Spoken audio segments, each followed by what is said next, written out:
Hello everyone, welcome to Mayank लॉहलिक। आज हम इस वीडियो में डिस्कस करने जा रहे हैं सिविल प्रोसीजर कोड के 1000 से ज़्यादा क्वेश्चंस। तो शुरुआत करते हैं पहले वीडियो से। Question number 1, from which date CPC became operative? Here correct answer is option D, that is 1 January 1909। Code of civil procedure contains option A 50 orders, option B 51 orders, option C 52 orders and option D 53 orders. Here correct answer is option B, that is 51 orders. The CPC extends to the whole of India except the state of Jammu and Kashmir, the state of Nagaland and tribal areas. A and B both, none of the above. Here correct answer is option B, that is the state of Nagaland and tribal areas. Question number 4. Which of the following statement is not true? A. The Code of Civil Procedure 1908 does not extend to the state of Nagaland and the tribal areas. The CPC shall not affect the power of Supreme Court under Article 136 of the Constitution. The CPC shall not interfere with the rules made by the Supreme Court for the presentation of appeals to that court. The Code of Civil Procedure 1908 limits the special law in force. Here correct answer is option D. Option D is not true and others option A, B, C is true. Question number 5. Decree under Civil Procedure Code 1908 has been defined in. Correct answer is option B, that is section 2 subsection 2. Question number 6. Formal expression of an adjudication which so far as regards the court expressing it conclusively determines the rights of the parties is. Here correct answer is option A, that is decree. Question number 7. Decree means an order adjudicating claims. B. Informal expression of an adjudication. C. Formal expression of an adjudication but shall not include any adjudication from which an appeal lies as an appeal from an order, and option D, none of the above. Here correct answer is option C, that is decree means formal expression of an adjudication but shall not include any adjudication from which an appeal lies as an appeal from an order. Question number 8. The essential elements of a decree are these must be an adjudication, the determination must be of a conclusive nature, the adjudication must have been done in a suit, and all of the above. Here correct answer is option D, that is all of the above. That is the essential element of a decree are there must be an adjudication, the determination must be of conclusive nature, the adjudication must have been done in a suit. Now let us proceed to question number 9. A decree may be option A preliminary, B final, C first preliminary then final, D either preliminary or final. Here correct answer is option D, that is either preliminary or final. Question number 10. The Code of Civil Procedure recognizes preliminary decree, final decree, partly preliminary and partly final, all of the above. Here correct answer is option D, that is preliminary decree, final decree, partly preliminary and partly final are recognized by the CPC. Question number 11. A decree is preliminary when it is used in the preliminary stages of the suit. B. When the further proceedings have to be taken before the suit is completely disposed of. C. When it deals with the some preliminary issues, and D, none of the above. Here correct answer is option B. A decree is preliminary when the further proceedings have to be taken before the suit is completely disposed of. Question number 12. A decree becomes final when option A it conclusively determined the rights of the parties. B. No appeal has to be preferred against the decree. C. Both A and B, and option D neither A or B. Here correct answer is option C, that is both A and B. Question number 13. Preliminary decree can be passed in a suit. Option A for partition, for partnership, for possession and mesne profit. D all of these. Here correct answer is option D, that is all of these. Preliminary decree can be passed in all the options. Question number 14. With respect to decree detained under Code of Civil Procedure 1908, choose a true statement about propositions. Statement first. In order that a decision of a court may be a decree, it must have determined the rights of the parties inter se. Option second, the expression right means substantive as well as procedural rights, and statement third, right of the parties under section 2 subsection 2 of the Civil Procedure Code 1908 includes limitation, jurisdiction, accounts, etc. Assertions first and second are correct, third is incorrect. B, second and third are correct, first is incorrect. C, first and third are correct, second is incorrect, and option D all are correct. In question number 14, correct answer is option C, that is first and third are correct and second is incorrect. Therefore, first statement is in order that the decision of a court may be a decree, it must have determined the rights of the parties. This is correct. And the third statement, that is right of the parties under section 2 subsection 2 of CPC includes limitation, jurisdiction, accounts, etc. This statement is also correct. Question number 50. Consider the following statements. A decree means and includes formal expression of an adjudication which so far as regards the court expressing it conclusively determines the rights of the parties with regard to all or any of the matters in controversy in the suit. Option second, any adjudication from which an appeal lies as an appeal from an order. Third, any order of the dismissal of suit for default, and option 4, rejection of the claim. Which of the statement above are correct? Here in question number 15, option C, that is first and 4 are correct. Fourth option, that is rejection of plaint, is correct, as well as the first. Decree means include formal expression of an adjudication which, so far as regards the court expressing it, conclusively determines the rights of the parties with regard to all or any of the matters controversy in the suit, is also correct, whereas option second and option third is incorrect. Question number 16. Which of the following is not a content of a decree? Option A, relief amount of cost incurred in the suit, detailed statements of the case, particulars of claim, relief granted to the parties. Here correct answer is option B, that is detailed statements of the case is not a content of decree, whereas relief amount of cost incurred in the suit is a content of decree, particulars of claim is also content of decree, and relief granted to parties is also content of a decree. Question number 17. Under CPC, which of the following statements are true regarding a decree? Option A, conclusively determines the rights of the parties regard to all or any of the matters in controversy in the suit. B, decree can be partly preliminary and partly final. C, this would not include any adjudication from which an appeal lies as an appeal from order. And option D, all of them. In question number 17, correct answer is option D, that is all of them. Question number 18. Which of the following is order not amounting to a decree? Option A, an order appointing a commissioner. Option B, an order dismissing cross objection. Option C, an order of abatement of suit. And option D, an order rejecting a plaint. Here correct answer is option A, an order appointing a commissioner is not amounting to a decree. Other options, an order dismissing cross objection, an order of abatement of a suit, an order of rejecting a claim is amounting to decree. Question number 19. Under CPC, which of the following is not a decree? Option A, dismissal of suit in default. Option B, rejection of a plaint. Option C, dismissal of suit in default and rejection of plaint. And option D, none. Here correct answer is option A, that is dismissal of suit in default is not a decree, whereas rejection of a plaint is decree, and dismissal of suit in default and rejection of plaint is also a decree. Question number 20. Which one of the following is not a decree under CPC? Option A, rejection of a plaint for non-payment of court fee. Option B, any order of dismissal for default. And option C, both A and B. And option D, none of the above. Here correct answer is option B, that is any order for the dismissal of suit for default is not a decree under CPC, whereas the rejection of plaint for non-payment of court fee is a decree.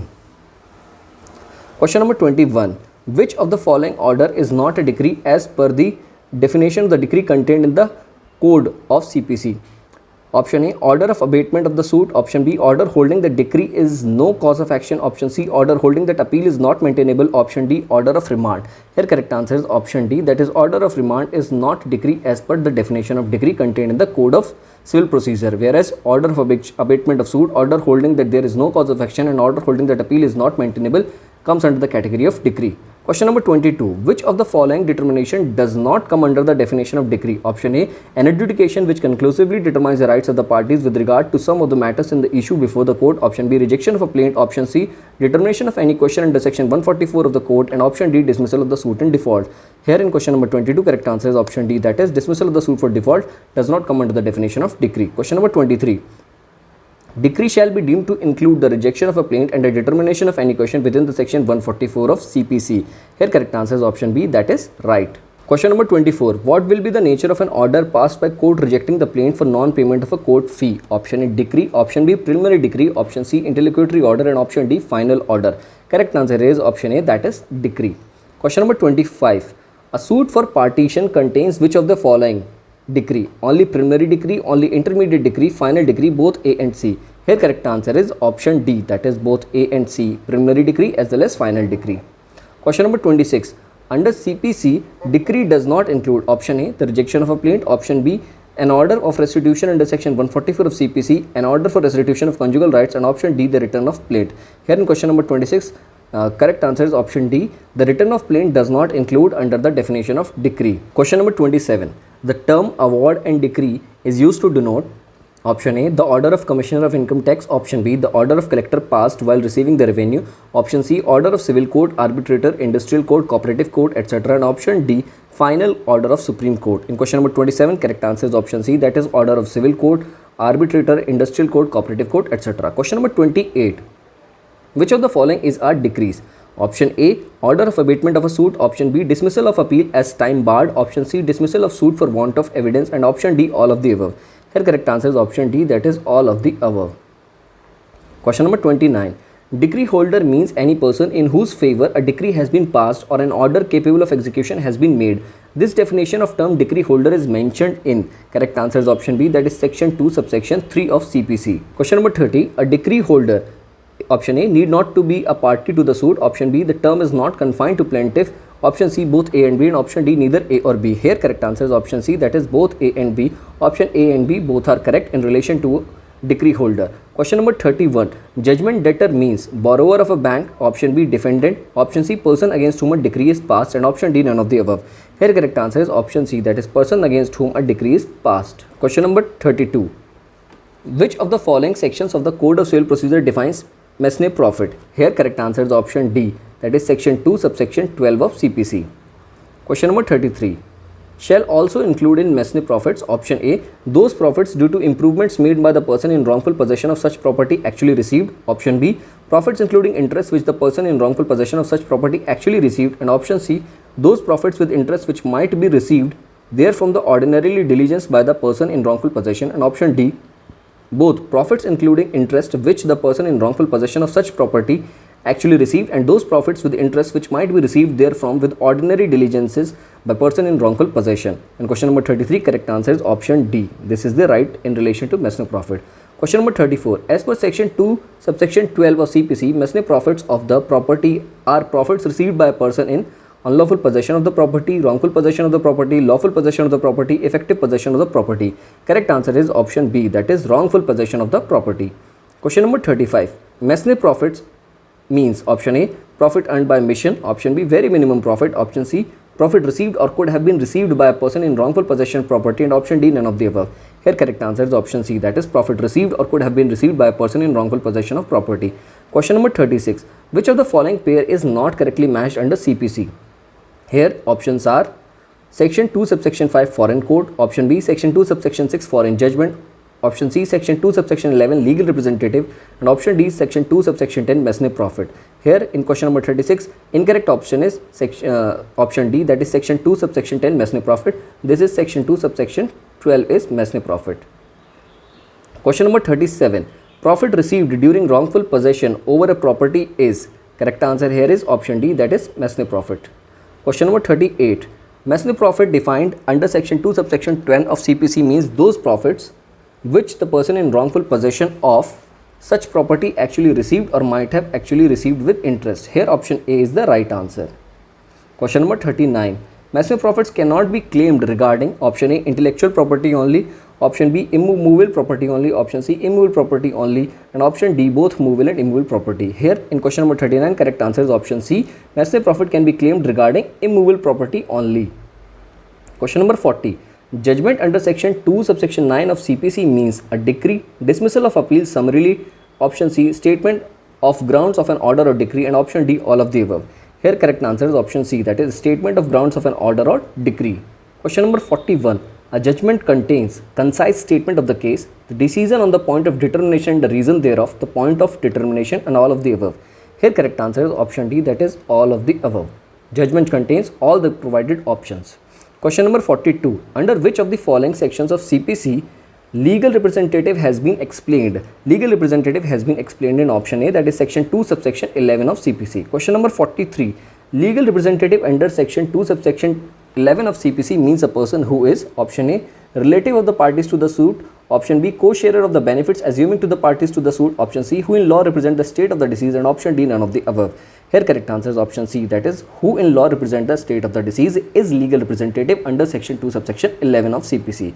Question number 44. Which of the following is not a legal representative under section 2 subsection 11 of CPC? Option A, executors and administrator, option B, official assignee or receiver, option C, Hindu co-partner, and option D, residuary legatees. In question number 44, it has been asked which of the following is not a legal representative. Here option B is correct. Official assignee or receiver is not legal representative, whereas executors and administrators, Hindu co-partners, and residuary legatees are the legal representative provided under section 2 subsection 11 of CPC.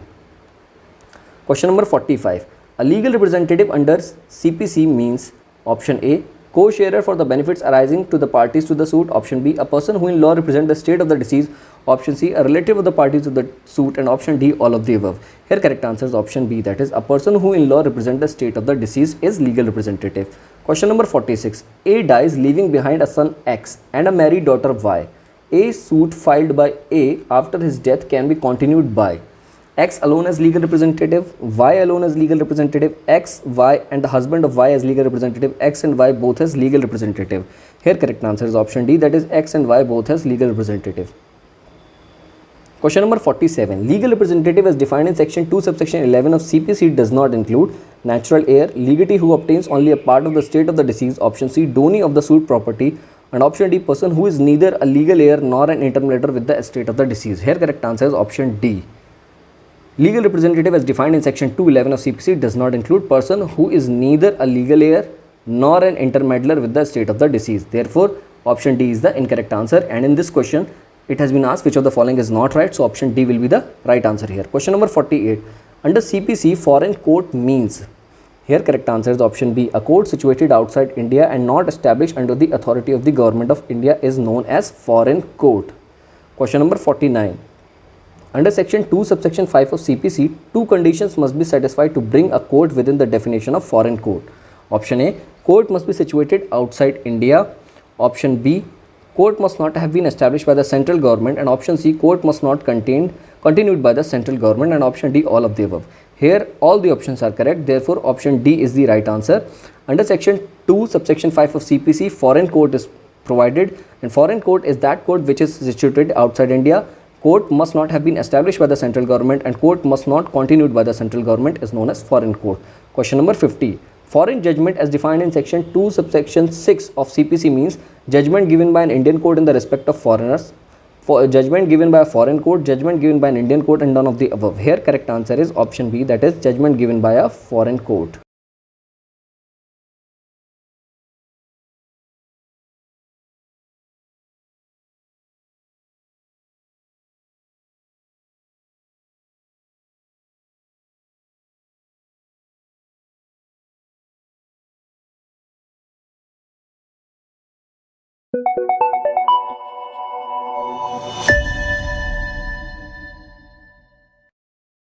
Question number 51. Judge as defined as a presiding officer of a civil procedure code under dash of the Code of Civil Procedure 1908.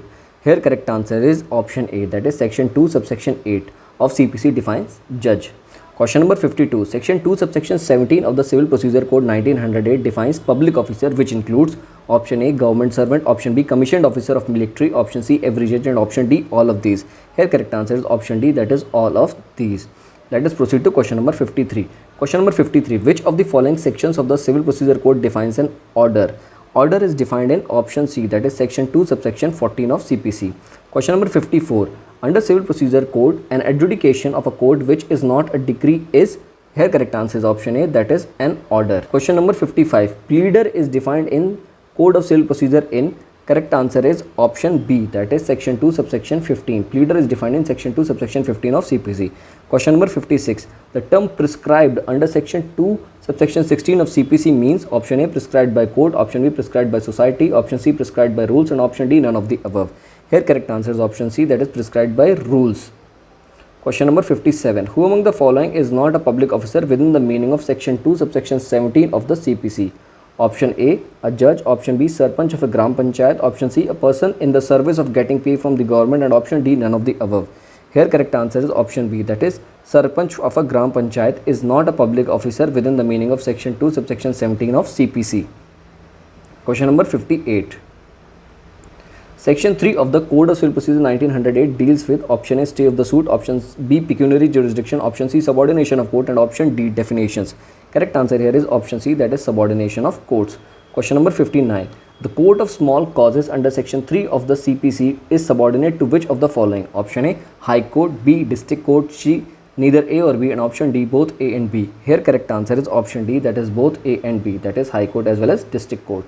Question number 60. The Code of Civil Procedure Amendment Act 2002 came into force on, correct answer is option A, that is on 1st July 2002.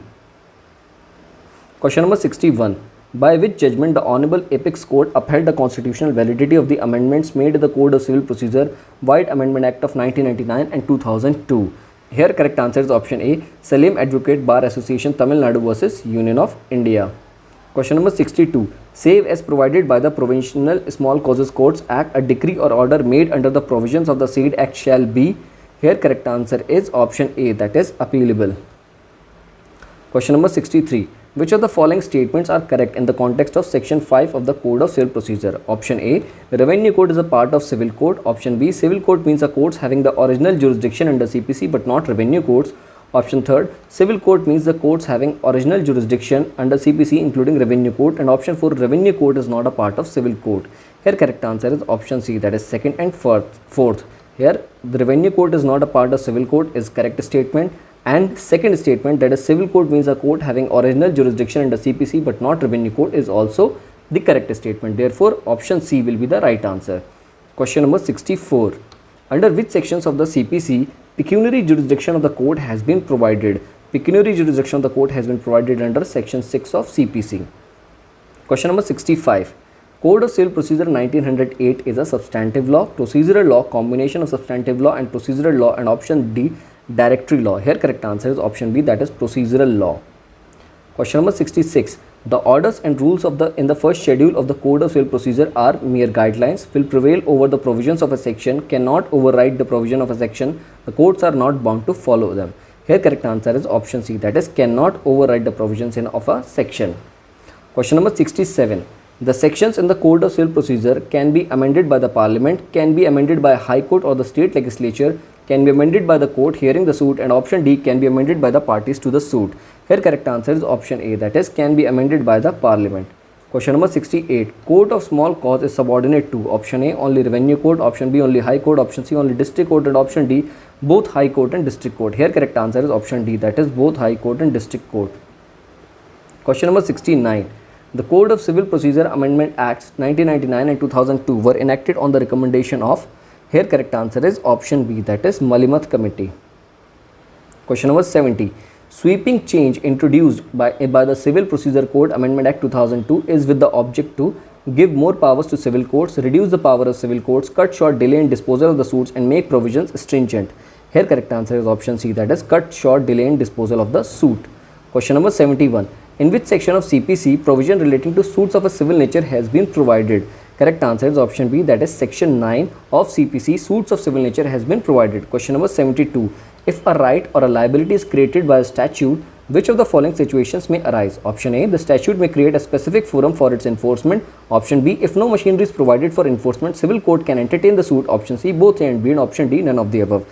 Here correct answer is option C, that is both A and B. That is, the statute may create a specific forum for its enforcement. Option B, if no machinery is provided for enforcement, civil court can entertain the suit.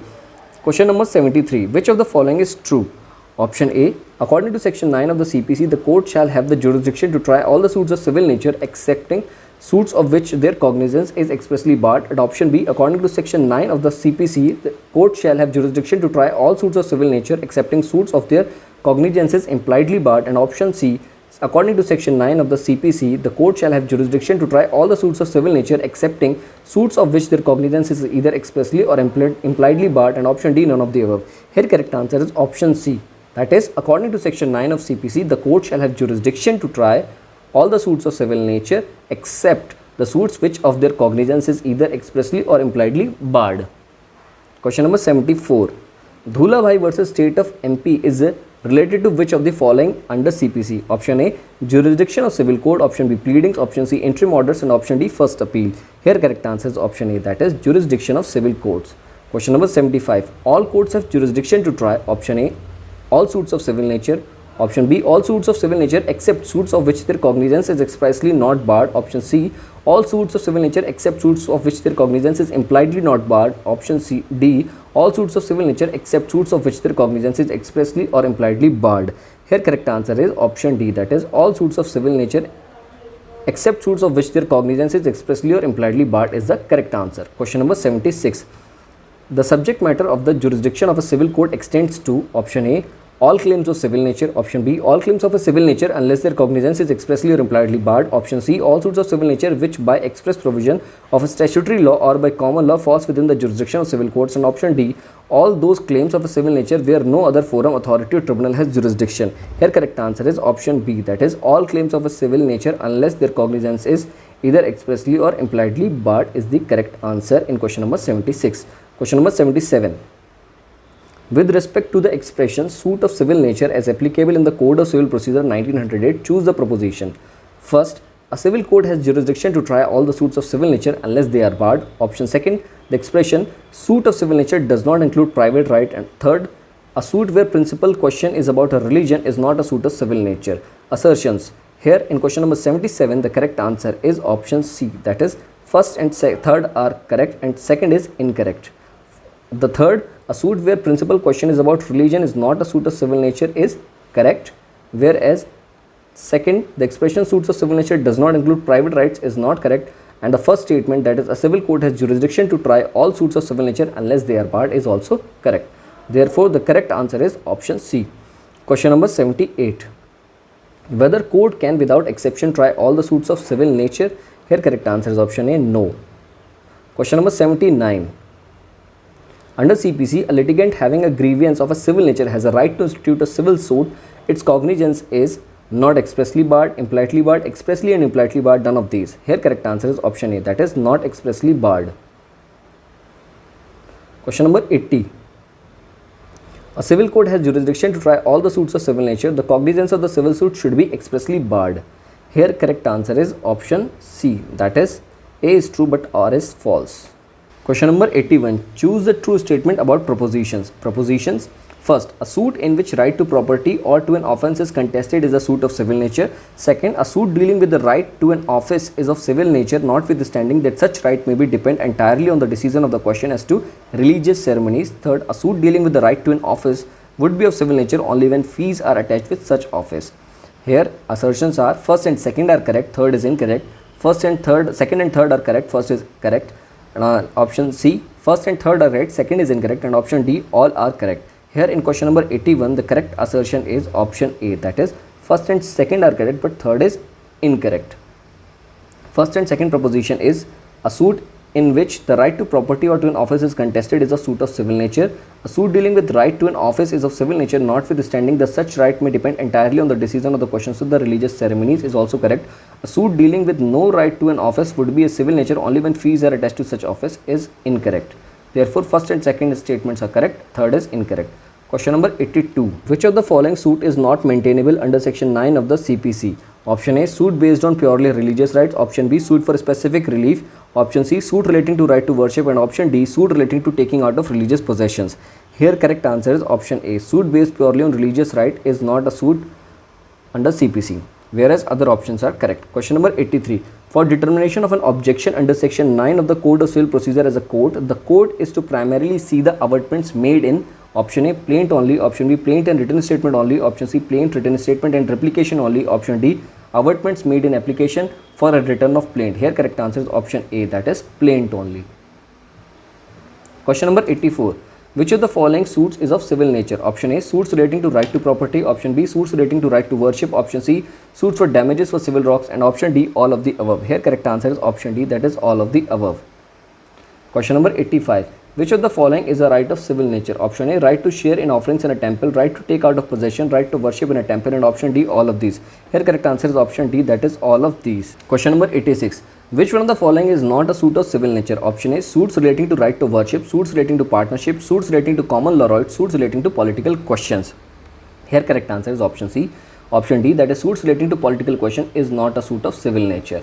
Question number 87. Which one of the following is not a suit of civil nature? Option A, suits relating to right of worship. Option B, suits involving purely religious rights. Option C, suits for rent. And option D, suits for rights to hereditary office. Here correct answer is option B, that is suits involving purely religious right is not a suit of civil nature. Question number 88. Which of the following is not a suit of civil nature? Option A, suits relating to right to worship. Option B, suits relating to taking out of religious procession. Option C, suits against expulsion from caste. And option D, suits for right to hereditary office. Here correct answer is option C, that is suits relating to expulsion from caste is not a suit of civil nature. Question number 89. Under CPC, find the incorrect match. Here options are option A, Revenue Code, Section 5. Option B, Provincial Small Causes Code, Section 7. Option C, Pecuniary Jurisdiction of Court, Section 9. Option D, Presidency Small Causes Code, Section 8. In question number 89, incorrect answer that has been asked in the question is option C, that is Pecuniary Jurisdiction of Court, Section 9 is incorrect. Therefore, it will be the right answer. Question number 90. Civil court's jurisdiction is barred in proceedings under Industrial Disputes Act, Income Tax Recovery under Income Tax Act, Administrative Tribunal Acts, all of the above. Here correct answer is option D, that is all of the above. Question number 91. Which one of the following is not a suit of civil nature? Option A, suits for rights to hereditary offices. Option B, suits for rights of franchise. Option C, suits for recovery of voluntary payments or offering. And option D, suits relating to right to worship. Here correct answer is option C, that is suits for recovery of voluntary payments of offerings. Question number 92. Under CPC, which of the following is not a suit of civil nature? Option A, suit for correcting the date of birth in the service of record. Option B, suits for declaration of the right to worship. And option C, suits for vindication of mere dignity connected with the office. Option D, suits for a religious office. Here correct answer is option C. C is not a suit of civil nature. Question number 93. Which of the following is not a suit of civil nature? Option A, a suit in which right to property is contested. Option B, a suit to which right to an office is contested. Option C, a suit by a member of a caste for his expulsion from the invitation to the caste dinner. Option D, a suit by a member of a caste for his expulsion from the caste.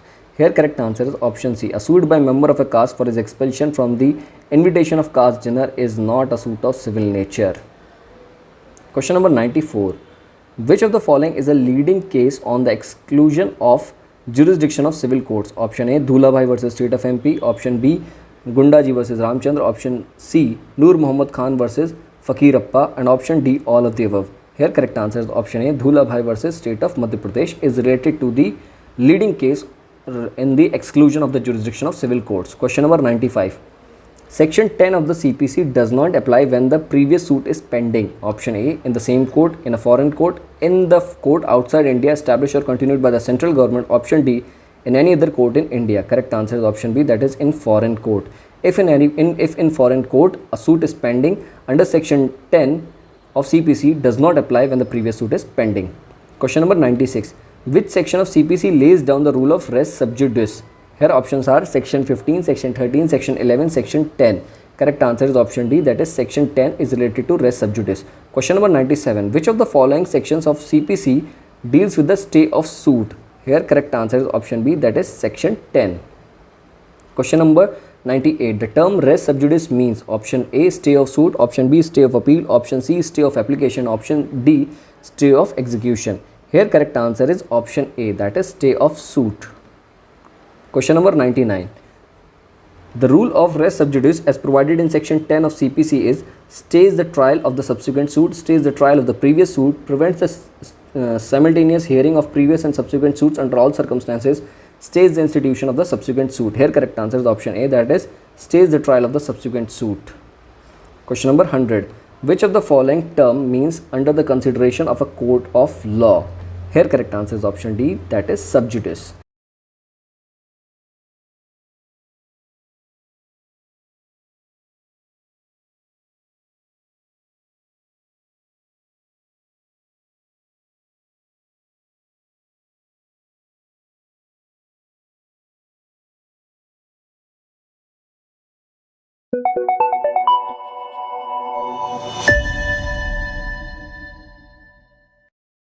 Question number 101.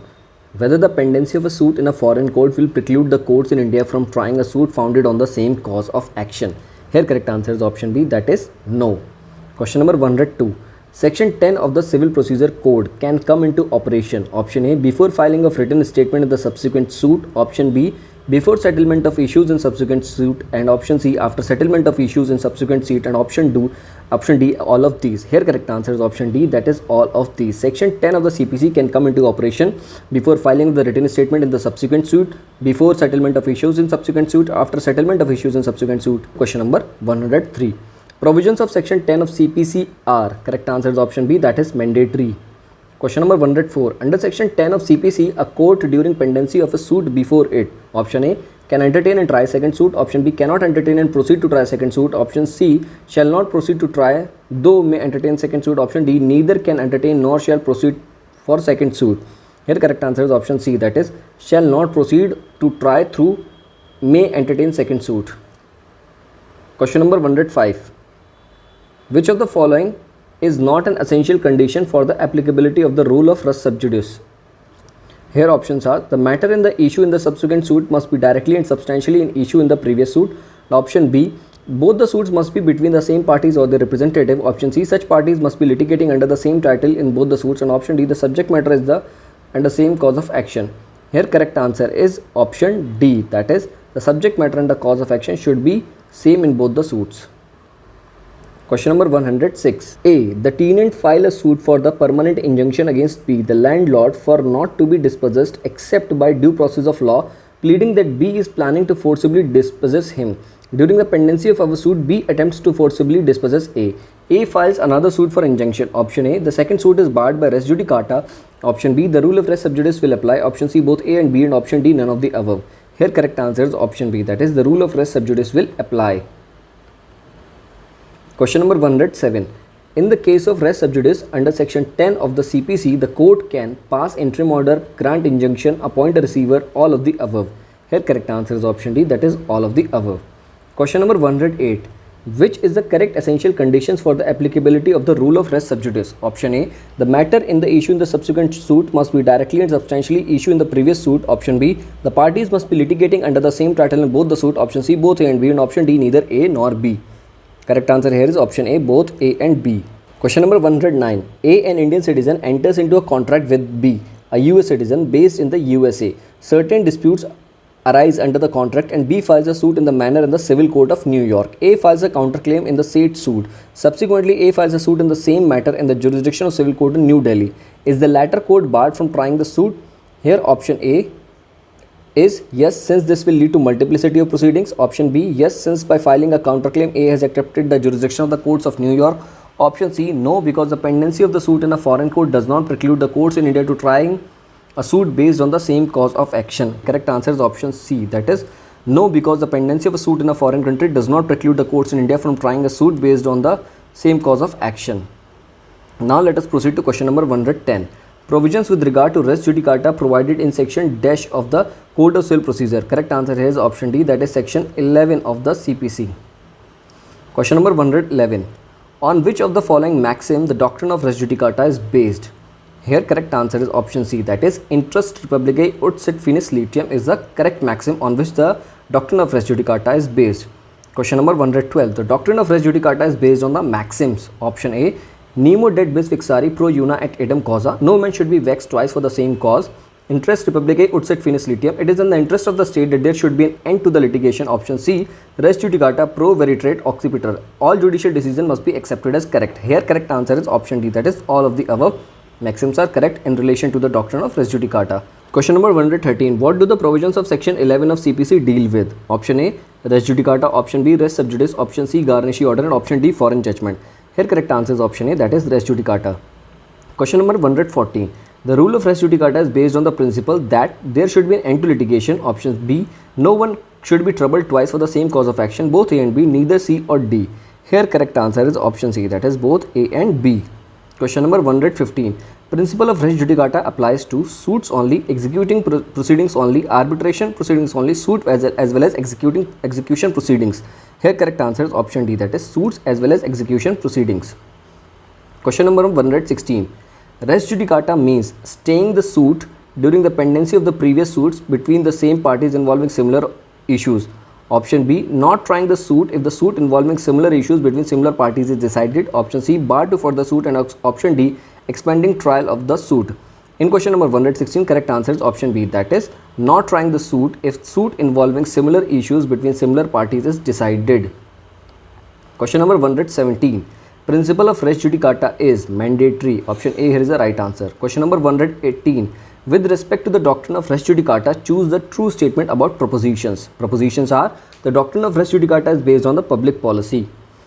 Principle of res judicata applies to civil suits, execution proceedings, arbitration, interim orders, etc. Third, the doctrine of res judicata codified under section 11 of the Code of CPC is exhaustive. Here, correct answer is option A, that is first and second are correct, third is incorrect. Question number 119. Res judicata does not operate. Option A, against a pro forma defendant. Question number 120. Res judicata does not apply to. Here correct answer is option D, that is writ of habeas corpus. On the writ of habeas corpus, the doctrine of res judicata doesn't apply, whereas it applies between co-plaintiffs, co-defendants and PIL. Question number 121. Which provisions of the code deals with the concept of constructive res judicata? Option A, section 10, option B, section 11, option C, section 12, option D, section 13. Correct answer here is option B, that is section 11. Question number 122. The rule of constructive res judicata is option A, a product of judicial interpretation, option B, a rule of equity, option C, contained expressly in CPC, option D, a part of Supreme Court rules. Here correct answer is option C, that is contained expressly in CPC. Question number 123. Choose the true statement about propositions. Propositions are: Section 11 explanation 4 provides the provisions for constructive res judicata. Any matter which might and ought have been made ground of defense or attack in former suit shall not constitute res judicata. Option 3rd. Any relief claimed in the plaint which is not expressly granted by the decree shall be deemed to have been refused. Here assertions are: first and second are correct, third is incorrect. First and third are incorrect, first is incorrect. First and third are correct, second is incorrect, all are correct. And question number 123, correct answer is option C, that is first and third are correct and second is incorrect. First assertion is section 11 explanation 4 provides provisions for res judicata is correct, and third, any relief claimed in the plaint which is not expressly granted by decree shall be deemed to have been refused is correct. Question number 124. Whether an issue heard and finally decided by a competent court of limited jurisdiction shall operate as res judicata in a subsequent suit that the aforesaid court was not competent to try. Option A, no. Option B, yes. Option C, answer would depend upon the nature of the issue, and option D, none of the above. Correct answer here is option B, that is yes. Question number 125. Which one of the following is not an essential condition for the application of res judicata? Options are: previous suit was finally heard and decided by the court of competent jurisdiction. Previous suit must be pending before a court. Option B, parties in the previous and the subsequent must be the same. Option D, subject matter of the previous and the subsequent suit must be the same. In question number 125, it has been asked which of the following is not the essential application of res judicata. In the provided option B will be the right answer. Question number 126. Choose the true statements about the propositions. Propositions: no suit shall lie challenging the validity of a decree passed in the former suit between the same parties litigating under the same title on any ground based on an objection as to the place of suing. Second, former suit means a suit which has been decided prior to the decision of the suit in which the validity of a decree is questioned. Third, date of institution is material factor in deciding former suit. Here correct answer is option A, that is first and second are correct and third is incorrect. Option A will be the right answer. Question number 127. A decision or finding given by the court without jurisdiction, option A, can operate as res judicata under all circumstances, cannot operate as res judicata, and statement C, can operate as res judicata under certain circumstances only, and option D, can operate as res judicata or may operate as res judicata. Question number 127, correct answer is option B, that is cannot operate as res judicata. This is the right answer. A decision or finding given by the court without jurisdiction is cannot operate as res judicata. Question number 128. Which of the following is not a case on res judicata? Duchess of Kingston case, 𝐶𝐲𝐝 versus �NEकी, Munni Bibi versus Triloknath, Bairam Pishtonji Kariwala versus Union of India. Here correct answer is option B, that is 𝐶𝐲𝐝 versus �NEकी is not a case on res judicata. Question number 129. A was allotted a plot of land by the Union of India. The allotment was cancelled and the said cancellation was upheld in a writ petition till the Supreme Court. A was, however, given liberty to file a civil suit and seek compensation. A files a suit for the compensation in the suit. Option A, the findings in the final judgment in the writ petition should not operate as res judicata. B, the findings in the final judgment in the writ petition would operate as res judicata. Option C, the findings in the final judgment in the writ petition would operate as res judicata. The issue decided. Option D, the findings of the final judgment in the writ petition would operate as res judicata in all issues. In question number 129, correct answer is option C, that is the findings of the final judgment in the writ petition would operate as res judicata the issues we decided. Question number 130. A suit is dismissed wrongly on the ground of being barred by limitation. The order of dismissal would operate as res judicata and bar a subsequent suit on the same cause of action. Here correct answer is option B, that is the above statement is true. Question number 131. A decision in a stay of suit may operate as res judicata against persons not expressly named as parties to the suit by virtue of explanation. Option A, 3rd to section 11 of CPC, 5 to section 11 of CPC, 6 to section 11 of CPC and 4 to section 11 of CPC. Here correct answer is option C, that is 6 to section 11 of CPC. Question number 132. Section 11 of the CPC contains 5 explanations, 6 explanations, 7 explanations, 8 explanations. Correct answer here is option D, that is 8 explanations. Question number 133. A sues for the possession of mutt property as an heir of MAYANK.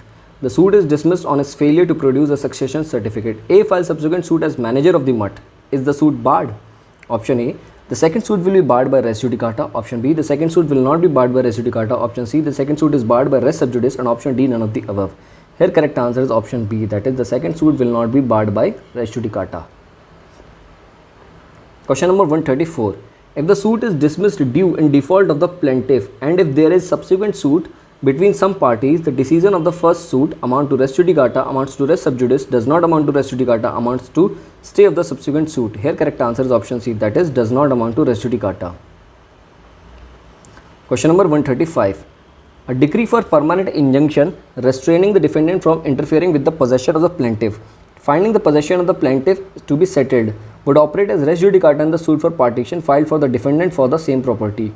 Option A yes, option B no, option C A and B depending on the facts and circumstances of each case, and option D A and B depending on the discretion of the court. In question number 135, correct answer is option B, that is no. Question number 136. Which one of the following conditions must be satisfied in order to apply the rule of res judicata between co-defendants? Option A. There should be no conflict of interest between the defendants. Option B. There must be co-defendants in more than one suit. The question between the defendant must have been finally decided. The question between the defendants must not have been finally decided. In question number 136, correct answer is option C, that is the question between the defendant must have been finally decided. Question number 137. That a petition dismissed under Article 226 would operate as res judicata so as to bar a similar petition the Supreme Court under Article 32 of the Constitution was held in the case of. Option A. 𝐲𝐫 versus State of MP. Option A. 𝐲𝐫 versus State of UP. Option B. Arjun Singh versus State of MP. Option C. Sunil Chandra versus State of West Bengal. And option D. None of the above. In question number 137, correct answer is option A, that is 𝐲𝐫 versus State of UP. Question number 138.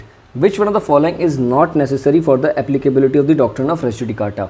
Option A. Former suit must be pending before a competent court. Option B. Former suit must have been heard and finally decided by a competent court. Option C. Parties in the former suit as well as the subsequent suit must be the same. And option D. Subject matter in the former and the subsequent suit must be the same. In question number 138, correct answer is option A, that is the former suit must be pending before a competent court is not a necessary applicability for the doctrine of res judicata. Question number 139. In a contractual dispute between two parties, A and B, A files a suit in New Delhi where the cause of action arose. 2 days later, B files a suit in the same matters in Mumbai where A is resident. The pendency of the first suit is not brought to the notice of the court in Mumbai. The court pronounces judgment in second suit before the first suit is decided. Would such a decision would operate as a bar on the court in New Delhi to try the suit further? Here in question number 139, correct answer is option A, that is yes, the principle of res judicata will apply. Question number 140. A files against B one suit on 6 January 2020 and on the same grounds asking for the same relief on 18 February 2022. Suit filed in February is decided by the court of competent jurisdiction on merits before the suit filed in January could be decided. Examine the validity of the statement. The suit filed on 6 January 2020 is valid and res judicata will apply on the suit filed in February as it was filed later. Here, correct answer in question number 140 is option B, that is the statement is false. Question number 141. Res judicata would operate between a plaintiff and a defendant, co-plaintiff, co-defendant, all of the above. Correct answer here is option D, that is all of the above. Res judicata may operate between plaintiff and defendant, co-plaintiff, co-defendants. Question number 142. The principle of res judicata can be invoked only in separate proceedings, also in subsequent stage of the same proceedings. Option C, depending upon the same things, and option D, none of the above. Here correct answer is option B, that is only in subsequent stage of the same proceeding. Question number 143. Rule of constructive res judicata is contained in which explanation to section 11 of CPC? Here correct answer is option C, that is explanation 4. Question number 144. The principle of constructive res judicata was explained by the Honorable Supreme Court in the case of 𝐲𝐫 versus State of UP, State of UP versus Nawab Hussain, both A and B and none of the above. Here correct answer is option B, that is State of UP versus Nawab Hussain. Question number 145. A bank officer got compulsorily retired in 2014 since the bank authorities did not release the leave encashment in his favor. He filed a writ petition of 2017 in Ranchi High Court for the same and for the also for the interest on the unpaid amount. The writ petition was disposed of by a learned single judge December 2018, directing the bank to release the privileged leave encashment benefits to the petitioner to the extent that he was entitled in accordance with the law within a certain period. The prayer for the interest was not specifically denied by the court. The bank filed an appeal against the order. The division bench of Ranchi High Court in February 2019 declined to admit the appeal. The bank authorities released the leave encashment in favor of the petitioner. However, A files a writ petition again for the direction to the bank to disburse interest to A at the rate of 18% per annum on leave encashment released by the bank. This petition is covered under which of the following? Option A, Section 11 CPC. Option B, Section 11 Explanation 5 CPC. Option C, Section 11 Explanation 4 of CPC. And option D, Order 2 Rule 2 of CPC. In question number 145, correct answer is option B, that is Section 11 Explanation 5 of CPC. Question number 146. Which of the following judgment of the Supreme Court deals with the applicability of res judicata in a writ petitions? Here correct answer is option B, that is 𝐪𝐴 versus State of UP.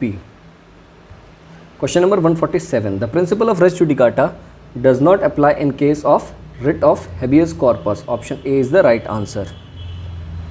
Question number 148. The principle of res judicata is also applicable between co-defendants. Which one of the following is not an essential condition to bind the co-defendants?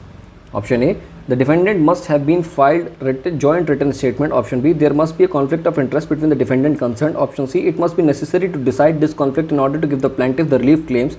Option D, that a question between the defendant must have been finally decided. In question number 148, correct answer is option A, that is the co-defendant must have filed a joint written statement. Question number 149. A suit for a declaration that he is entitled to certain land as the heir of C. The suit is dismissed. Subsequently, suit is claimed on the basis of adverse possession. Subsequent suit is barred on the ground of. Correct answer is option A, that is constructive res judicata. Question number 150. The expression former suit in the context of rule of res judicata means a suit which has been instituted prior to the suit in question, decided prior to the suit in question, both A and B, neither A or B. Here correct answer is option B, that is decided prior to the suit in question.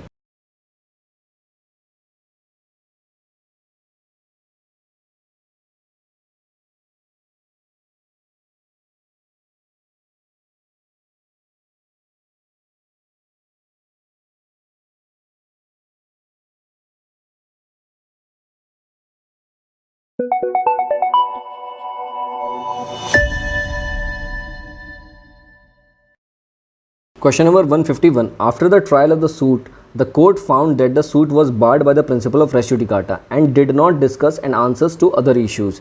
Option A, legal. Option B, justified. Option C, proper. And option D, illegal. Here correct answer is option D, that is illegal. Question number 152. The provisions of res judicata are also implemented in the case of the execution of decree. Option A, the statement is correct. Option B, the statement is wrong or incorrect. Option C, the provisions of res judicata are implemented in the suits only. And option D, the provisions are not implemented on the pointing out of the judgment debtor. Here correct answer is option A, that is the statement is correct. Question number 153. A files a suit against B seeking 3 reliefs. The matter was decreed in A's favor and the first relief was partially granted to A. The decree was silent as to the other 2 reliefs. Can A file second suit on the same matter seeking the further 2 reliefs? Option A, no, because bar of res judicata will apply. Option B, yes, the bar of res judicata will not apply since the court did not address their relief.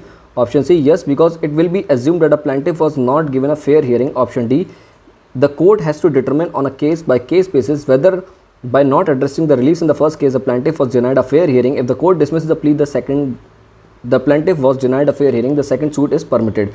In question number 153, correct answer is option A, no, because the bar of res judicata will apply. Question number 154. A suit for a specific performance of a contract is dismissed. Whether the subsequent suit for compensation for breach of contract is maintainable. Correct answer is option B, that is no. Question number 155. In which of the following cases res judicata is not applicable? Option A, consent of the compromise decree, dismissal in default, both A and B, none of the above. Correct answer is option C, that is both A and B. Consent or compromise decree, dismissal in default, in all the cases res judicata is not applicable. Question number 156. A decree shall not operate as res judicata when judgment is passed by a court which does not have subject jurisdiction. Option B, jurisdiction is obtained by fraud. Option C, if collusion is proved between parties. And option D, all of these. Here correct answer is option D, that is all of these in cases res judicata will not operate. Question number 157. The principle of private international law is incorporated in option A section 13 and 14 of CPC, section 15 and 16 of CPC, section 17 and 18 of CPC, and section 19 and 20 of CPC. Here correct answer is option A, that is section 13 and 14 of CPC. The principle of private international law is incorporated. Question number 158. The pendency of a suit in dash does not preclude the courts in India from trying a suit founded on the same cause of action. Correct answer is foreign court. The pendency of suit in foreign court does not preclude the courts in India from trying a suit founded on the same cause of action.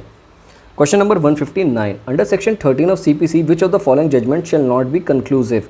Option A, judgment not on merit. Option B, judgment founded on breach of Indian law. Option C, judgment against Indian law. And option D, all of the above. Here correct answer is option D, that is all of the above. Question number 160. Under section 13 of CPC, a foreign judgment can be challenged on the ground of competency of the court pronouncing the judgment, sustaining a claim founded on the breach of law and force in India being obtained by fraud, and option D, all of these. Here correct answer is option D, that is all of these. Question number 161. A foreign judgment, option A, can never be conclusive. Option B, can be conclusive as to any matter directly adjudicating upon between the same parties. Option C, can be conclusive as to any matter directly adjudicating upon between the same parties if it has not been pronounced by a court of competent jurisdiction. Option D, can be conclusive as to any matter directly adjudicating between the same parties if it has been pronounced by the court of competent jurisdiction. Here correct answer is option D, that is can be conclusive as to any matter directly adjudicating upon between the same parties if it has been pronounced by the court of competent jurisdiction.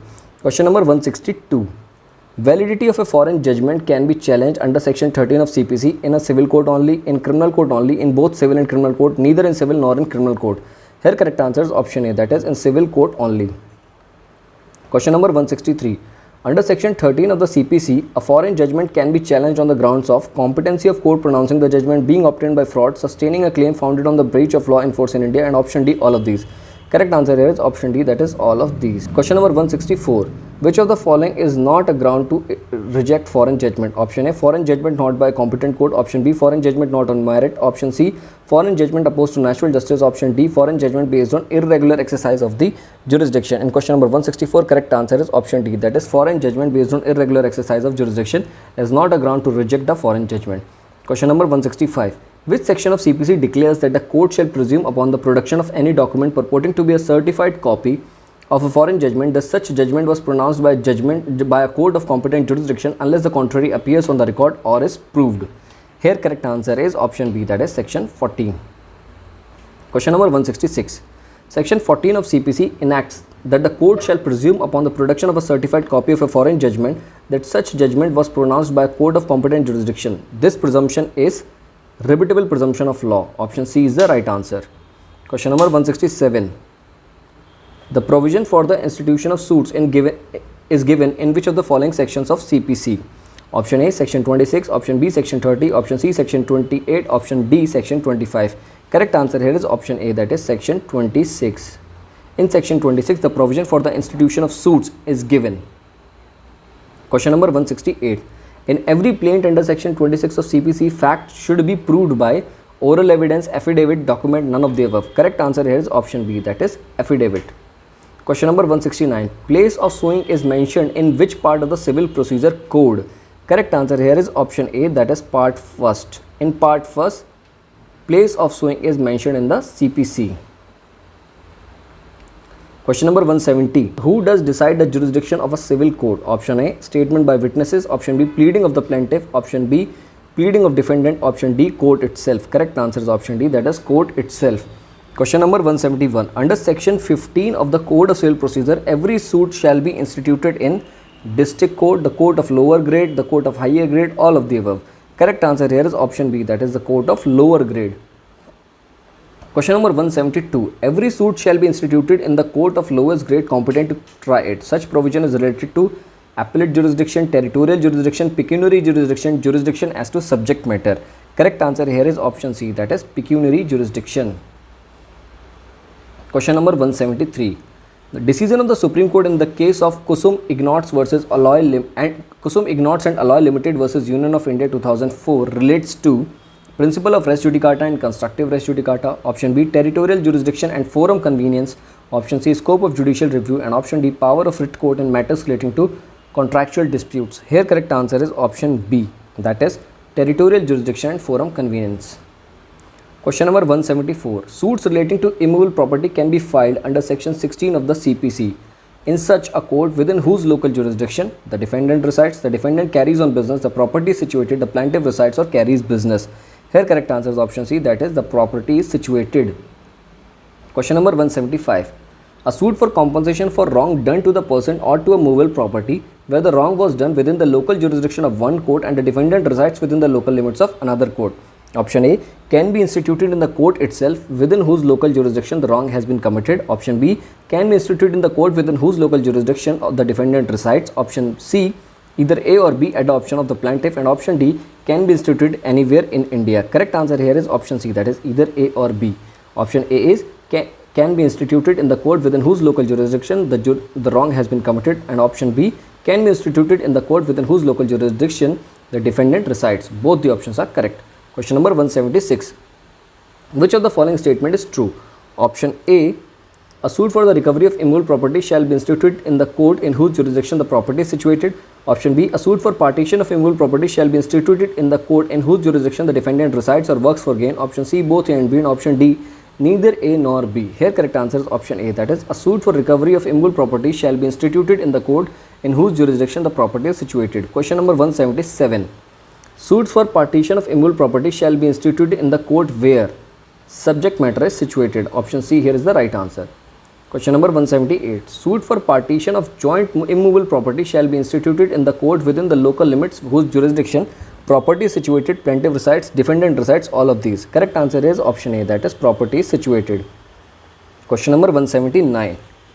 Place of institution of suits in respect of immovable property situated within the jurisdiction of different courts has been provided under section 17, section 18, section 19, section 20. Correct answer here is option A, that is under section 17 of CPC. Question number 180. A suit for partition of property situated in different cities. Option A, separate suits have to be filed in each of the cities where property is situated. Option B, can be instituted in a city where any property are situated. Option C, can be instituted in a city where the majority of the property of maximum value is situated. Option D, can be instituted where the defendants or any of them resides. In question number 180, correct answer is option B, that is can be instituted in a city where any property are situated. Question number 181. Where the local limits of jurisdiction of courts are uncertain, the place of institution of suit shall be decided according to the provisions of section 16, section 17, section 18, section 19 of CPC. Correct answer here is option C, that is section 18 of CPC. Question number 182. Section 18 of CPC provides for option A, place of institution of suit in respect of immovable property where the property is situated in the jurisdiction of one court. Option B, place of institution of suit in the respect of immovable property where the property is situated in the jurisdiction of different courts. Option C, place of institution of suits in respect of immovable property where the local limits of jurisdiction of courts are uncertain, and option D, all of the above. In question number 182, correct answer is option C, that is place of institution of suits in respect of immovable property where the local limits of jurisdiction of courts are uncertain. Question number 183. An immovable property held by Y is situated at Bhopal and the wrongdoer personally works for the gain at Indore. A suit to obtain the compensation for the wrong to the property may be instituted at option A, at Bhopal, at Indore, either at Bhopal or at Indore, none of these. Here correct answer is option C, that is either at Bhopal or at Indore. Question number 184. A suit shall be instituted in a court within the local limits of whose jurisdiction the plaintiff resides. The stamp paper for entering into contract was purchased where no cause of action in part or full arose, where the cause of action wholly or in part arose. Here correct answer is option D, that is where the cause of action wholly or in part arose. Question number 185. Mohan residing in Mumbai beats Sohan in Delhi. Sohan may sue Mohan only in Mumbai, only in Delhi, either in Mumbai or in Delhi, none of these. Here correct answer is option C, that is either in Mumbai or in Delhi. Question number 186. A suit for damages for breach of contract can be filed at a place where the contract was executed, where the contract was to be performed, where the plaintiff resides, both A and B. Here correct answer is option D, that is both A and B, that is where the contract was executed, where the contract was performed. Question number 187.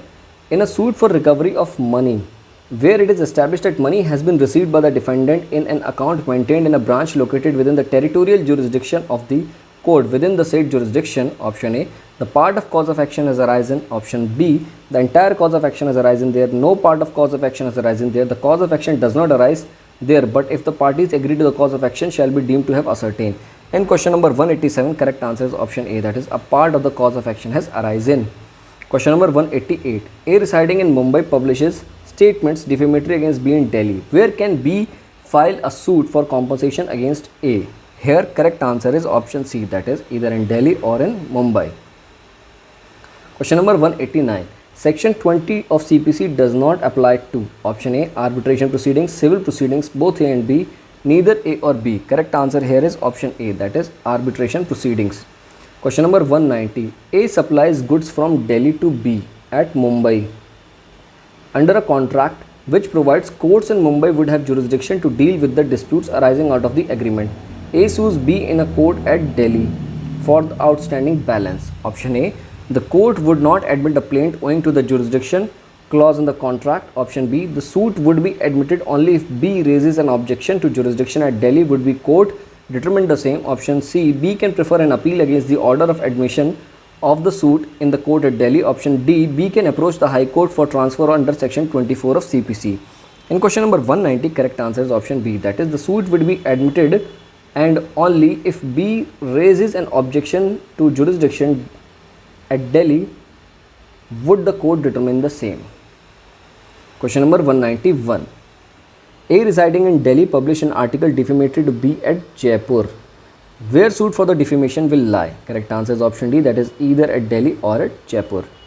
Question number 192, which of the following is a basis of the jurisdiction of a court? Option A, subject matter, option B, pecuniary value, option C, local limits, and option D, all of these.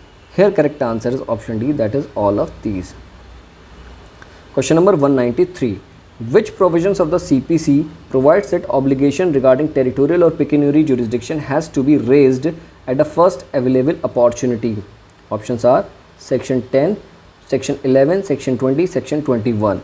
And question number 193, correct answer is option D, that is section 21 of CPC. Question number 194, objection as to place of suing shall be allowed. The court of first instance is the essence of. Option A, section 21A of CPC, option B, section 20 of CPC, option C, section 22 of CPC, and option D, section 21 of CPC. Here correct answer is option D, that is section 21 of CPC.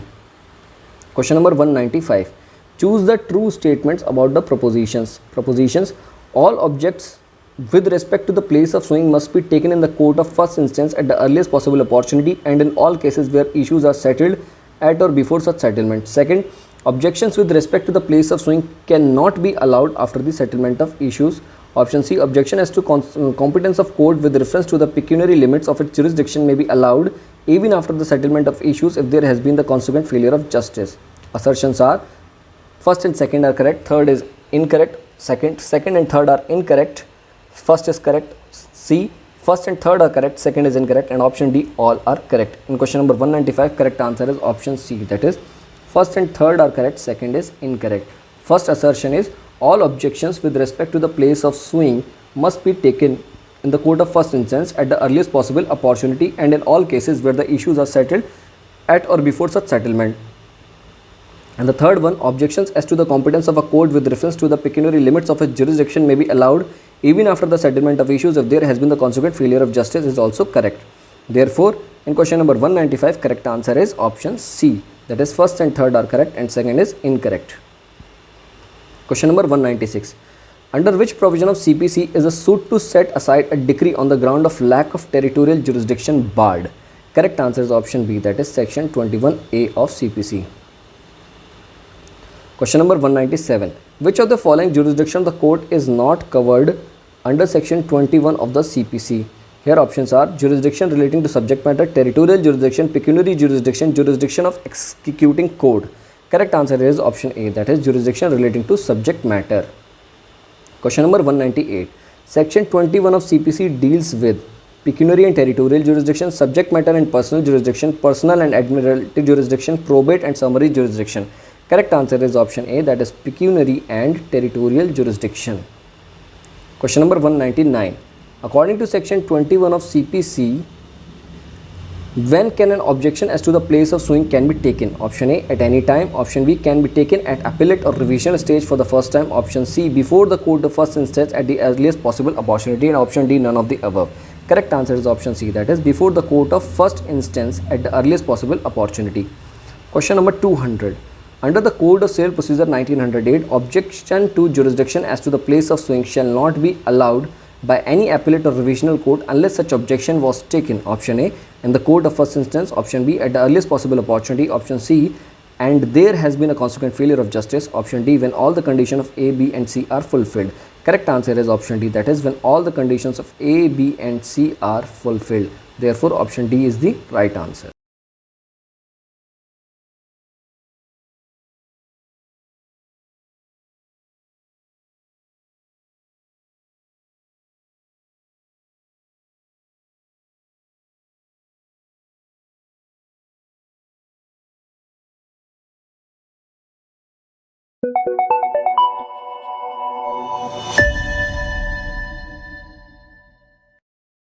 Question number 201. Under which provision of the CPC a High Court can transfer any case? Here correct answer is option C, that is section 24. Question number 202. The general power to transfer suits under section 24 has been granted to High Court, District Court, both A and B, Supreme Court. Correct answer is option C, that is both A and B, High Court and District Court. Question number 203. Which of the following power is not granted to the High Court under section 24 of the Code of Civil Procedure 1908? Option A, power to transfer a suit from a court which has no jurisdiction to try it, power to transfer a suit pending before it for trial to any court subordinate to it and competent to try. C, power to withdraw any suit pending in subordinate court and try the same. Fourth, power to transfer a suit pending before it for trial to other court. In question number 203, correct answer is option D, that is power to transfer a suit pending before it for trial to other High Court. Question number 204. Under which provision of CPC a Supreme Court can transfer case? Here correct answer is option A, that is section 25 of CPC. Question number 205. Which of the following court has the power to confer an appeal under section 25 of the Code of Civil Procedure 1908? Option A, Court of Small Causes. Option B, Supreme Court. Option C, High Court. And option D, District Court. Correct answer here is option B, that is Supreme Court. Question number 206. Section 25 of the CPC provides for which of the following? Option A, power of the Supreme Court to transfer suits. Option B, power of High Court to transfer suits. Option C, power of District Courts to transfer suits. And option D, power of Commissioner to transfer suits. Correct answer here is option A, that is power of Supreme Court to transfer suits. Question number 207. By whom can the transfer of suit or proceeding from one state to other state may be ordered? Option A, central government. Option B, Supreme Court. Option C, High Court. And option D, Parliament. Here correct answer is option B, that is Supreme Court. Question number 208. A person against whom summons has been issued may be compelled under section 32 of CPC to attend by option A, issue of a warrant. Option second, attachment and sale of his property. Third, imposing a fine, ordering him to furnish security of his appearance. Select the correct answer with the help of the code. Option A, first and 4, second, 3 and 4, C, 1, 2, 3 and 4, and D, 2 and 4. In question number 208, correct answer is option C, that is 1, 2, 3 and 4. That is issue of a warrant. Under section 32 of CPC, issue of a warrant, attachment and sale of his property, imposing a fine, ordering him to furnish security of his appearance. Question number 209. Which one of the following penalty cannot be imposed by the court to compel the attendance of any person to whom summon has been issued under section 30 of the Code of Civil Procedure 1908? Correct answer here is option D, that is impose a fine upon him exceeding 5,000 rupees. Question number 210. The court may compel the attendance of any person to whom a summons has been issued under section 32 CPC and for the purpose may impose a fine upon him not exceeding option A, 5,000, option B, 1,000, option C, 3,000 and option D, 5,000. Here correct answer is option D, that is 5,000. Question number 211. Which of the following is not provided as a penalty for compelling attendance of a person against whose summons has been issued under section 32 of the CPC? Option A, imposing a fine not exceeding rupees 20,000 is the correct answer. Question number 212. Under section 32 of CPC, to compel the attendance of a person to whom a summon has been issued under section 30 of CPC, the court is empowered to issue a warrant for his arrest, attach and sell his property, impose a fine not exceeding to rupees 5,000, either A, B or C. Here correct answer is option D, that is either A, B or C. Question number 213. Provision of interest in CPC has been made under section 32, 34, 35A, 35B. Here correct answer is option B, that is under section 34. Question number 214. Under section 34 of the CPC, court can award interest from the date of the decree to the date of payment or such date as the court thinks fit. Rate of such interest shall not exceed rupees per annum. 9%, 10%, 6%, 12%. Correct answer is option C, that is 6%. Question number 215. When a decree is silent as regards as future interest, option A, further interest shall be deemed to have been refused and a separate suit shall lie for the same. Option B, further interest shall be deemed to have been refused and a separate suit shall not lie for the same. Option C, only A is correct, and option D, none of the above. Here correct answer is option B, that is further interest of suit shall be deemed to have been refused and separate suit shall not lie for the same. Question number 216. The expression each party shall bear his own cost implies that both the parties are deprived of cost. Question number 217. Under the CPC, for the first time, provision for compensatory cost in respect of a false or vexatious claims or defences has been made under.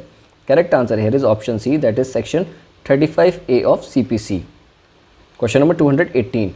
Compensatory cost can be imposed, option A, if the claim for defense is false or vexatious and subsequently disallowed or withdrawn. Option second, if the objection to the false or vexatious claim or defense has been taken by the party at the earliest opportunity. And option C, both A and B are correct. Here correct answer is option C, that is both A and B are correct. Question number 219. Compensatory cost under section 35A of CPC can be imposed to the extent of rupees 3000. Here correct answer is option A only, that is rupees 3000. Question number 220. Which one of the following order is appealable? Option A, order under section 35, order under section 35A, order under section 35B, order under section 90. Here correct answer is option B, that is order under section 35A is appealable. Question number 221.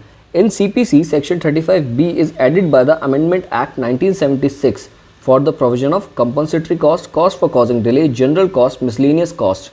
Correct answer here is option B, that is cost for causing delay. Question number 222. Cost imposed under section 35B of CPC shall be included in the cost awarded in the decree passed in the suit, shall not be included in the cost awarded in the decree passed in the suit. Option C, shall, if not paid, be executable against the person on whom the cost have been imposed. And option D, only B and C. Here correct answer is option D, that is only B and C. That is, shall not included in the cost awarded in the decree passed in the suit, and C, shall, if not paid, be executable against the person on whom the cost have been imposed. Question number 223. The principles governing the execution of decree and orders in CPC are dealt with in. Correct answer here is option A, that is section 36 to section 74, substantive law, and order 21, procedural provisions. Question number 224. The expression court which passed a decree is defined under which of the following sections of the code? Here correct answer is option C, that is section 37. Question number 225. A decree may be executed under CPC by collector, sub-collector, tehsildar, the court which passed the decree. Here correct answer is option D, that is the court which passed the decree. Question number 226. A decree may be executed by district judge, commissioners, court which has passed the decree, either by the court which has passed the decree or to which the decree is sent for execution. In question number 226, correct answer is option D, that is either by the court which has passed the decree or to which the decree is sent for the execution. Question number 227. The application is placed before the following court for the execution of decree: before district court, before that court which has passed the decree, before that court where the defendant is residing temporarily under local jurisdiction, before that court where the execution property is available under local jurisdiction. Here correct answer is option B, that is before the court which has passed the decree. Question number 228. A decree for execution cannot be sent to a foreign court, court outside India established by the authority of central government, both A and B, neither A or B. In question number 228, correct answer is option A only, that is foreign court. Question number 229. The application for execution of decree may be transferred from one court to another court if the party feels that there is possibility of delay in justice on the part of the court, if the defendant lives or does business in the jurisdiction of that court where the application for execution of decree have to transfer. C, if the plaintiff has gone from the jurisdiction of the court which has passed the decree and not included in these. Here in question number 229, correct answer here is option B, that is if the defendant lives or does business in the jurisdiction of the that court where application for execution of decree have to transfer. Question number 230. Court not competent to execute the decree.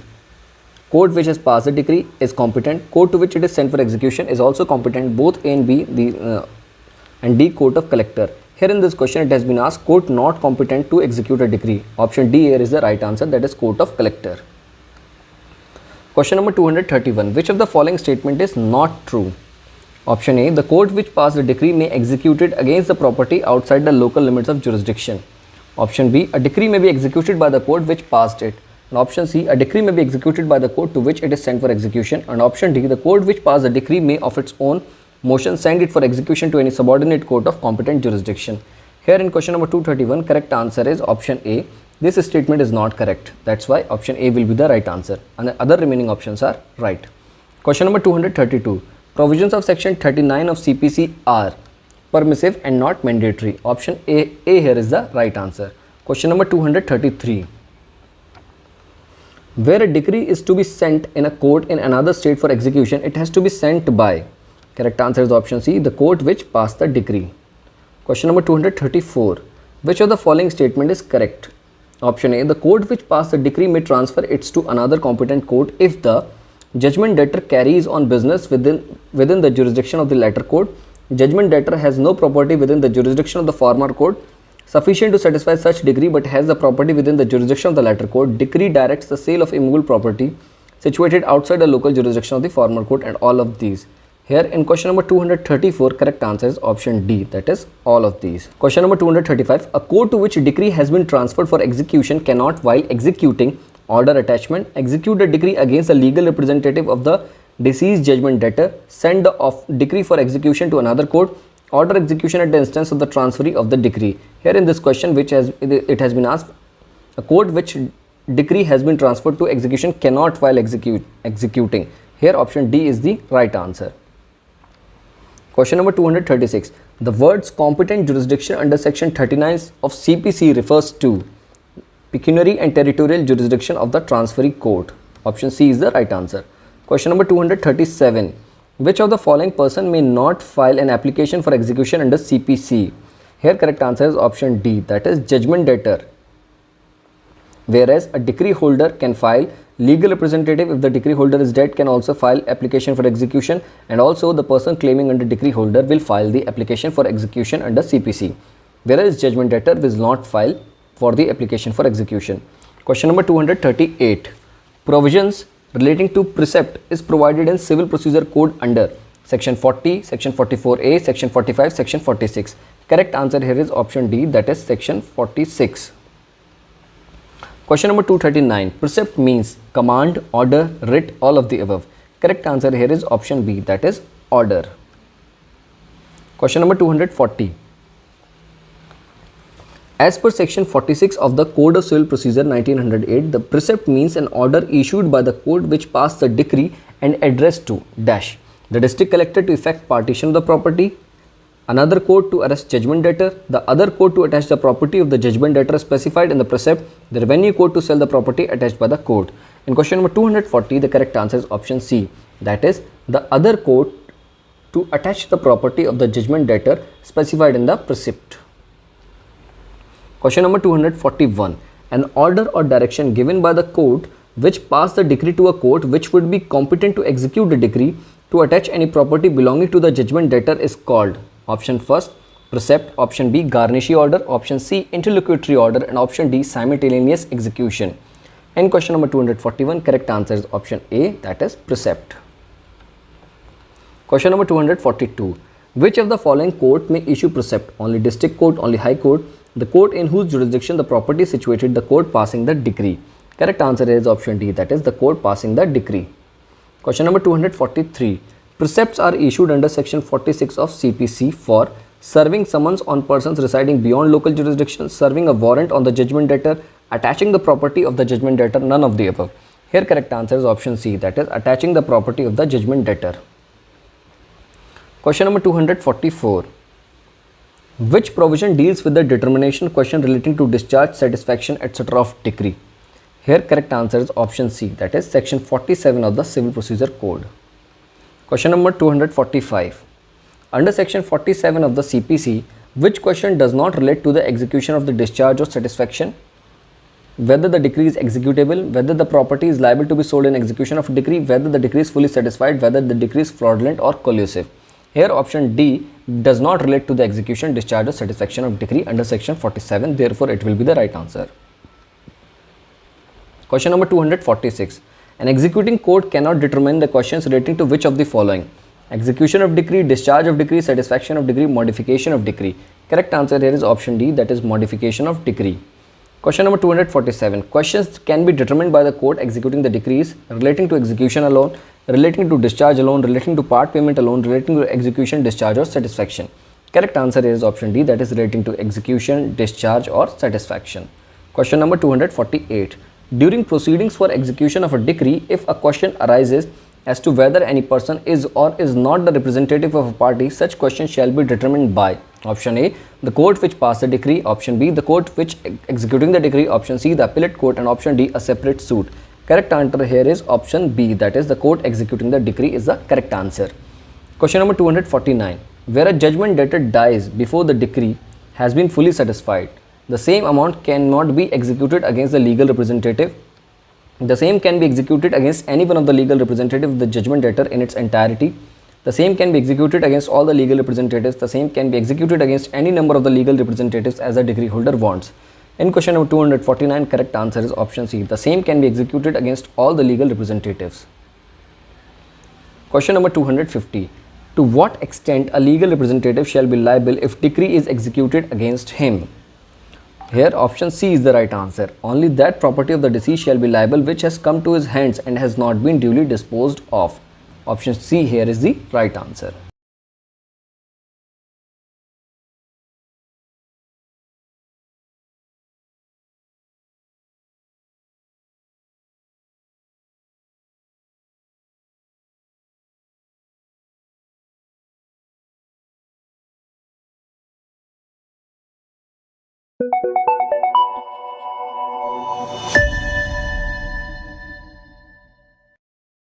Question number 251. An ex parte decree passed by Court A was transferred to Court B for execution, and execution proceedings are pending in Court B. Court A sets aside ex parte decree, and on rehearing, a fresh decree was passed on the same terms.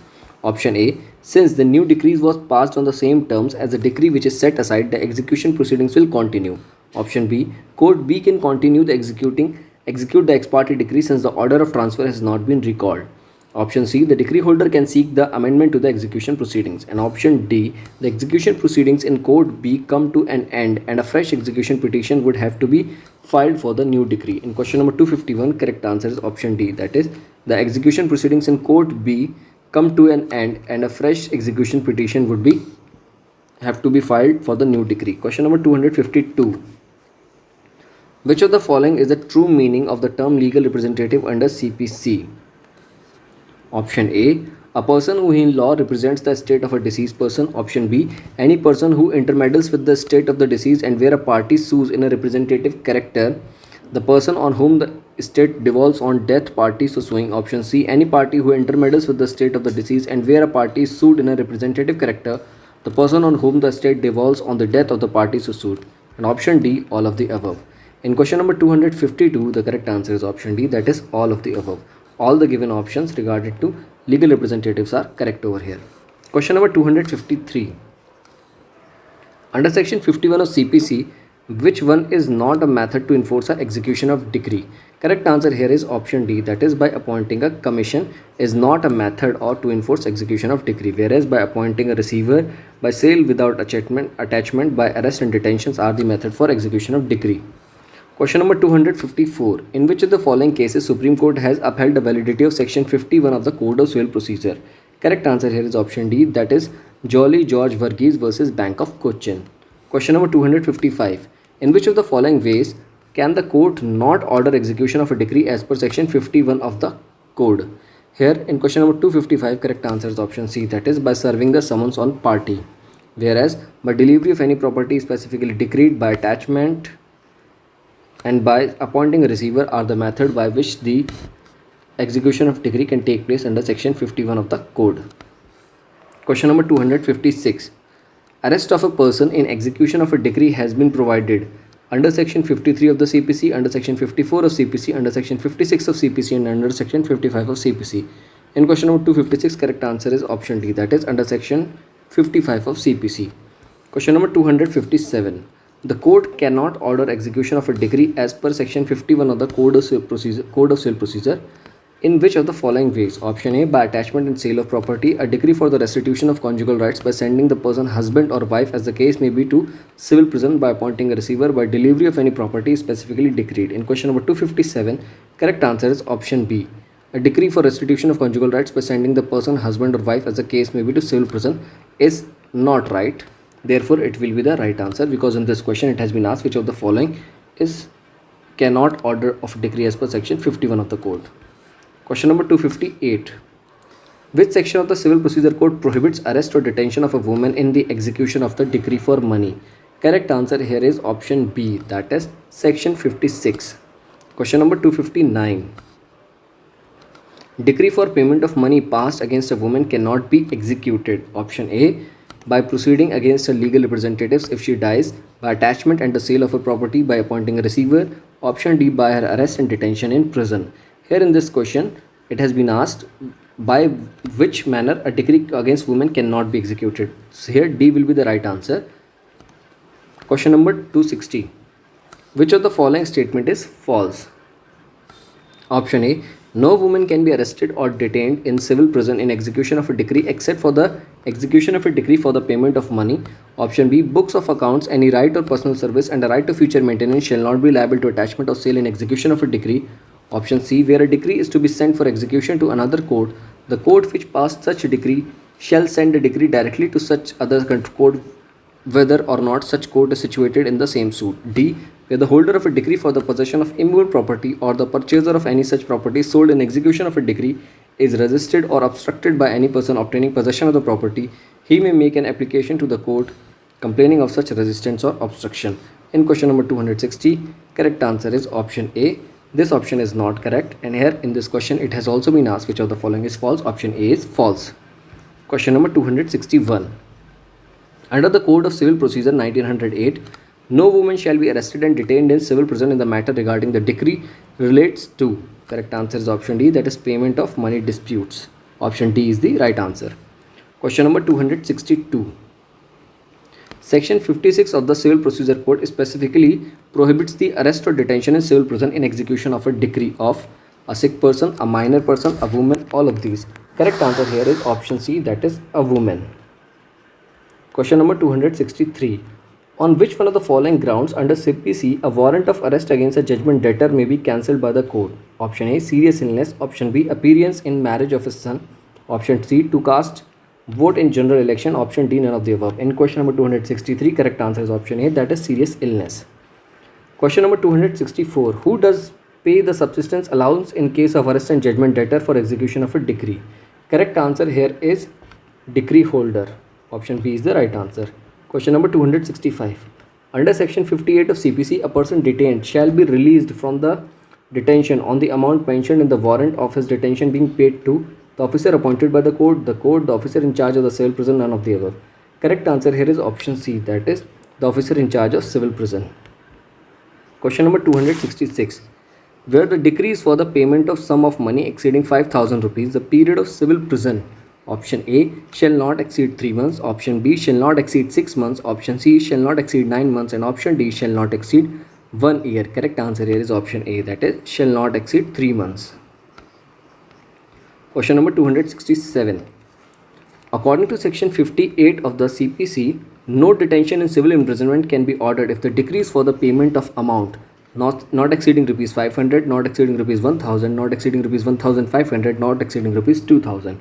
Correct answer here is option D, that is not exceeding rupees 2000. Question number 268. Where a judgment debtor has been committed to the civil prison, he may be released therefrom by the state government on the ground of the existence of any infectious disease by the committing court or any court to which that court is subordinate on the ground of serious illness, by the state government on the ground of the existence of any contagious disease, and option D, all of the above. Correct answer is option D, that is all of the above. All the statements are correct here. Question number 269. A judgment debtor is arrested in execution of a decree for the payment of money, and a judgment debtor pays the amount of the decree and the cost of the arrest to the officer arresting him. Such officer, option A, shall send a judgment debtor to civil prison. Option B, shall take judgment debtor to the court, shall at once release him. And option D, shall release him after taking the security from him. In question number 269, correct answer is option C, that is, shall at once release him. Question number 270. Under section 60 of the CPC, which of the following properties is not liable to attachment and sale and execution of a decree? Option A, negotiable instruments. Option B, houses or other buildings. Option C, government securities. And option D, any right of personal service. Here correct answer is option D, that is, any right of personal service. Question number 271. Under CPC, which one of the properties cannot be attached in execution of a decree? Books of account, land, banknote, checks. Correct answer here is option A, that is, bank of accounts cannot be attached in execution of decree. Question number 272. Which of the following property is liable to attachment and sale in execution of a decree? Correct answer here is option D, that is, government securities. Government securities are liable to attachment and sale in execution of a decree. Whereas a right to future maintenance, books of accounts, a mere right to sue for damages are not liable for attachment and sale in execution of a decree. Question number 273. Which of the following property is not liable to be attached and sale during the execution of proceedings? Option A, bill of exchange. Option B, promissory notes. Option C, government securities. And option D, tool of artisans. Here correct answer is option D, that is, tool of artisans. Question number 274. Which one of the following properties is liable to attachment and sale in execution of a decree? Option A, right to future maintenance. Option B, a promissory note. Option C, books of accounts. And option D, a right for personal service.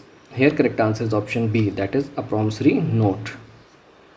Question number 275. Under CPC, which one of the following is liable to attachment and sale in execution of a decree? Correct answer here is option B, that is, promissory notes. Question number 276. Which of the following properties cannot be attached in execution of a decree? Option A, pensions. Option B, promissory notes. Option C, house or other building. And option D, hundi. Correct answer here is option A, that is, pensions. Question number 277. Book of accounts. Option A are liable to attachment and sale in execution of a decree. Option B are not liable to attachment and sale in execution of a decree. Option C are no evidence in the eye of law, can be the sole evidence to decide a suit. Here correct answer is option B, that is, are not liable to attachment and sale in execution of a decree. Question number 278. Which of the following properties are liable to attachment and sale in execution of a decree under section 60 of the CPC? Correct answer here is option A, that is, banknote, checks, and bill of exchange. Question number 279. Which of the following properties shall not be liable to attachment and sale in execution of a decree? Correct answer here is option B, that is, any right of personal service. Question number 280. Whether necessary wearing apparel are liable for the attachment and execution of a decree? Correct answer is option B, that is, no. Question number 281. In execution of a decree for the maintenance salary of a person can be attached to the extent of option C, that is, 2/3. Question number 282. Which of the following properties of a judgment debtor are liable to be attached? Option A, personal ornament of religious usage of a woman, tool of artisans and cattle and seed grain, book of account, shares in corporation and government securities. Here correct answer is option D, that is, shares in corporation and government securities.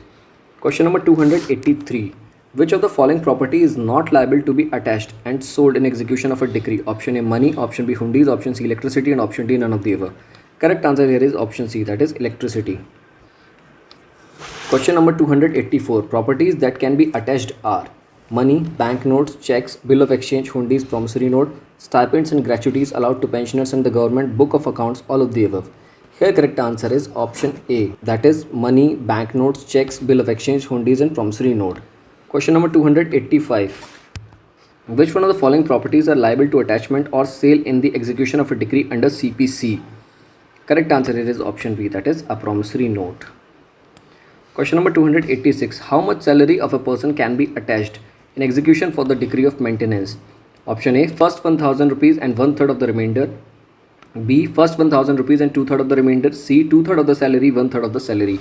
Correct answer is option C, that is, 2/3 of the salary. Question number 287. Which of the following kinds of property is not liable to attachment and sale in execution of a decree? Option A, money. Option B, shares. Option C, land. Option D, personal ornaments which cannot be parted by any woman. Correct answer is option D, personal ornaments which cannot be parted by any woman. Question number 288. Private alienation of property after attachment of the same is voidable at the option of the decree holder, voidable at the option of the judgment debtor, option C, void ab initio, and option D, void as against all claims enforceable under the attachment. In question number 288, correct answer is option D, that is void as against all claims enforceable under the attachment. Question number 289. Where immovable property is sold in execution of a decree and such sale has become absolute, the property shall be deemed to have vested in the purchaser from the time. Option A, when the sale becomes absolute, when the property is sold, when the purchaser acquires possession and depends on the code. Here correct answer is option B, that is when the property is sold. Question number 290.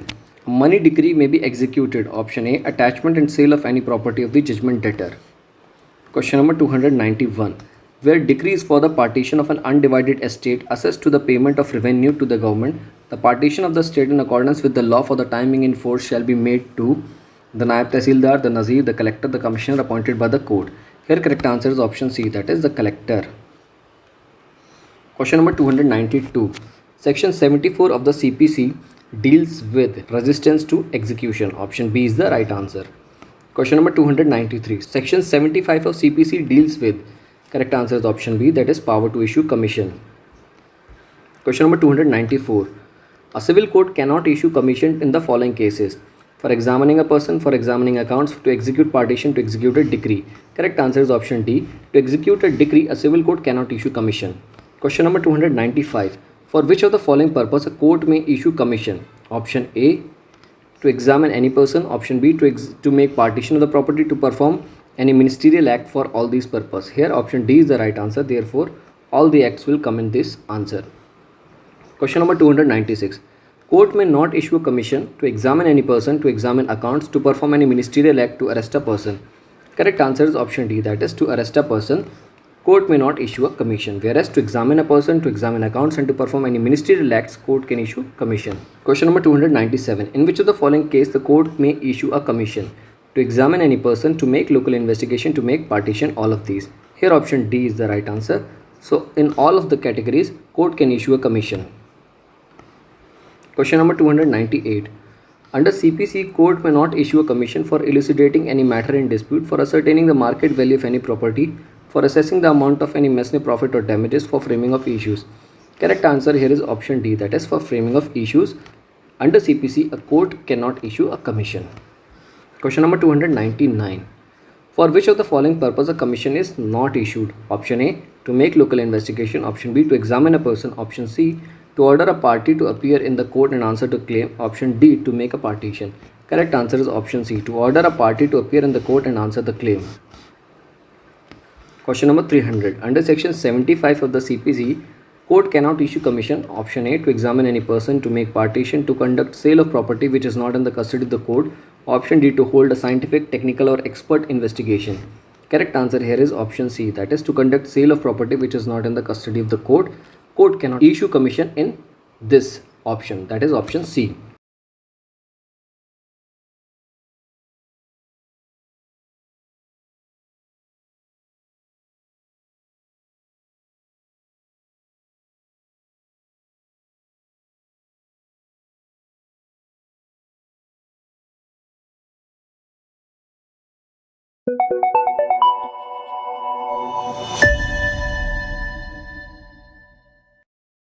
Question number 301.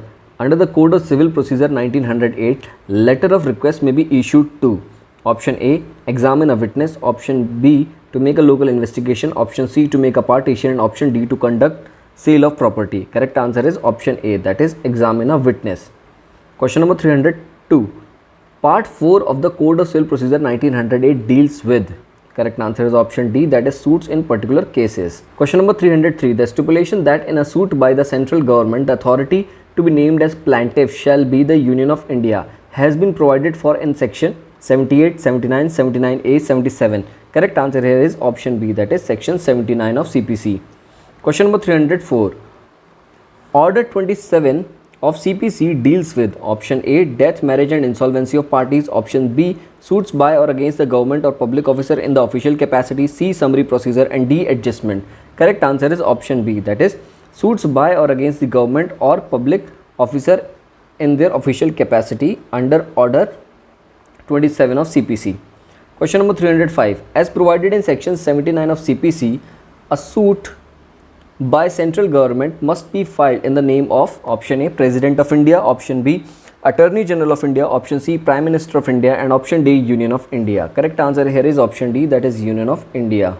Question number 306. For instituting a suit against the government or against a public officer in official capacity, the notice period under section 80 of CPC is 3 months, 2 months, 1 month, 15 days. Correct answer is option B, that is 2 months or 60 days. Question number 307. Under which section of CPC a notice is required to be given at least 2 months before filing a suit against a central or state government? Correct answer is option C, that is section 80 of CPC. Question number 308. No suit shall be instituted against a public officer in respect of any act done in his official capacity until the expiration of dash next after notice in writing has been delivered. Correct answer is option C, that is 2 months. Question number 309. Which of the following statement is correct? Option A. No suit not involving urgent or immediate relief may be instituted against the central government except after serving a notice of 2 months. Option B. A decree against the Union of India may not be executed unless it remains unsatisfied for a period of 3 months. Option C. Both A and B are correct, and option D. Both A and B are incorrect. Here correct answer is option C, that is both A and B are correct. Question number 310. In a suit which relates to railway, the authority to be named as a plaintiff or defendant shall be. Correct answer is option A, that is the general manager of the railway. Question number 311. The provisions of section 80 of CPC are mandatory, directory, discretionary, none of the above. Correct answer is option A, that is mandatory. Question number 312. Which one of the following is a true statement relation to section 80 of CPC? Option A. A suit where the service of notice can be instituted generally with the leave of the court. Option B. A suit without service of notice can be instituted in cases of urgent or immediate relief with the leave of the court. Option C. In cases of urgent or immediate relief where the leave to institute the suit without service of notice has been granted, interim or otherwise ex parte relief can be granted. Option D. No suit under section 80 can be instituted without the compliance of the requirement of notice. And question number 312. Correct answer is option B, that is a suit without service of notice can be instituted in cases of urgent or immediate relief with the leave of the court is the correct answer. Question number 313. In a suit to obtain an urgent or immediate relief against government or public officer for act done in his official capacity, if the court is satisfied after hearing the parties that no urgent or immediate relief need to be granted in suit, the court shall, option A, impose penalty upon plaintiff, option B, reject the plaint, option C, pass a decree in favor of that government or public officer, option D, return the plaint for the presentation after complying with the requirements. Here in question number 313, correct answer is option D, that is return the plaint for the presentation after complying with requirements. Question number 314. Notice under section 80 of CPC is mandatory when the suit against a cooperative society, the suit is against the government, the suit is against the Gram Panchayat, the suit against the municipal corporation. Correct answer is option B, that is the suit against the government. Question number 315. Provisions of section 80 of CPC are binding on option A, the Court of Civil Judge, option B, the Court of District Judge, option C, the High Court, and option D, all of the above. Correct answer is option D, that is all of the above. Question number 316. What does section 80 of CPC deal with? Foreign judgment, injunction, requirement of notice of institution of suit against government, award of cost. Here correct answer is option C, that is requirement of notice for institution of suit against the government. Question number 317. In the case of a suit against the central government where it relates to railways, a prior notice in writing is required to be delivered to Minister of Home Affairs, Secretary to the Central Government, General Manager of Railway, Minister of Railway. Correct answer is option C, that is General Manager of Railway.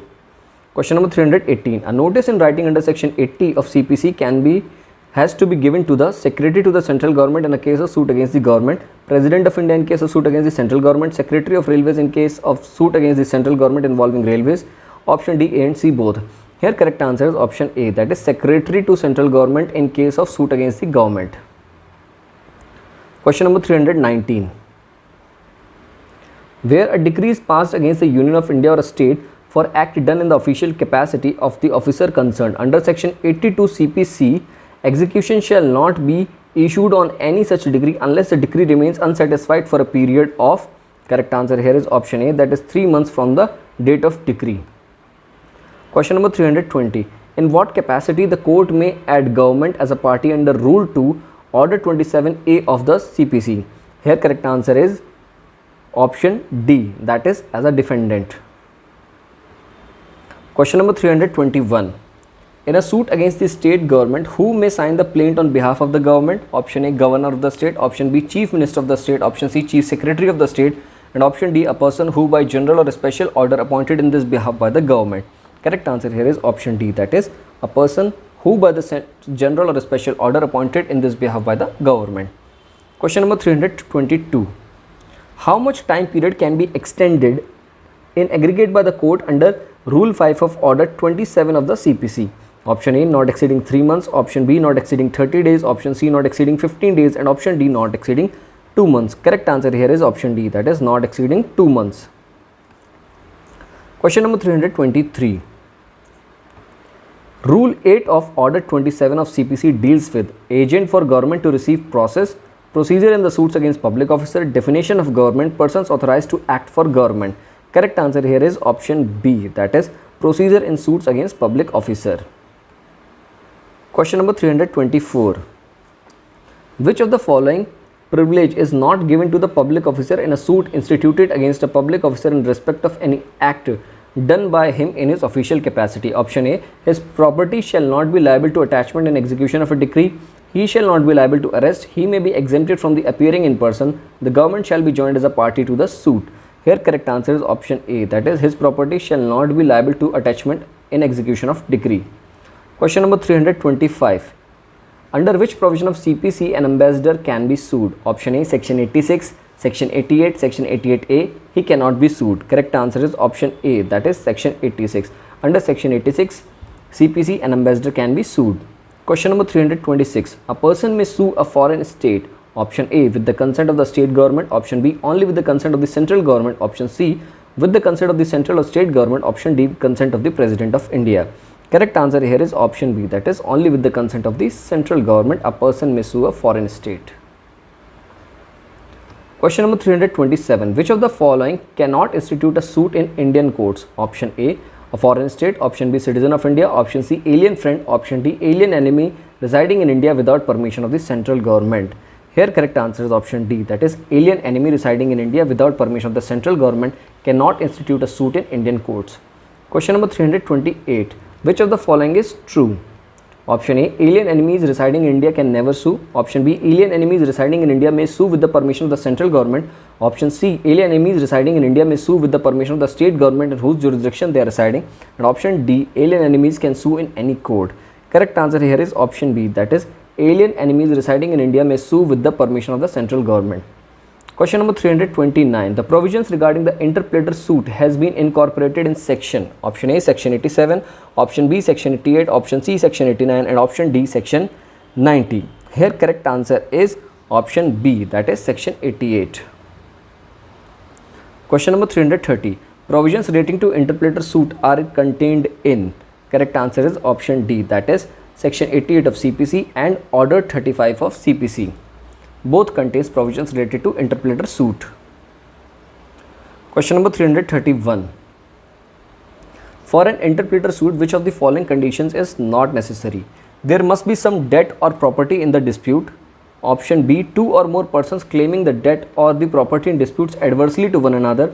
Option C, there must be suit pending wherein the rights of the rival claimants for the debt or property in dispute can be properly adjudicated.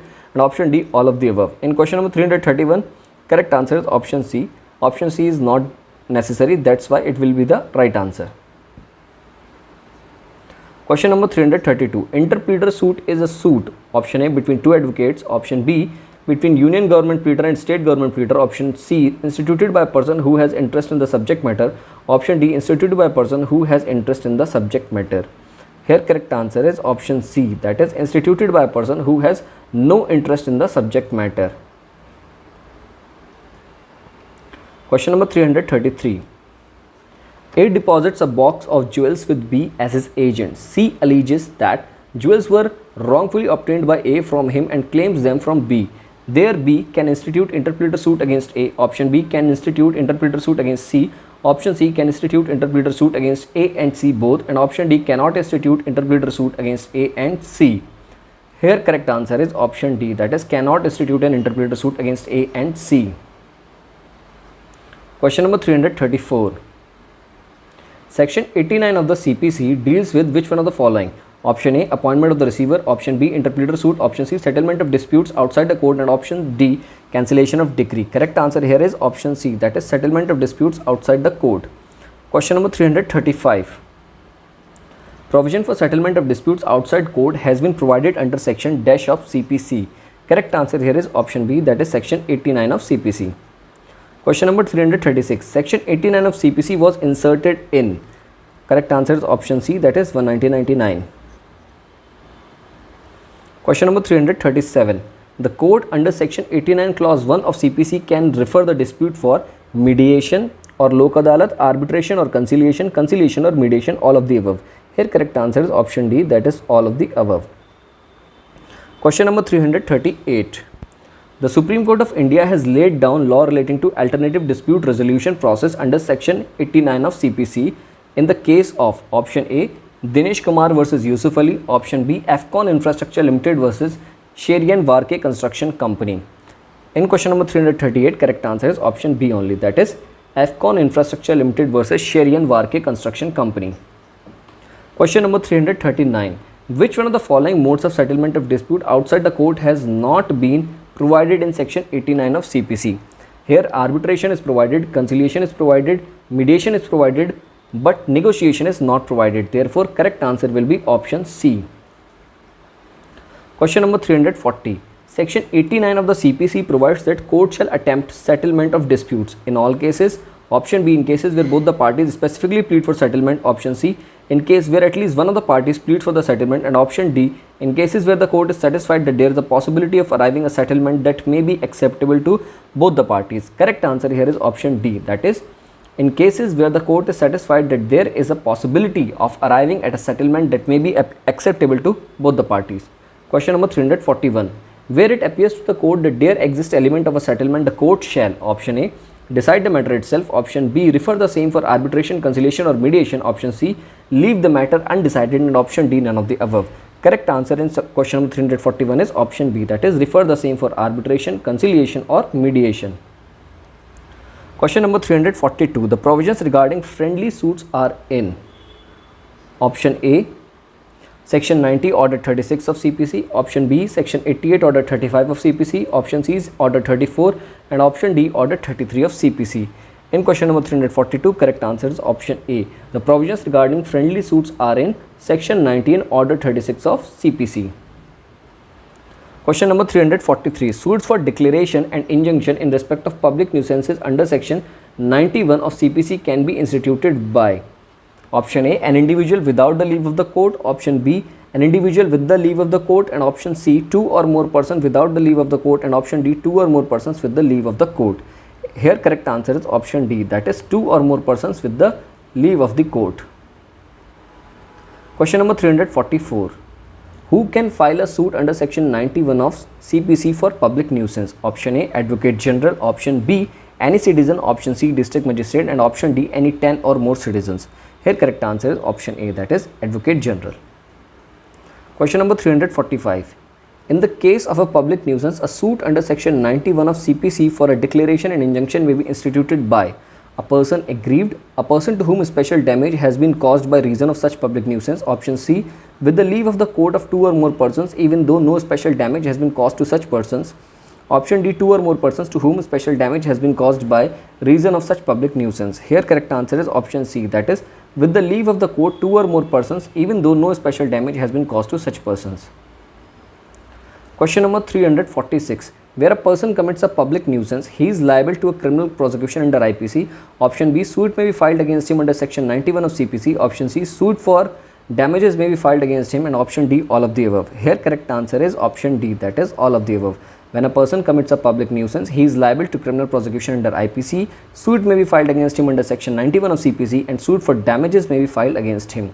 Here all the options are correct. Question number 347. A suit alleging public nuisance can be instituted by A. Advocate General of the state, option B. By two or more persons who have suffered the damage, C. By two or more persons with the leave of the court even though no special damage has been caused to them, and option D. A member of the local body. Which of the following combination is correct? Here options are A and B, A and C, B and D, C and D. Here correct answer is option B, that is A and C, that is Advocate General of the state and by two or more persons with the leave of the court even though no special damage has been caused to them can file suit alleging public nuisance. Question number 348. Who amongst the following may sue for public nuisance and other wrongful acts affecting the public? Option A, the Advocate General only. Option B, with the leave of the court by two or more persons only. Option C, anybody who is affected by it. And option D, A and B both. Here correct answer is option D, that is A and B both. Question number 349. A suit in respect of public charities is provided under option A, section 92, option B, section 41, option C, section 100, and option D, section 105 of CPC. Here correct answer is option A, that is section 92 of CPC. A suit in respect of public charities is provided under section 92 of CPC. Question number 350. In which of the following sections of the CPC provisions for suits relating to public charities is found? Here correct answer is option B, that is section 92 and 93.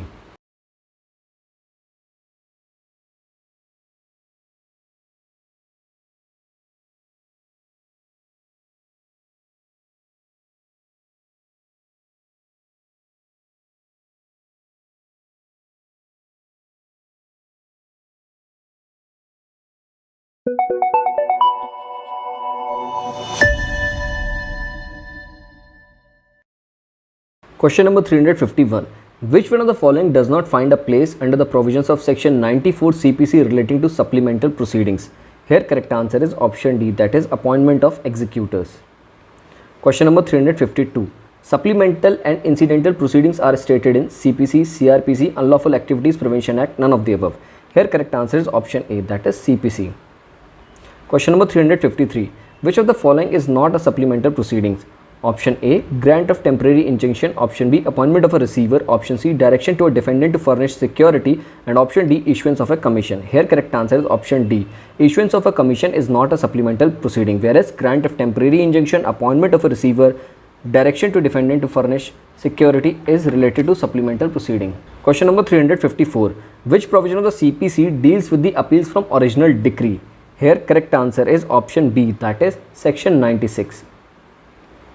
Question number 355. No appeal shall lie from a decree passed by the court with the consent of the parties. It is provided in option A, section 96 subsection 1, B, section 96 subsection 2, option C, section 96 subsection 3, and option D, section 96 subsection 4 of CPC. Here correct answer is option C, that is section 96 subsection 3 of CPC. States that no appeal shall lie from a decree passed by the court with the consent of the parties. Question number 356. Section 96 subsection 4 of the CPC inserted by the Code of Civil Procedure Amendment Act 1976 bars option A, appeal against consent decree. Option B, appeal in petty cases. Option C, appeal against final decree. And option D, appeal against findings. Here correct answer is option B, that is appeal in petty cases. Question number 357. Which of the following statement is correct? Option A, an appeal may lie from an original decree passed ex parte. Option second, no appeal shall lie from a decree passed by the court with the consent of the parties. Option third, no appeal shall lie on a question of law. Here correct answer is option D, that is both first and second. Question number 358. An appeal shall lie from all orders passed by the court. Option B, only from such orders as provided in the Code of Civil Procedure. Option C, from none of the orders passed by the district courts. And option D, from none of the decrees by the district courts. Here correct answer is option B, that is only from such orders as provided by the Code of Civil Procedure. Question number 359. Point out the wrong statement. Option A, where the defendant appears and the plaintiff does not appear, when the suit is called for hearing, the court shall dismiss the suit and the plaintiff shall be barred from filing a fresh suit on the same cause of action. This statement is correct, therefore it will not be the right answer. Statement second, no appeal may lie from original decree passed ex parte. This statement is wrong. So statement B will be the right answer in this question. Whereas let us read other statements also. The plaintiff may apply to the court which passed an ex parte decree against him for an order to set aside. This is right. No court shall set aside decree passed ex parte merely on the ground that there has been an irregularity in the service of someone upon the defendant. This is also correct.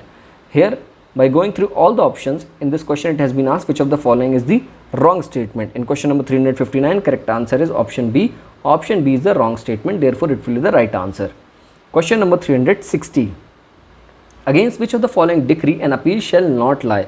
Option A, a decree passed by the High Court. Option B, ex parte decree. Option C, a decree passed by the District Court. And option D, a decree passed by the court with the consent of parties. Correct answer here is option D. A decree passed by the court with the consent of parties. An appeal shall not lie in this provision. Therefore, option D will be the right answer. Question number 361. Under which section of CPC appeal is barred against a consent decree? Option A, section 97. Option B, section 96 subsection 1. Option C, section 96 subsection 3. And option D, section 96 subsection 4. Here correct answer is option C, that is section 96 subsection 3. Appeal is barred against a consent decree. Question number 362. Under which section of CPC a second appeal can be filed? A second appeal can filed under section 100 of CPC. Therefore, option C is the right answer. Question number 363. Second appeal under section 100 of CPC lies before District Court, High Court, Supreme Court, Special Court. Correct answer here is option B, that is High Court. Second appeal lies before High Court. Question number 364. Essential conditions provided under section 100 subsection 1 of CPC for preferring second appeal is substantial question of fact, substantial question of law, error regarding jurisdiction, subject matter of the public nuisance. Correct answer here is option B, that is substantial question of law. Question number 365. Under the provision of the Code of Civil Procedure, no second appeal lie in a suit for the recovery of money not exceeding. Correct answer here is option A, that is rupees 25,000. Question number 366. If the appeal is heard by a single judge bench of a high court, where does the further appeal lie? Option A, only to the Supreme Court. Option B, no further appeal. Option C, by division bench of high court. And option D, none of these. Here correct answer is option B, that is no further appeal. Question number 367.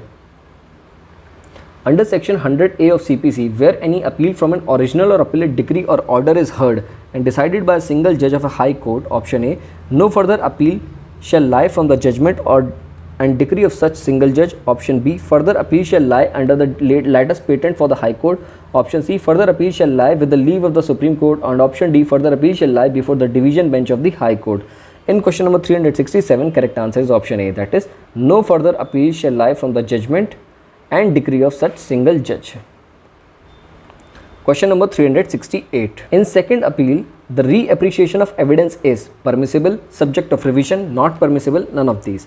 Correct answer here is option C, that is non-permissible. In second appeal, the reappreciation of evidence is not permissible. Question number 369. Which one of the following cases is on second appeal? Option A, Madan Lal versus Balkrishna, Sudhir G. Angur versus M. Sanjeev, C. Shaidan Singh versus Daryo Kunwar, and option D, Harshad Chiman Lal Modi versus DLF Universal Limited. In question number 369, correct answer is option A, that is Madan Lal versus Balkrishna is related to second appeal. Question number 370. Under section 104 of CPC, an appeal can be preferred against. Option A, an order under section 91 to refuse permission to institute suit, an order under section 95 for compensation. Option C, an order under section 92. All of the above. Here correct answer is option D, that is all of the above. Question number 371. An appeal shall not lie from which of the following order under CPC? Option A, section 35A, option B, section 35B, option C, section 95, and option D, section 91. Here correct answer is option B, that is section 35B. Under section 35B, an appeal shall not lie. Question number 372. Which of the following is not correct regarding the power of appellate court? Option A, appellate court has power to determine a case finally. Option B, appellate court has a power to remand the case. Option C, appellate court has no power to take additional evidence. Option D, appellate court has the power to frame issue and refer them on trial. In question number 372, correct answer is option C, that is appellate court has no power to take additional evidence. Question number 373. Which one of the following is correct? Option A, appellate court shall have the power to determine case finally. Option B, appellate court shall not remand a case. Option C, appellate court shall not have the power to frame issues and refer them for trial. And option D, appellate court shall not have power to take additional evidence. Here correct answer is option A. Appellate court shall have power to determine a case finally. Question number 374. Which of the following is not regarding the powers of appellate court? Option A, have power to remand the case. Option B, have power to take additional evidence. Option C, not have power to take additional evidence. Option D, have power to frame issue and refer them for trial. Here correct answer is option C. Not have power to take additional evidence is not correct regarding the power of appellate court, whereas have power to remand the case is correct, have the power to take additional evidence is also correct, and have the power to frame issues and refer them for trial is also correct in relation to appellate court. Question number 375. Which one of the following combination is mismatched under the CPC? Temporary injunction order 39 is correct. Right to lodge caveat section 148A is also correct. Suit by pauper order 33 is also correct. Powers of appellate court section 102 is not correct. Therefore, in this question it has been asked which of the following is mismatched. Option D is mismatched. Therefore, it will be the right answer. Question number 376. Reference under the Code of Civil Procedure may be made to the Supreme Court, the High Court, the District Judge, none of the above. Correct answer is option B, that is the High Court. Reference under CPC will be made to the High Court. Question number 377. Who may apply for reference under section 113 of the CPC? Option A, a party to the suit. Option B, court. Option C, both A and B. And option D, none of the above. Here correct answer is option B, that is court. Court will apply for the reference under section 113 of the CPC. Question number 378. If court is satisfied that a case pending before it involves a question as to the validity of any act, the court should: option A, decide the validity of the act. Option B, refer the matter to the High Court. Option C, High Court should exercise power to revision. And option D, refer to Supreme Court for advice. Here correct answer is option B, that is refer the matter to the High Court. Question number 379. Which of the following section of CPC deals with the provisions relating to review? Option A, section 115. Option B, section 112. Option C, section 113. And option D, section 114. Here correct answer is option D, that is section 114. Question number 380. Under section 114 of the Code of Civil Procedure 1908, any person considering himself aggrieved by a decree or order may apply for review, revision, reference, none of the above. Here correct answer is option A, that is review. Question number 381. Section 114 of CPC should be read with: option A, Order 46 Rule 1, option B, Order 47 Rule 1, option C, Order 47 Rule 3, and option D, Order 41. Here correct answer is option B, that is Order 47 Rule 1. Section 114 of CPC should be read with Order 47 Rule 1. Question number 382. An application can be filed for review of a judgment if the judgment is erroneous. Option B, if there is an error apparent on the face of the record. Option C, if the matter is important and requires rehearing. And option D, none of the above. In question number 382, correct answer is option B, that is if there is error apparent on the face of the record. Question number 383. An application for review of an order or a decree can be made to the appellate court, by an advocate for a party, by a session judge, to the court that made the order or passed the decree. Here correct answer is option D. An application for review of an order or a decree can be made to the court that made the order or passed the decree.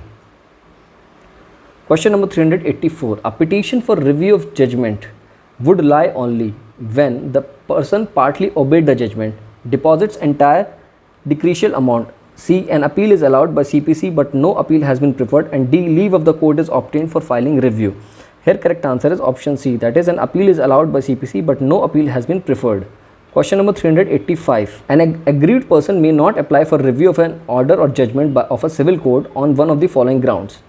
Option A, a decree or order from which an appeal is allowed but from which no appeal has been preferred. Option B, a decree or order is passed in the absence of aggrieved person. Option C, a decree or order from which no appeal is allowed. And option D, a decree on a reference from a court of small cause court. In question number 385, correct answer is option B, that is a decree or order is passed in the absence of an aggrieved person. Question number 386. Under which of the following circumstances review of a judgment may not lie? Option A, by a decree or order from which an appeal is allowed by this court but from which no appeal has been preferred. Option B, by decree or order which no appeal is allowed by this court. And option C, by decision on a reference from a court of a small cause. Option D, appeal dismissed. In question number 386, correct answer is option D, that is appeal dismissed. Question number 387. A judgment can be reviewed on the ground of discovery of a new and important evidence not within the knowledge of the party concerned. Option B, mistake or error of fact or law on the face of the record. Option C, both A and B. Here correct answer is option C, that is both A and B. A judgment can be reviewed on the ground of discovery of new and important evidence not within the knowledge of the party concerned and mistake or error of fact or law in the face of the record. Question number 388. Under section 115 of CPC, the High Court has the power to revision, review, reference, vary or reverse any order whatsoever. Correct answer here is option A, that is revision. Question number 389. Which of the following court has the power of revision with regard to civil matters? Correct answer here is option D, that is High Court. Question number 390.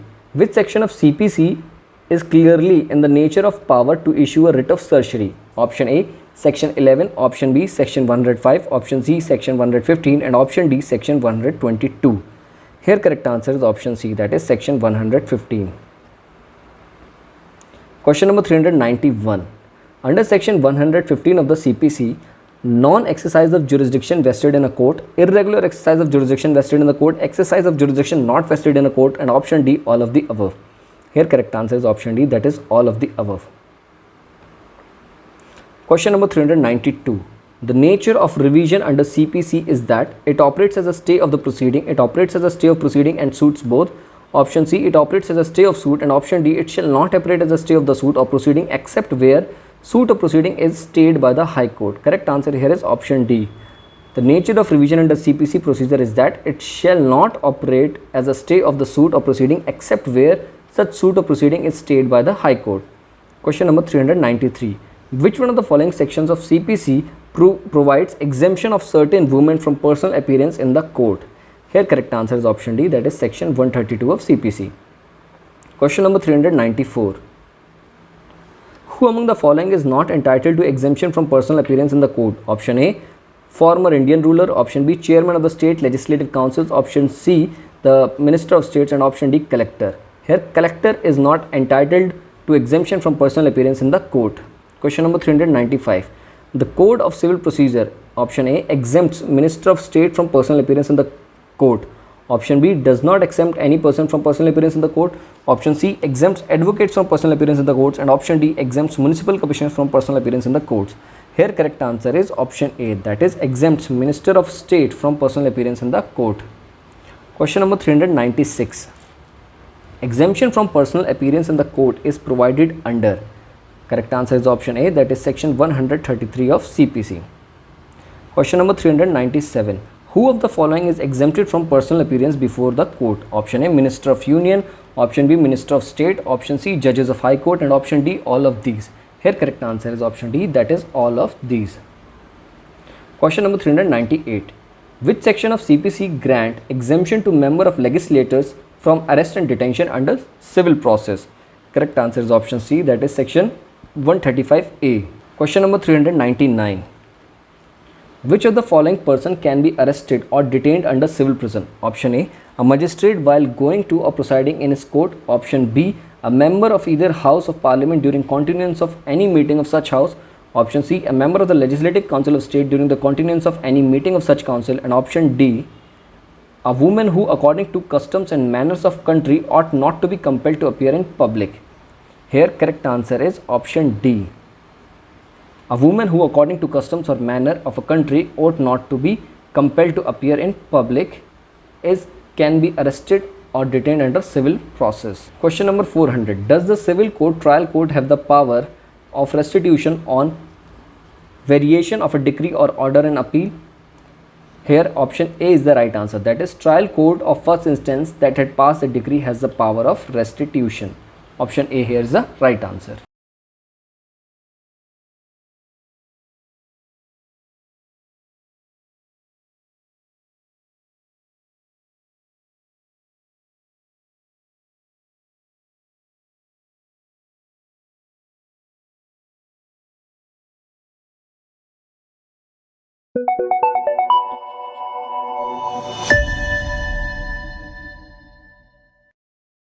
Question number 401. On the reversal of decree, which section imposes an obligation on the party to the suit who received an unjust benefit of the erroneous decree to make restitution to the other party for what he has lost? Here correct answer is option D, that is section 144 of CPC. Question number 402. Which one of the following sections of the CPC embraces the principle of restitution? Correct answer here is option B, that is section 144 embraces the principle of restitution. Question number 403. What is the meaning of restitution? That is section 144 CPC. Here options are option A, dispossessing a person in occupation of suit property, option B, re-adjudication of the claim, option C, restoration of suit, and option D, restoring to a party on the modification, variation or reversal of decree. Here correct answer is option D, that is restoring to a party on the modification, variation or reversal of decree is known as restitution under section 144 of CPC. Question number 404. Right to lodge a caveat has been provided under. It is provided under section 148A of the CPC. Question number 405. By which of the following act section 148A, that is right to lodge caveat, was inserted in the Code of Civil Procedure 1908? It was inserted by the Act 104 of 1976. Option C is the right answer. Question number 406. The duration of existence of a caveat filed under CPC is 60 days from the date on which it was filed, 30 days from the date on which it was filed, 120 days from the date when it was lodged, and option D, that is 90 days from the date when it was lodged. Correct answer here is option D, that is 90 days. Question number 407. A caveat under CPC may be lodged when any, option A, suit is instituted, option B, proceeding is initiated or instituted, option C, suit is about to be instituted, option D, suit or proceeding is instituted or about to be instituted. Here correct answer is option D, that is suit or proceeding is instituted or about to be instituted. Question number 408. Lodging of caveat under section 148 of CPC, option A, entitles the caveator to receive notice of application, option B, makes the caveat or a party to the suit, option C, both A and B, and option D, none of the above. Here correct answer is option A. Lodging of a caveat under section 148 of CPC entitles the caveator to receive notice of the application. Question number 409. Under which section of the CPC inherent power of the court has been provided? Here correct answer is option A, that is section 151. Under section 151 of CPC, inherent power of the court has been provided. Question number 410.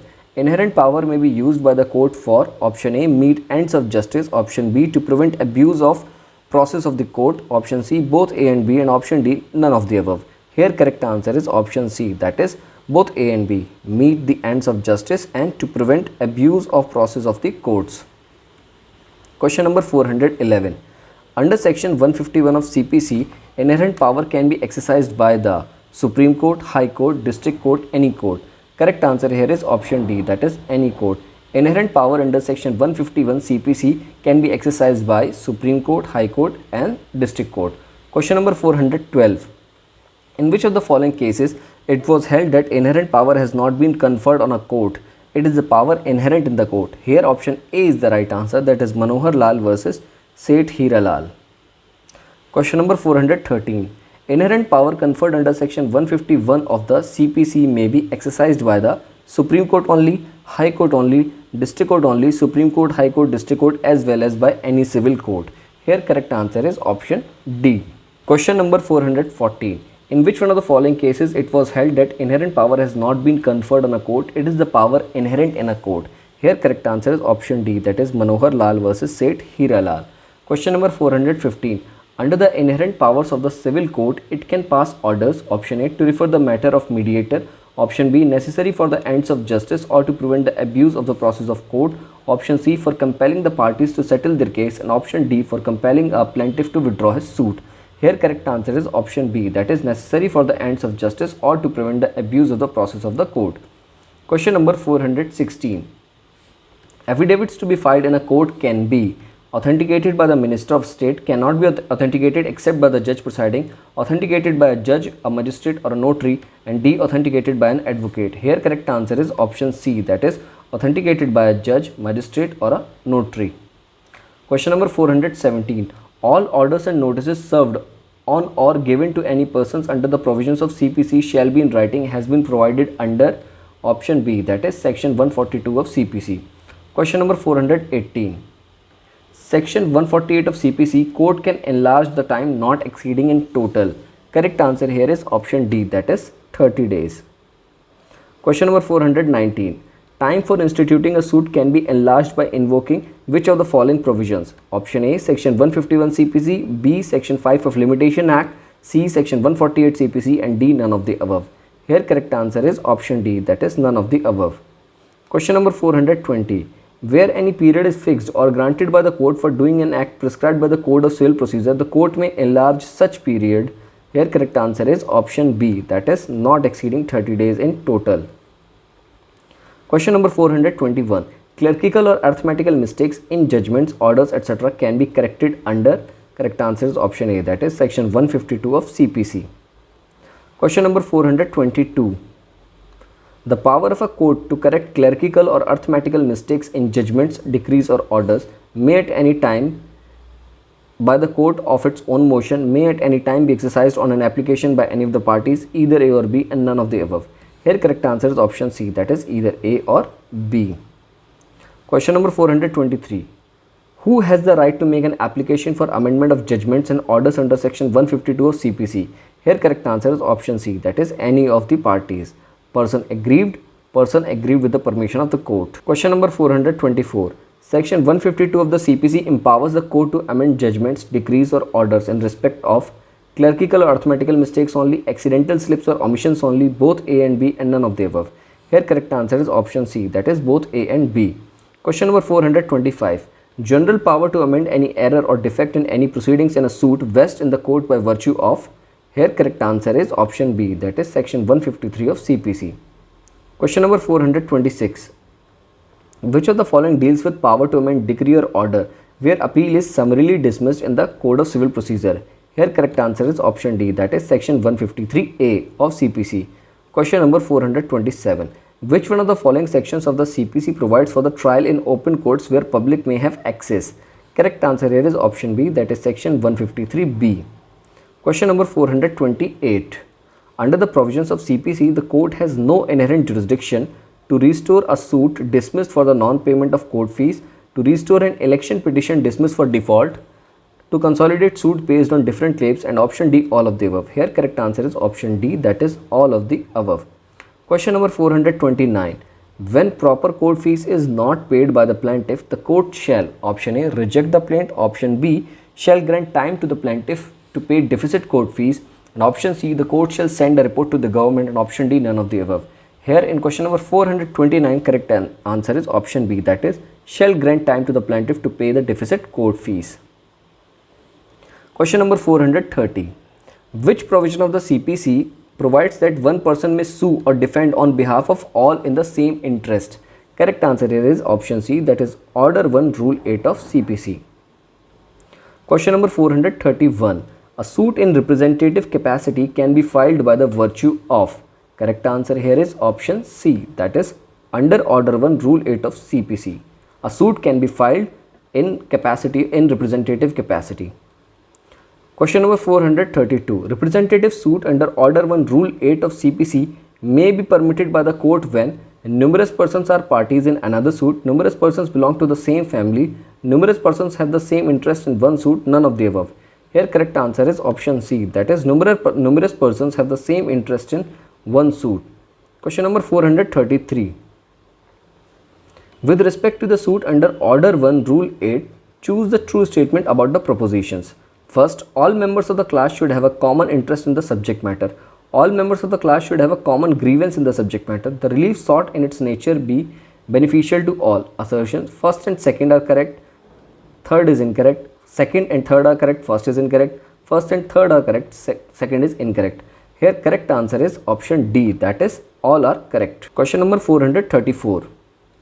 Which one of the following is not required in filing a representative suit under Order 1, Rule 8 of the CPC?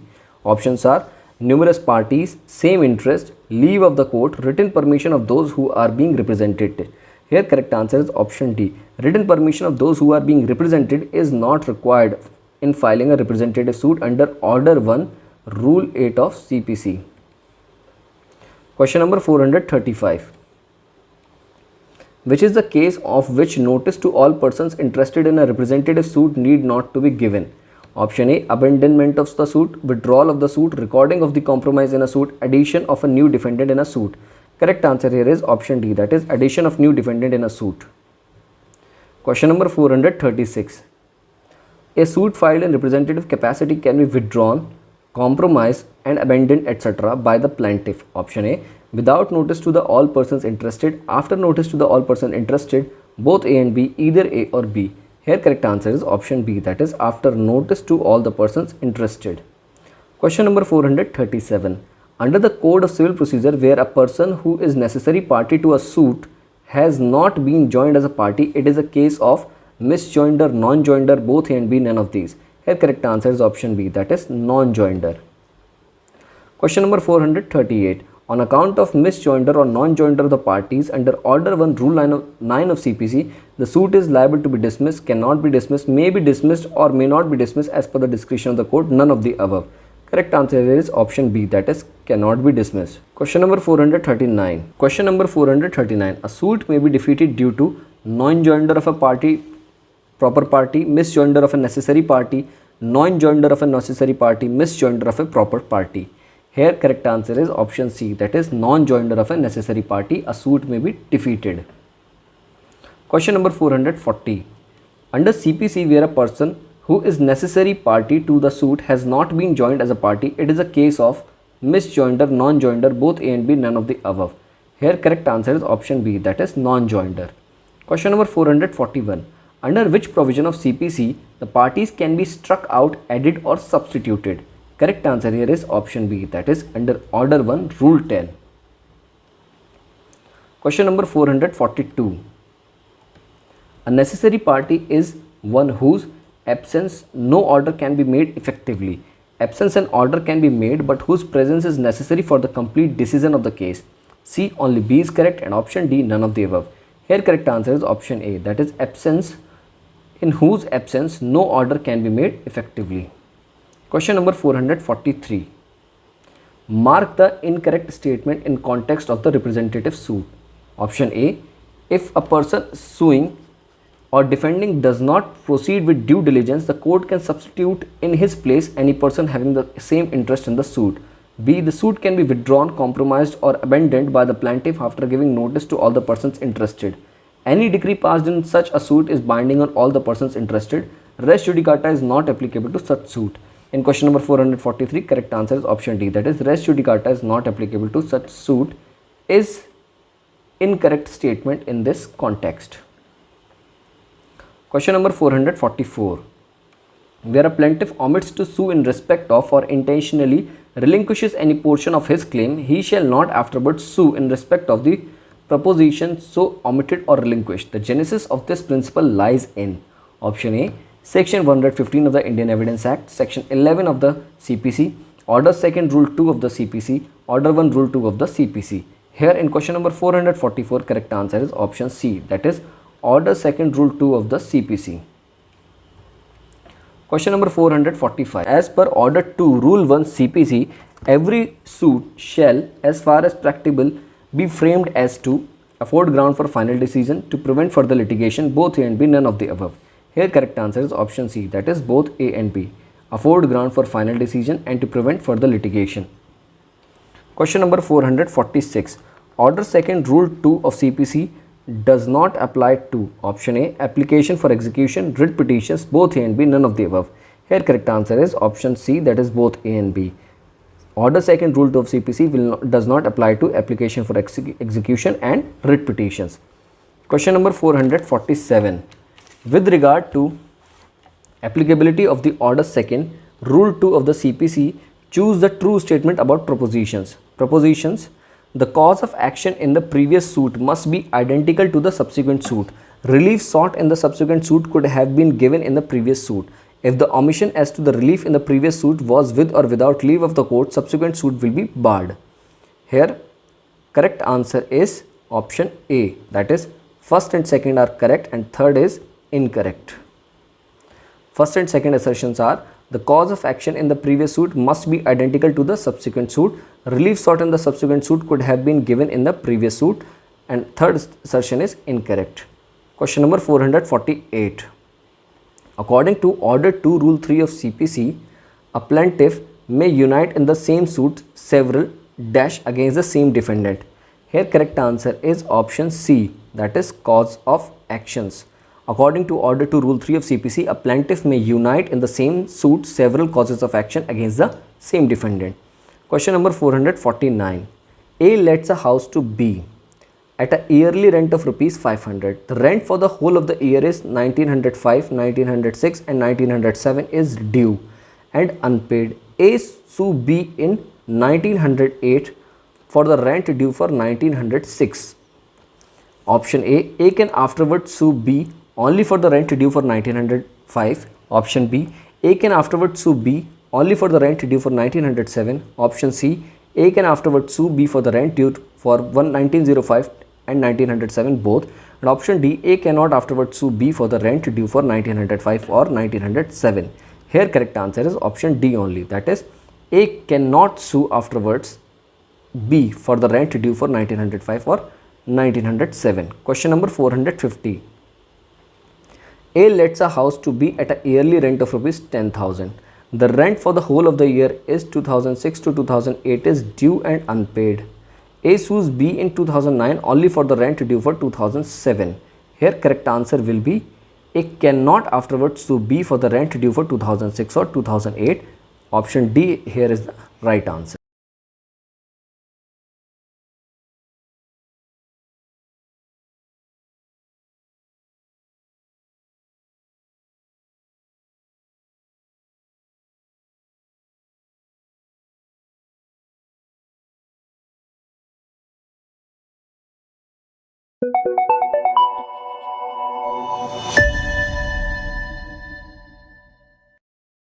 Question number 451. A lets a house to B at yearly rent of rupees 12,000. The rent for the years 2015, 16 and 17 is due and unpaid. A sues B in 2018 only for the rent due for the year 2016. Whether A can afterwards sue for the rent due for the year 2015 and 2017. Option A, yes. B, no. C, if he shows good cause. And D, none of the above. Here correct answer is option B, that is no. Question number 452. Which provisions of the code deals with the joinder of causes of action? Here correct answer is option A, that is Order 2 Rule 3 of CPC. Question number 453. Which of the following tests are to be applied in cases where the plea of bar of suit Order 2 Rule 2 is raised? Option A, where the cause of action in the previous suit and that in the subsequent suit are identical. Option B, whether the relief claimed in the subsequent suit could have been given in the previous suit on the basis of the pleadings filed in the suit.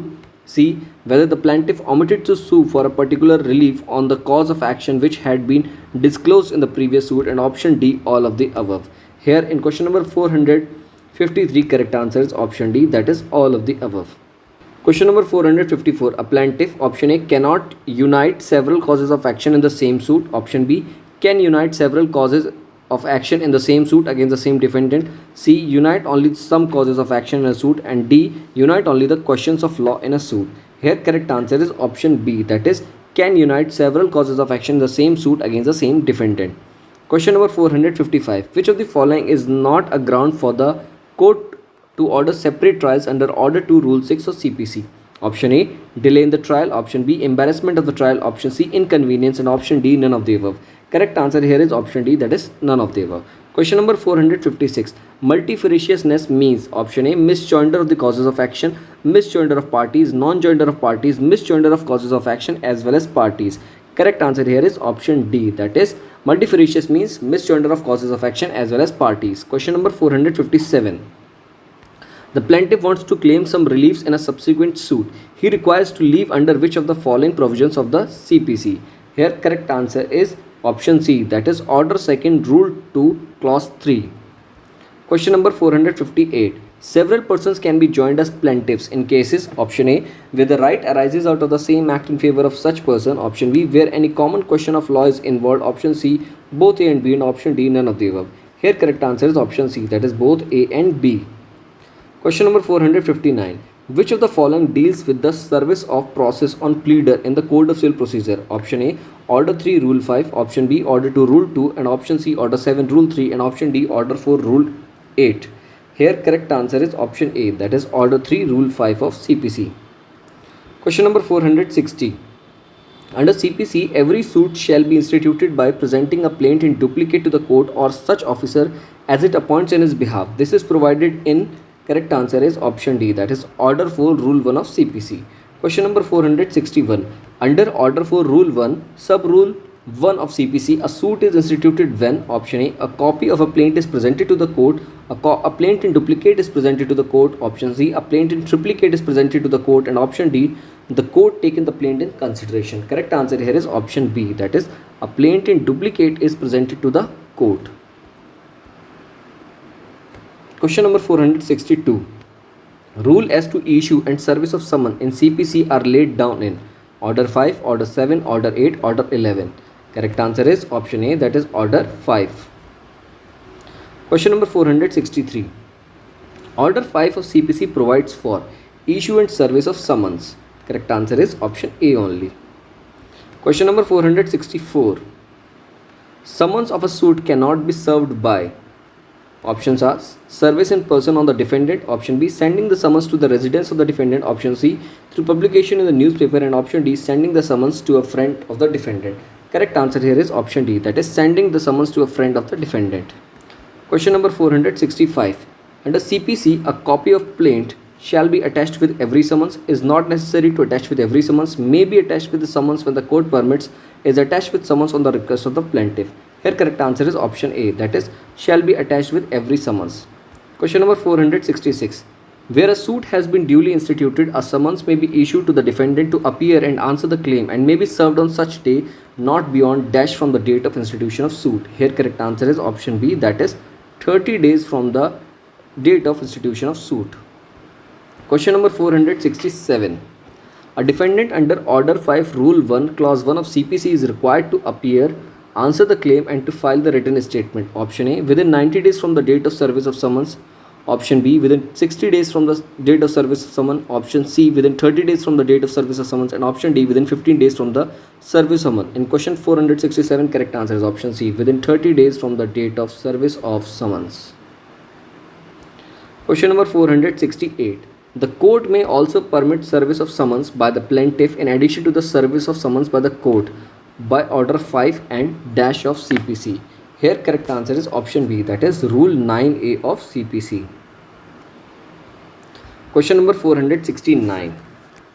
Thus the summons for service on the defendant can be given to the plaintiff under, correct answer is option A, that is Order 5, Rule 9A of CPC.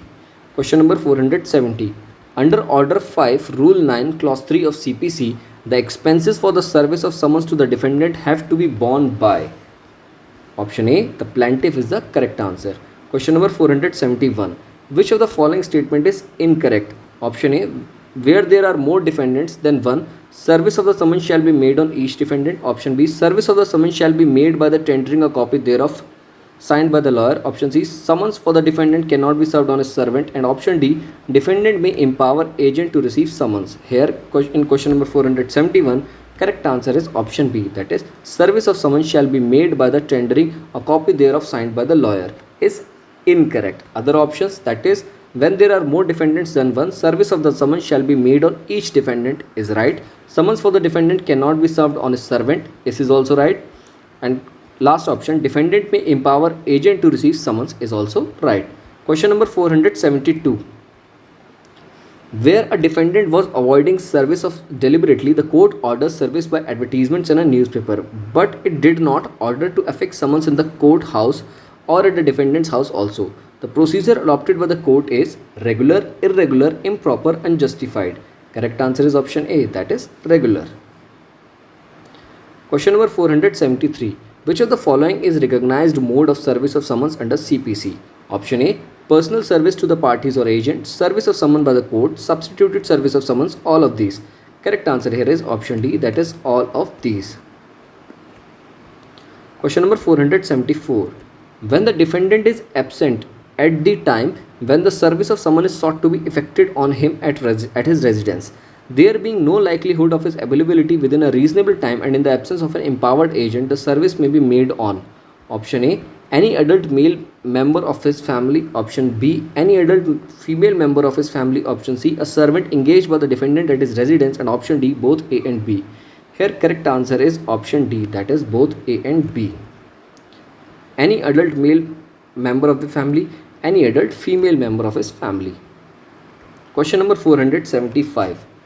Where the person summoned cannot by the exercise of due diligence be found, summons may be served. Option A, by affixing the same on the notice board, municipal council or gram panchayat as the case may be. Option B, by leaving one of the duplicates of the same for him with some adult male member of his family residing with him, and the person with whom summons is so left is so, if so required by the summoning officer, sign a receipt therefore on the back of the other duplicate, by affixing the same on the conspicuous place of his house, and D, by serving the same on the servant of the person summoned and obtain from him the acknowledgement thereof on the back of the duplicate. Here in question number 475, correct answer is option C only, that is by affixing the same on the conspicuous place of his house. This is the right answer. Question number 476. When the defendant is confined in a prison, the summons shall be served by affixing outside the prison, by sending process server in the prison, by delivery of the summons to the officer in charge of the prison for the service of the defendant, by production warrant through the court. Here correct answer is option C, that is by delivery of the summons to the officer in charge of the prison for service of the defendant. Question number 477. Where the serving officer delivers or tenders a copy of summons to the defendant personally or to his agent, he must require such a person to sign an acknowledgement of service to be endorsed on the original summons. Then option A, the copy of the summons will be delivered to the defendant. Option B, the original summons with the defendant's signature thereon will be returned to the court. Option C, both A and B, and option D, the original summons with the defendant's signature thereon will be returned to the plaintiff. In question number 477, correct answer is option C, that is both A and B. Question number 478. During service of summons, defendant was found absent from his residence and within reasonable time no chance to get back at his residence. Service of the summons may be made on servant, minor daughter, adult son, munim. Here correct answer is option C, that is adult son. Question number 479. Where the suit is instituted against a corporation, the summons may be served on the secretary, on the director, on any principal officer, any of these. Correct answer here is option D, that is any of these. Question number 480. Pleading has been defined in option A, Order 6 Rule 1 of CPC, Order 6 Rule 2 of CPC, Order 8 Rule 1 of CPC, Order 8 Rule 2 of CPC. Correct answer here is option A, that is Order 6 Rule 1 of CPC.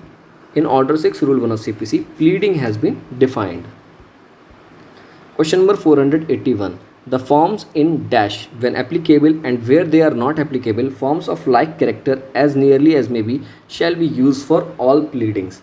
Correct answer here is option B, that is Appendix A. Question number 482. Pleading means plaint or rejoinder, plaint or written statement, plaint or written statement or rejoinder, plaint alone. Correct answer in question number 482 is B, that is plaint or written statement. Question number 483. Pleading should state material facts, law, the evidence, any facts. Correct answer here is option A, that is material facts.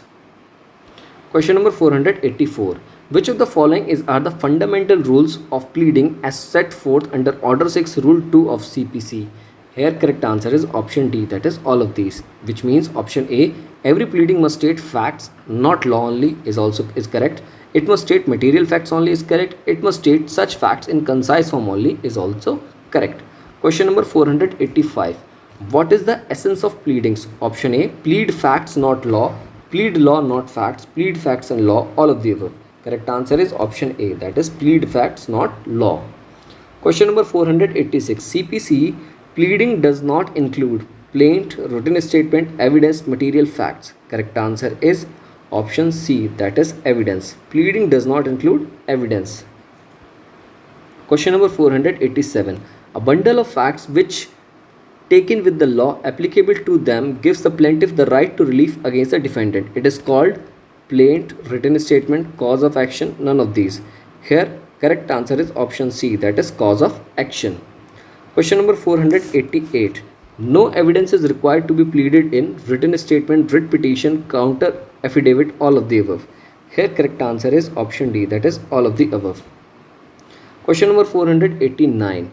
Which one of the following is not a rule of pleading? Option A, plead the fact and not the law, state the law and plead the facts, plead material facts only, plead facts not evidence. Correct answer is option B, that is state the law and plead the facts is not a rule of pleading. Question number 490. With regard to pleading under CPC, choose the true statements about the propositions. Propositions are: pleading should state facts and law. Second, facts stated in the pleading should be material facts. And third, pleading should not state the evidence. Here correct answer is option B, that is second and third are correct and first is incorrect. Question number 491. Factum probandum means. Correct answer is option D, that is the principal fact to be proved. Factum probandum means the principal fact to be proved. Question number 492. Which of the following need not to be stated in pleading? Option A, statement of material facts, effect of a document, burden of proof, particulars in case of fraud. Correct answer is option C, that is burden of proof. Question number 493. Pleading must be signed by the party, by the pleader and the party both, by the pleader and the successor of the pleader. Correct answer is option C, that is by the pleader and the party both. Question number 494. In which order and rule of CPC the provisions for verification of pleading is provided? Verification of pleading is provided under Order 6, Rule 15 of CPC. Question number 495. Under Order 6, Rule 16 of CPC, pleading can be struck on the ground that it is scandalous, unnecessary, vexatious, all of these. Correct answer is option D, that is all of these. Question number 496. The court may strike out any matter in any pleading. Option A, which may be unnecessary, scandalous, frivolous or vexatious, which may tend to prejudice, embarrass or delay the fair trial of the suit, which is an abusive of the process of the court, and all of the above. Correct answer is option D, that is all of the above. Question number 497. Pleading can be altered or amended. Option A, under Order 6, Rule 9. Option B, Order 6, Rule 10. Option C, Order 6, Rule 16. And option D, Order 6, Rule 17 of CPC. Here correct answer is option D, that is Order 6, Rule 17 of CPC. Pleadings can be altered or amended under Order 6, Rule 17 of CPC. Question number 498. Under which provision of the CPC it is necessary for a party to prove that in spite of all due diligence, the matter could not be raised before the commencement of the trial? Correct answer is option B, that is Order 6, Rule 17. Question number 499. Under Order 6, Rule 17 of the CPC, the court can allow to alter or amend the proceedings to either party, to plaintiff only, to defendant only, to only one defendant if there are more than one defendant. Correct answer is option A, that is either party. Question number 500. Voluntary amendment is provided under option A, Order 6, Rule 7 of CPC, Order 6, Rule 15 of CPC, Order 6, Rule 17 of CPC, Order 6, Rule 19 of CPC. Here correct answer is option C, that is Order 6 and Rule 17 of CPC. Voluntary amendments are provided under Order 6, Rule 17 of CPC.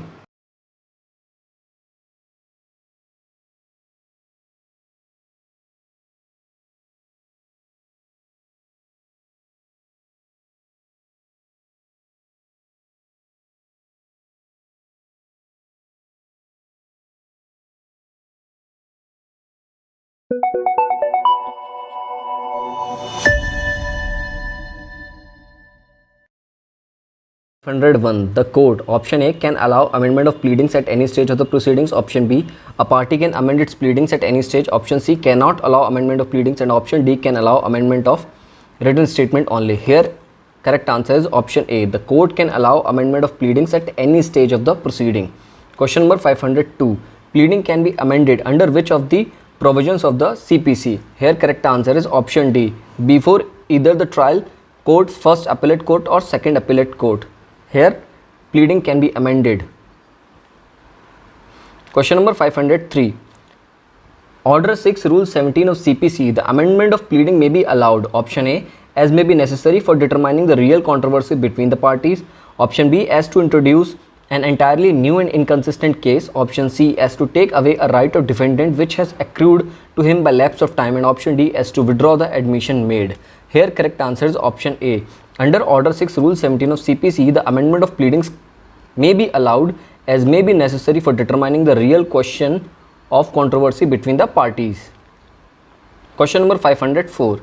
Under Order 6, Rule 17 of CPC, an application for amendment of pleadings can be allowed.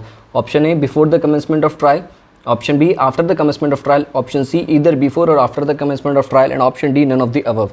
Here correct answer is option C, either before or after the commencement of trial. Question number 505. Which of the following proposition is incorrect insofar as the power to permit amendment of pleadings under Order 6, Rule 17 of CPC is concerned? Option A, amendment of pleadings must be allowed at any stage of the proceedings before the trial has commenced. Option B, amendment which cause prejudice to the other side may not be allowed by the court. Option C, the basic or cardinal test for deciding whether an amendment should or should not be allowed is the real controversy test. Option D, the court is normally prescribed from deciding the correctness or falsity of the case in the amendment when deciding an application for the amendment. In question number 505, here it has been asked which of the following proposition is incorrect. Here option A is incorrect, that is amendment of pleadings must be allowed at any stage of the proceeding before the trial commenced. This is incorrect. Question number 506.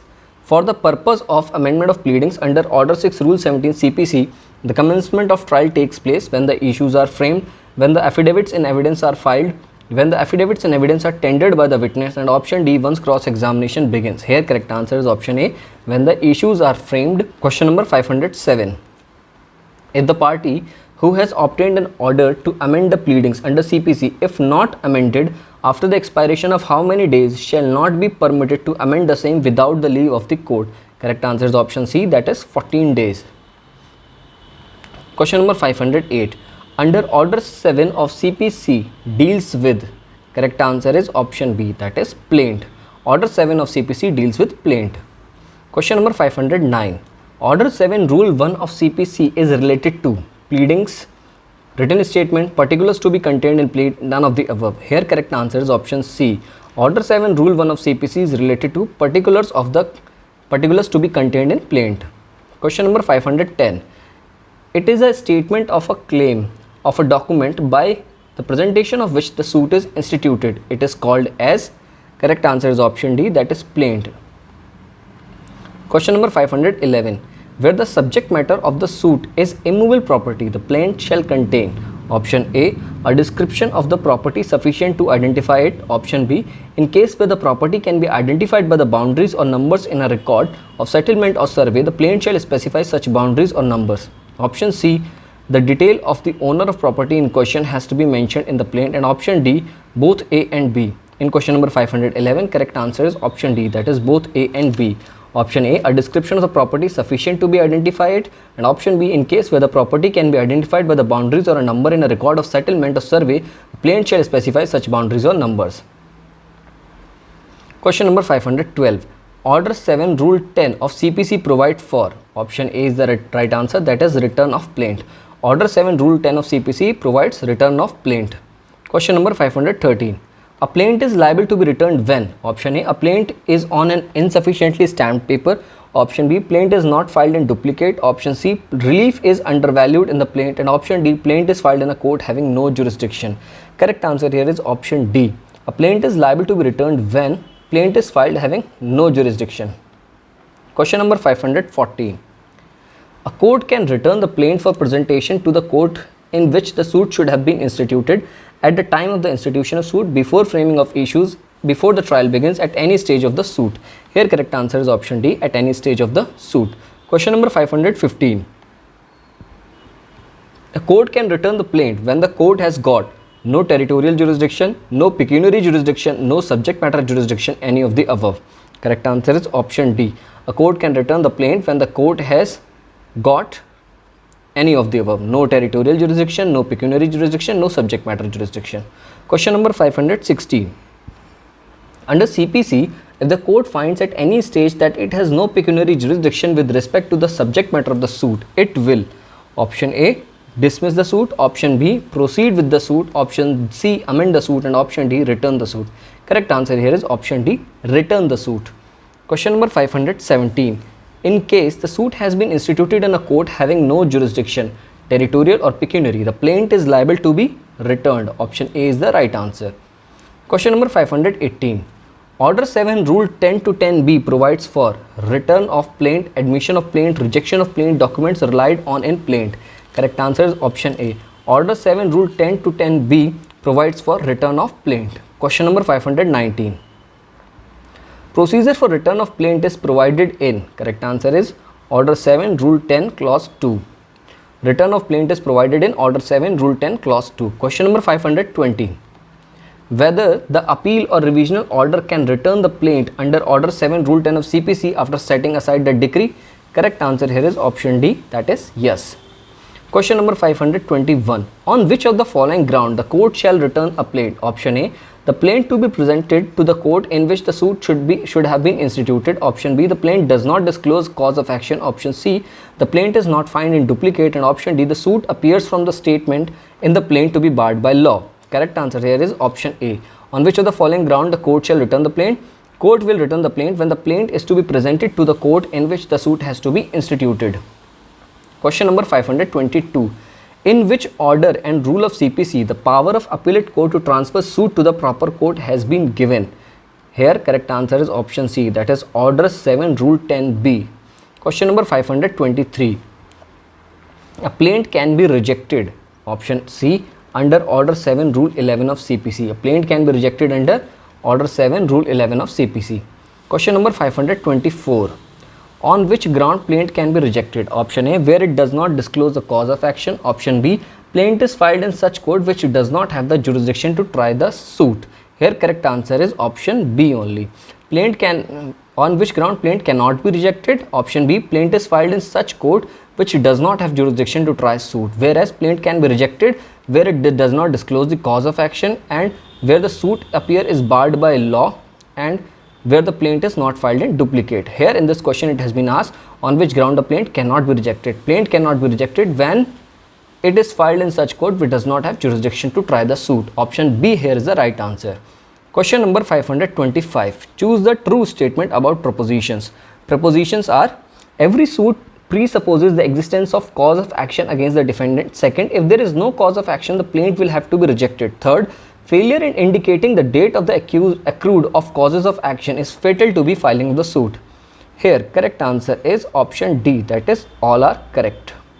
Once again I am repeating the propositions. First, every suit presupposes the existence of cause of action against the defendant. If there is no cause of action, the plaint will have to be rejected. Third, failure in indicating the date of accrued of causes of action is fatal to be filing of the suit. Question number 526. The court can reject the plaint under Order 7 Rule 11e of CPC if it is not filed in. Here correct answer is option B, that is duplicate. If it is not filed in duplicate. Question number 527. The plaint should be filed in duplicate. This rule was inserted by. Correct answer is option B, that is CPC Amendment Act 2002. Question number 528. Suit was filed on 2011-2012 and it has been specifically pleaded that cause of action arose on 6/10/2012. Defendant appeared and without filing written statement, he filed an application under Order 7 Rule 11 of CPC on the ground that suit is barred by limitation. State what is the correct legal proposition. Here options are: application under Order 7 Rule 11 CPC is not maintainable because written statement should be filed firstly. Second, plaint shall be rejected because suit is barred by the law of limitation. Third, dismissal of application will be proper. Objection could not be decided without recording evidence of parties. And D, application should be allowed because plaints does not disclose the correct cause of action. Here in question number 528, correct answer is option C. Dismissal of application will be proper. Objection could not be decided without recording evidence of the parties. Question number 529. Mark the incorrect statement. Option A. The court must be competent to try the suit at the time of filing of the suit. Subsequent change in value does not affect the jurisdiction. B. If it is the plaintiff's valuation in the plaint that that determines the jurisdiction of the court and not the amount on which ultimately the decree may be passed by the court. C. If the pecuniary jurisdiction of the court is rupees 10,000 and the plaintiff file a suit for accounts and finally the court finds on taking the amount that 15,000 are due, the court is not deprived of its jurisdiction to pass a decree for that amount. D. If the plaintiff undervalues or overvalues a claim for the purpose of choosing the forum, it is not the duty of the court to return it to be filed in the proper forum. Here in this question, it has been asked which question is incorrect. Option is incorrect. Option D here is the incorrect option. Now let us proceed to question number 530. Question number 530. Where the plaint is not filed in duplicate, the plaint may be returned by the court, rejected by the court, dismissed by the court, admitted by the court. Correct answer here is option B, that is rejected by the court. Question number 531. A defendant can pray to the court for rejection of a plaint if the stamp writing is not clear, if it is barred by another enactment of the parliament, if the plaint is made in foreign language, none of the above. Correct answer here is option B. A defendant can pray the court for rejection of a plaint if it is barred by another enactment of the parliament. Question number 532. A plaint shall be rejected if it does not disclose the cause of action, if it is filed in the wrong court, if proper parties are not added, none of the above. Correct answer here is option A. Plaint shall be rejected if it does not disclose the cause of action. Question number 533. Under which provision of CPC a plaint is rejected by the courts in the absence of cause of action? Correct answer here is option A, that is Order 7 Rule 11 Clause A. Question number 534. When a court can reject a plaint? Here options are where plaintiff fails to comply with Rule 9, option B where suit is barred by law, and option C where the plaint is not filed in duplicate, all of the above. Here all the options are correct, therefore option D will be the right answer. Question number 535. After rejection of a plaint, whether plaintiff can institute fresh suit on the same cause of action? Options are can institute another suit, option B cannot institute another suit, option C can institute with the permission of the High Court, and D none of the above. Here correct answer is option A, can institute another suit. Question number 536. On rejection of a plaint under provisions of Order 7 Rule 11 of CPC, presenting of a fresh plaint in respect of the same cause of action is option A, barred by the principles of res judicata, option B, on its own force does not preclude the plaintiff from presenting a fresh plaint, and option C, barred under Order 23, and option D none of the above. Here correct answer is option B, on its own force does not preclude the plaintiff from presenting a fresh plaint. Question number 537. Rejection of a plaint is challengeable under section 96 of CPC, not challengeable and only a fresh suit can be filed, challengeable under section 115 CPC, D challengeable under section 102 of CPC. Correct answer here is option A. Rejection of a plaint is challengeable under section 96 of CPC. Question number 538. A fresh suit on the same cause of action is not barred when rejected under Order 7 Rule 11 of CPC, dismissed under Order 9 Rule 2 of CPC, dismissed under Order 9 Rule 3 of CPC, and option D either A, B or C. Here correct answer is option D. A fresh suit on the same cause of action is not barred. Here correct answer is option D. Question number 539. On which of the following grounds a plaint will not be rejected? Option A, where the suit appears from the statement in the plaint to be barred by any law. Option B, where the relief claimed is undervalued and a plaintiff on being required by the court to correct the valuation within a time fixed fails to do so, and option C, where it does not disclose a cause of action. Option D, where it has not been presented by an advocate. Correct answer here is option D, where it has not been presented by an advocate. On this ground, the plaint will not be rejected. Question number 540.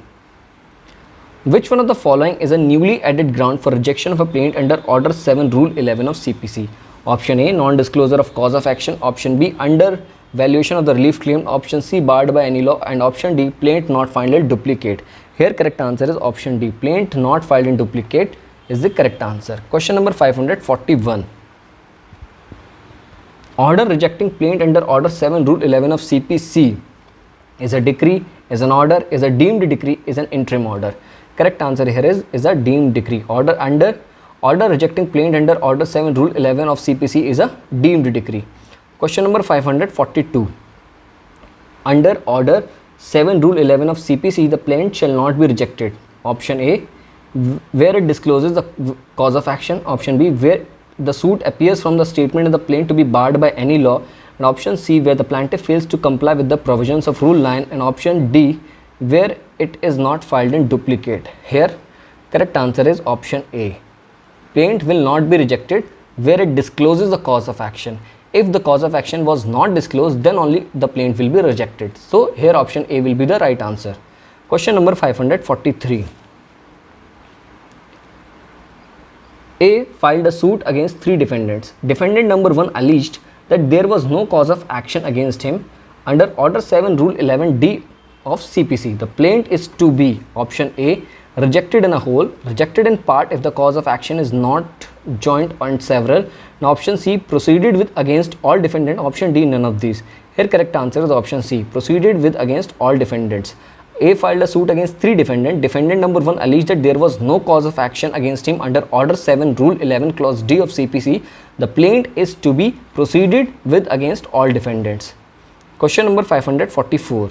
The document on which the plaintiff relies upon in support of his claim shall be filed by him in the court along with the plaint. Option A here is the right answer. Question number 545. Where a plaintiff sues upon a document in his power of possession, he must produce it or a copy thereof along with the plaint at the time of giving evidence, at the time of framing of issues, when ordered by the court. Here correct answer is option A, along with the plaint. Question number 546. The provisions relating to particulars of the written statement and counterclaim is in Order 8 of CPC, Order 9 of CPC, Order 10 of CPC, Order 11 of CPC. Here correct answer is option A, that is Order 8. The provision relating to particulars of the written statement and counterclaim is in Order 8 of CPC. Question number 547. The meaning of written statement is suit of plaintiff, suit of defendant, answer by defendant of the plaintiff's suit. Here option C is the right answer. The meaning of written statement is answer by defendant of plaintiff's suit. Question number 548. Time limit for filing written statement is 30 days, which may be extended up to 90 days, shall be counted from date of filing of the suit, date of first hearing fixed by the court, date of service of summons on the defendant, none of the above. Here correct answer is option C, that is date of service of summons on the defendant. Question number 549. The period of limitation within which defendant shall submit his written statement is ordinarily within. Correct answer here is option C, 30 days from the service of summons or 90 days if allowed by the court. 30 days from the service of summons and 90 days if allowed by the court. Question number 550. A defendant should present written statement of his defense within 30 days from the service of summons to him. The said period can be extended up to, it can extended up to maximum 90 days. Here option C is the right answer.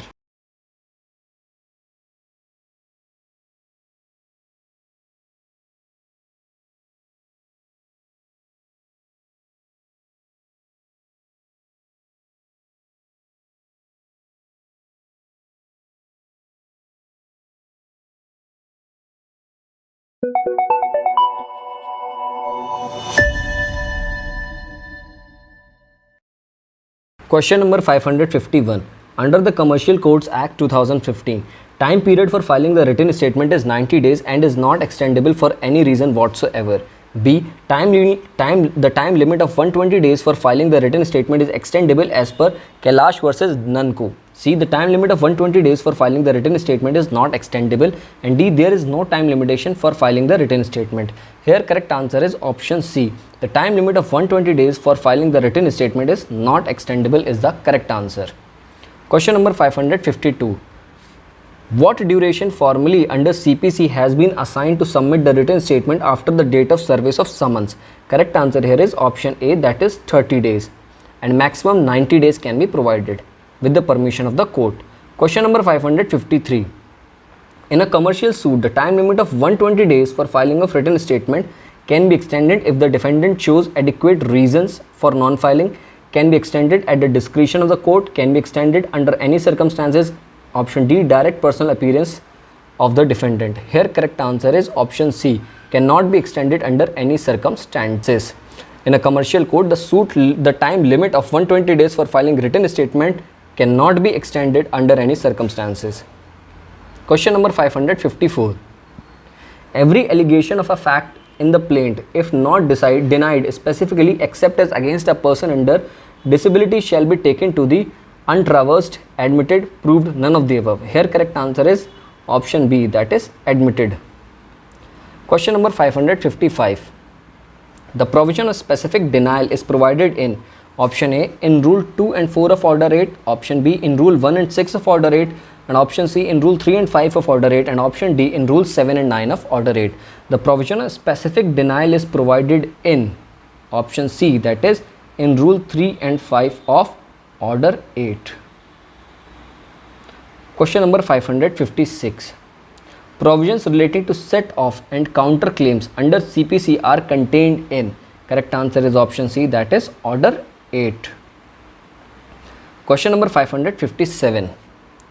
Which of the following provision is related to set-off under the CPC?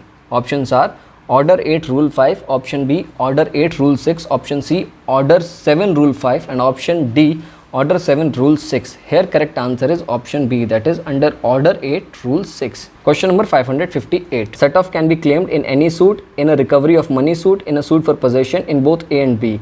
Here correct answer is option B, in a recovery of money suit. Question number 559. As per Order 8 Rule 6, particulars of set-off be given in none of these: written statement, plaint, both written statement and plaint. Here correct answer is option B, that is written statement. Under Order 8 Rule 6, particulars of set-off is given in written statement. Question number 560. Mark the incorrect proposition. First, set-off is a statutory defense to a plaintiff's action, whereas a counterclaim is a cross action. Second, set-off and counterclaim arises out of the same transaction. Third, set-off should not be barred on the date of the suit, while counterclaim should not be barred on the date of filing of written statement.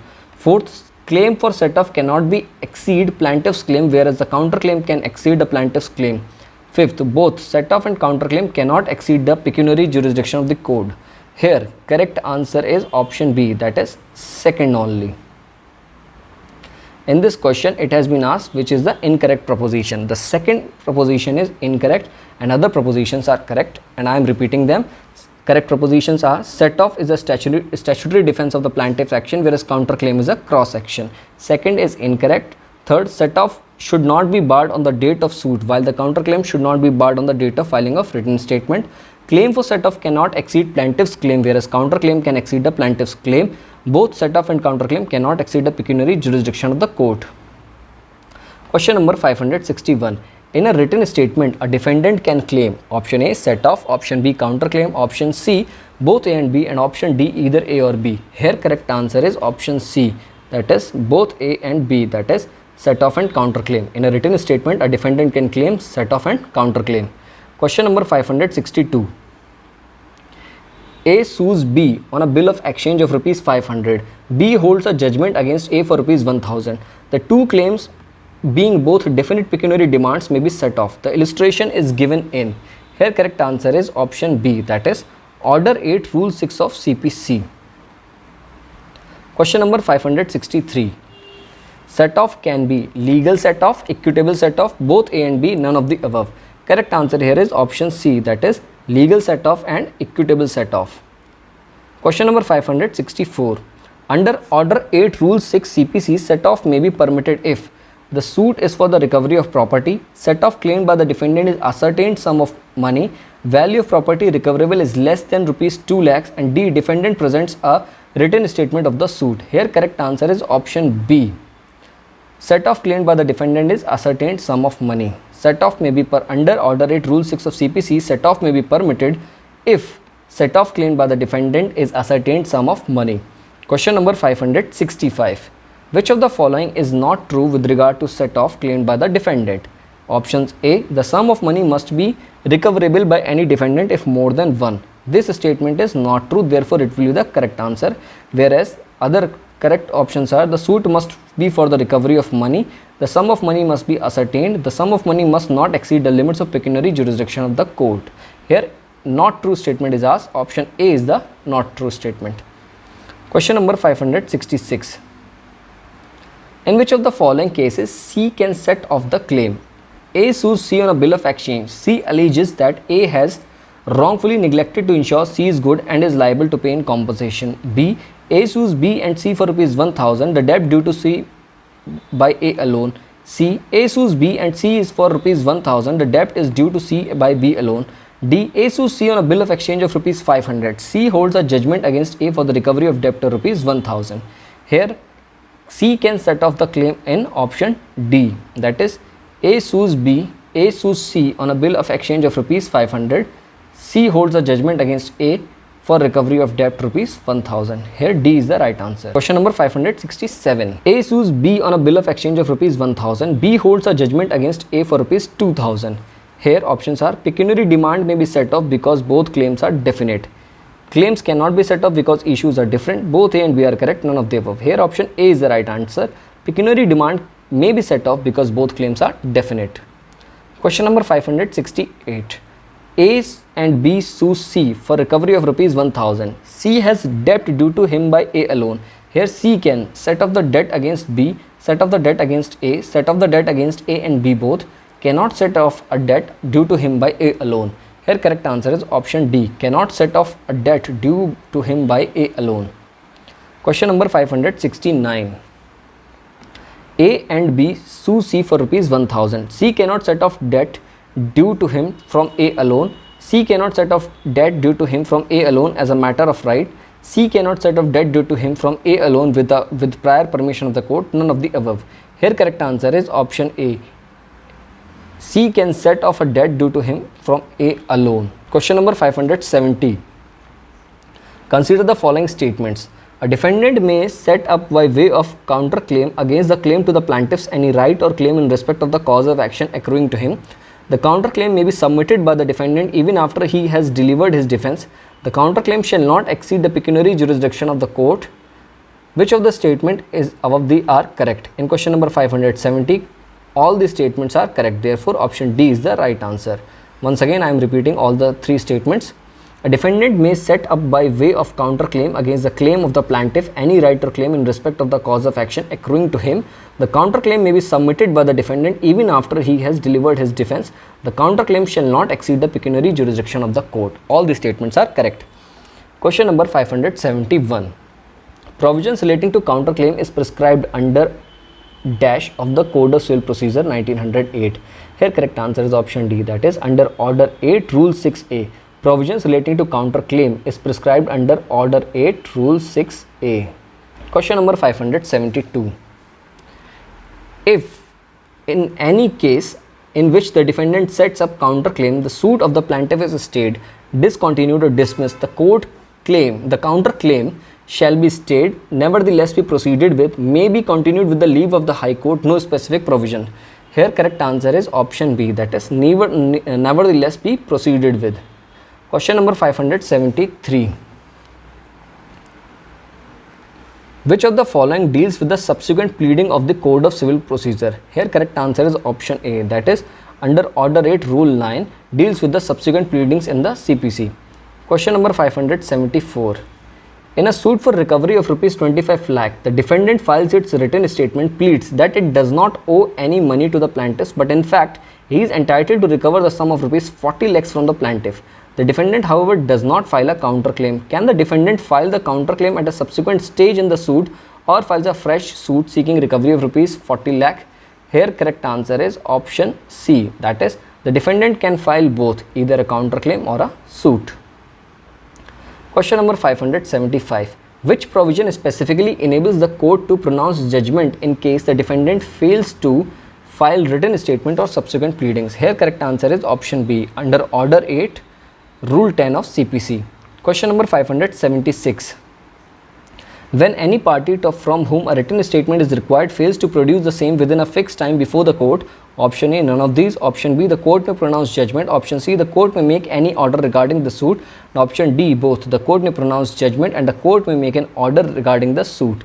In question number 576, correct answer is option D, that is both. The court may pronounce judgment and the court may make any order regarding the suit.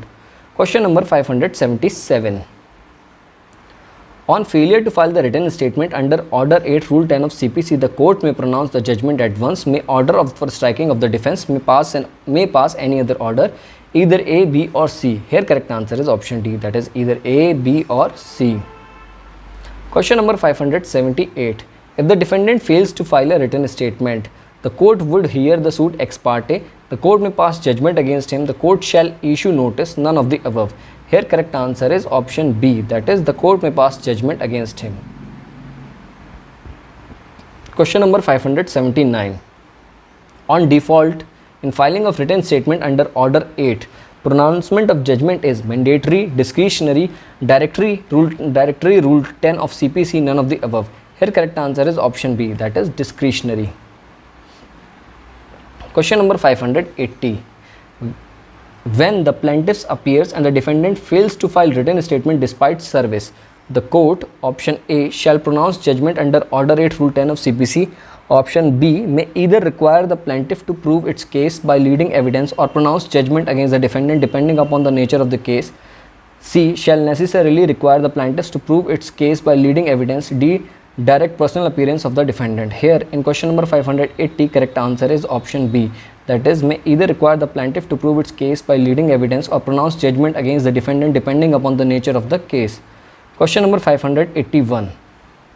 What a court can do when neither party appears when it is called for hearing. Here court can dismiss the suit. Option D here is the right answer, that is dismissal of suit. Question number 582. Dismissal of the suit under Rule 3 of Order 9 of CPC. Option A, bar a fresh suit in respect of same cause of action. B, does not bar a fresh suit in respect of the same cause of action. May bring a fresh suit with the leave of the High Court. May bring a fresh suit with the leave of the District Judge. Here correct answer is option B, that is does not bar the fresh suit in respect of the same cause of action. Question number 583. Where a suit is dismissed under Rule 2 or Rule 3 of Order 9 of CPC, plaintiff is debarred from filing fresh suit. Only remedy with the plaintiff is to seek setting aside of such order. The only remedy is to bring fresh suit. And option D, plaintiff may, subject to the law of limitation, bring a fresh suit or he may apply for an order to set the dismissal aside. In question number 583, correct answer is option D. Plaintiff may, subject to the law of limitation, bring a fresh suit or he may apply for an order to set the dismissal aside. Question number 584. Where neither party appears when the suit is called on for hearing, the court may make an order that the plaint be returned, the decree be passed in favor of the plaintiff, the suit is dismissed, the plaint be rejected. Here correct answer is option C, that is the suit be dismissed. Question number 585. A suit can be dismissed in default under Order 9 Rule 2, Order 9 Rule 3, Order 9 Rule 8 of CPC, or D, both B and C. Here correct answer is option D, that is both B and C, that is under Order 9 Rule 3 and Rule 8 of CPC. Question number 586.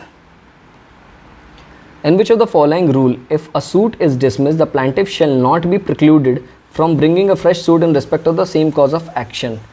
Here options are Rule 3 of Order 9, Rule 9 of Order 9, Rule 21 of Order 11, Rule 9 of Order 22. Correct answer here is option A, Rule 3 of Order 9. Question number 587. A fresh suit in respect of the same cause of action is permissible when the suit is dismissed under Order 9 Rule 8, when a suit is dismissed under Order 9 Rule 3, where the suit abates under Order 22 Rule 3 Clause 2, where the plaintiff abandons the suits under Order 23 Rule 1 Clause 1. Here correct answer is option B. A fresh suit in respect of the same cause of action is permissible when the suit is dismissed under Order 9 Rule 3 of CPC. Question number 588. Which of the following order a court may pass under Order 9 Rule 3 of CPC in a suit where neither plaintiff nor defendant appears on fixed day of hearing? Options are simple adjournment, option B dismissal of suit, option C imposition on cost, and option D adjournment sine die. Here correct answer is option B, that is dismissal of suit. Question number 589.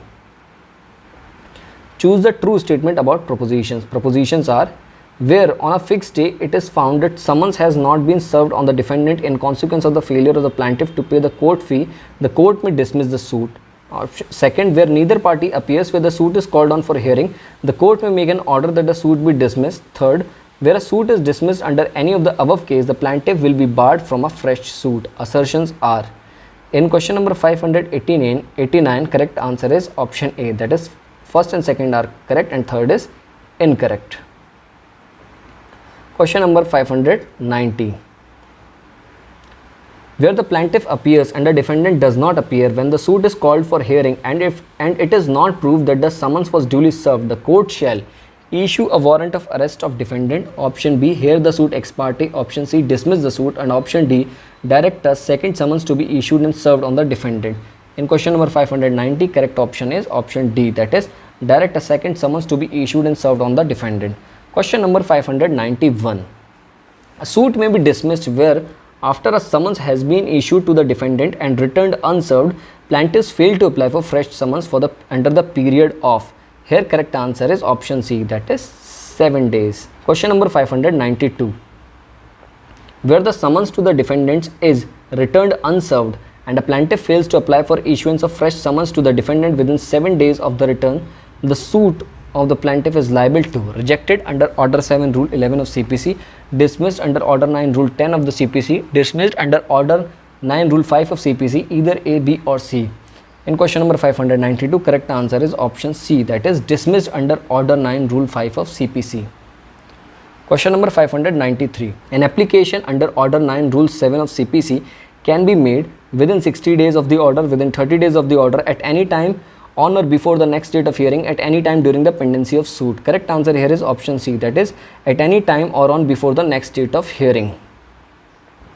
Question number 594. Where the defendant appears and the plaintiff does not appear when the suit is called for hearing and where a part of the claim is admitted, the court shall dismiss the whole suit, dismiss the suit so far as it relates to the remainder, pass the decree of the whole claim, proceeds ex parte proceeding against defendant. Here correct answer is option B, that is dismiss the suit insofar as it relates to the remainder. Question number 595. Where a suit is wholly or partly dismissed under Order 9 Rule 8 of CPC, the plaintiff may bring a fresh suit, shall be precluded from bringing a fresh suit, may bring a fresh suit with the permission of the court, none of these. Correct answer here is option B, that is shall be precluded from bringing a fresh suit.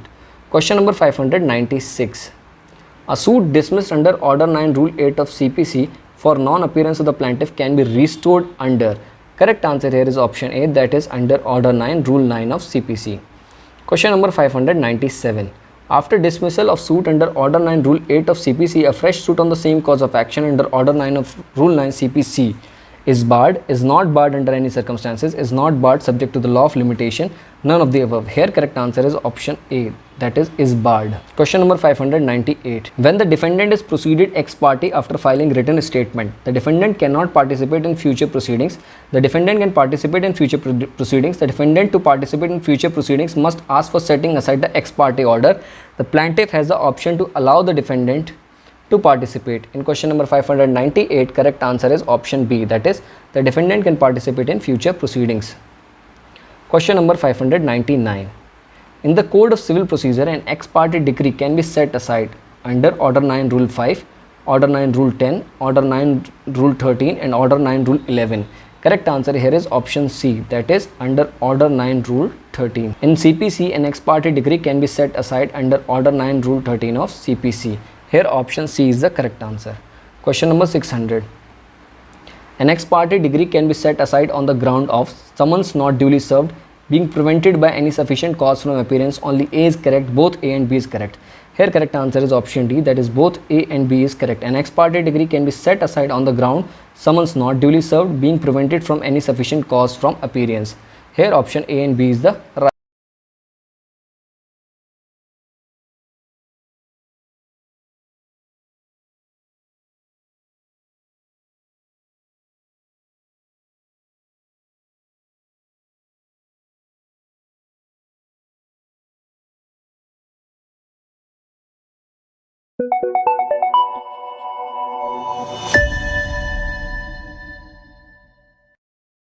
Question number 601. For setting aside an ex parte decree under CPC, Order 9, the affected party needs to file a review petition, an application, a fresh suit, a revision. Correct answer here is option B, that is an application. For setting aside an ex parte decree under CPC Order 9, affected party needs to file an application. Question number 602. In a suit for partition, 3 defendants were set ex parte. Preliminary decree was passed. On the application of one of the 3 defendants, the court set aside a decree as against all the defendants. The order of the court is legal, irregular, unjustified, illegal. Correct answer here is option A, that is legal. Question number 603. Where the appellant has withdrawn the appeal preferred against a decree passed ex parte, the application under Order 9 Rule 13 of CPC shall be rejected, returned, maintainable, referred for the opinion of the appellate court. Correct answer here is option C, that is maintainable. Question number 604. Remedies available against an ex parte decree include appeal, review, application for setting aside the decree, all of these. Correct answer here is option D, that is all of these. Remedies available against an ex parte decree include appeal, review, application for setting aside the decree. Question number 605. Even after ex parte proceedings, the defendant can take part in further proceedings of the suit. This principle was pronounced by the Honorable Supreme Court in the case of option A, State of Bombay versus United Motors, option B, State of Rajasthan versus Vidyavati, option C, Vijay versus R.N. Gupta Educational Society, D, Arjun Singh versus Mohinder Kumar. Here in question number 605, correct answer is option D, that is Arjun Singh versus Mohinder Kumar. Question number 606. Which of the following remedies may be sought against ex parte decree? Option A, only application under Order 9 Rule 13 CPC, only an appeal under Section 96 Clause 2 of CPC, both A and B, and option D, none of these. Here correct answer is option C, that is both A and B. Order 9 Rule 13 of CPC and appeal under Section 96 Clause 2 of CPC. Question number 607. A civil suit was repeatedly fixed by the trial court for examination of the defendant's witness, but the said opportunity was not availed by the defendant. Therefore, on 18th November 2016, when neither the defendant nor his counsel had appeared, the trial court had proceeded ex parte and heard the final arguments and reserved the case for the judgment. On 28th November 2016, the defendant had filed an application under Order 9 Rule 7 read with Section 151 of the CPC, which is maintainable, not maintainable, matter of discretion of the court to accept or not, matter of inherent power of the court to accept or not. Here correct answer is option B, that is not maintainable. Question number 608.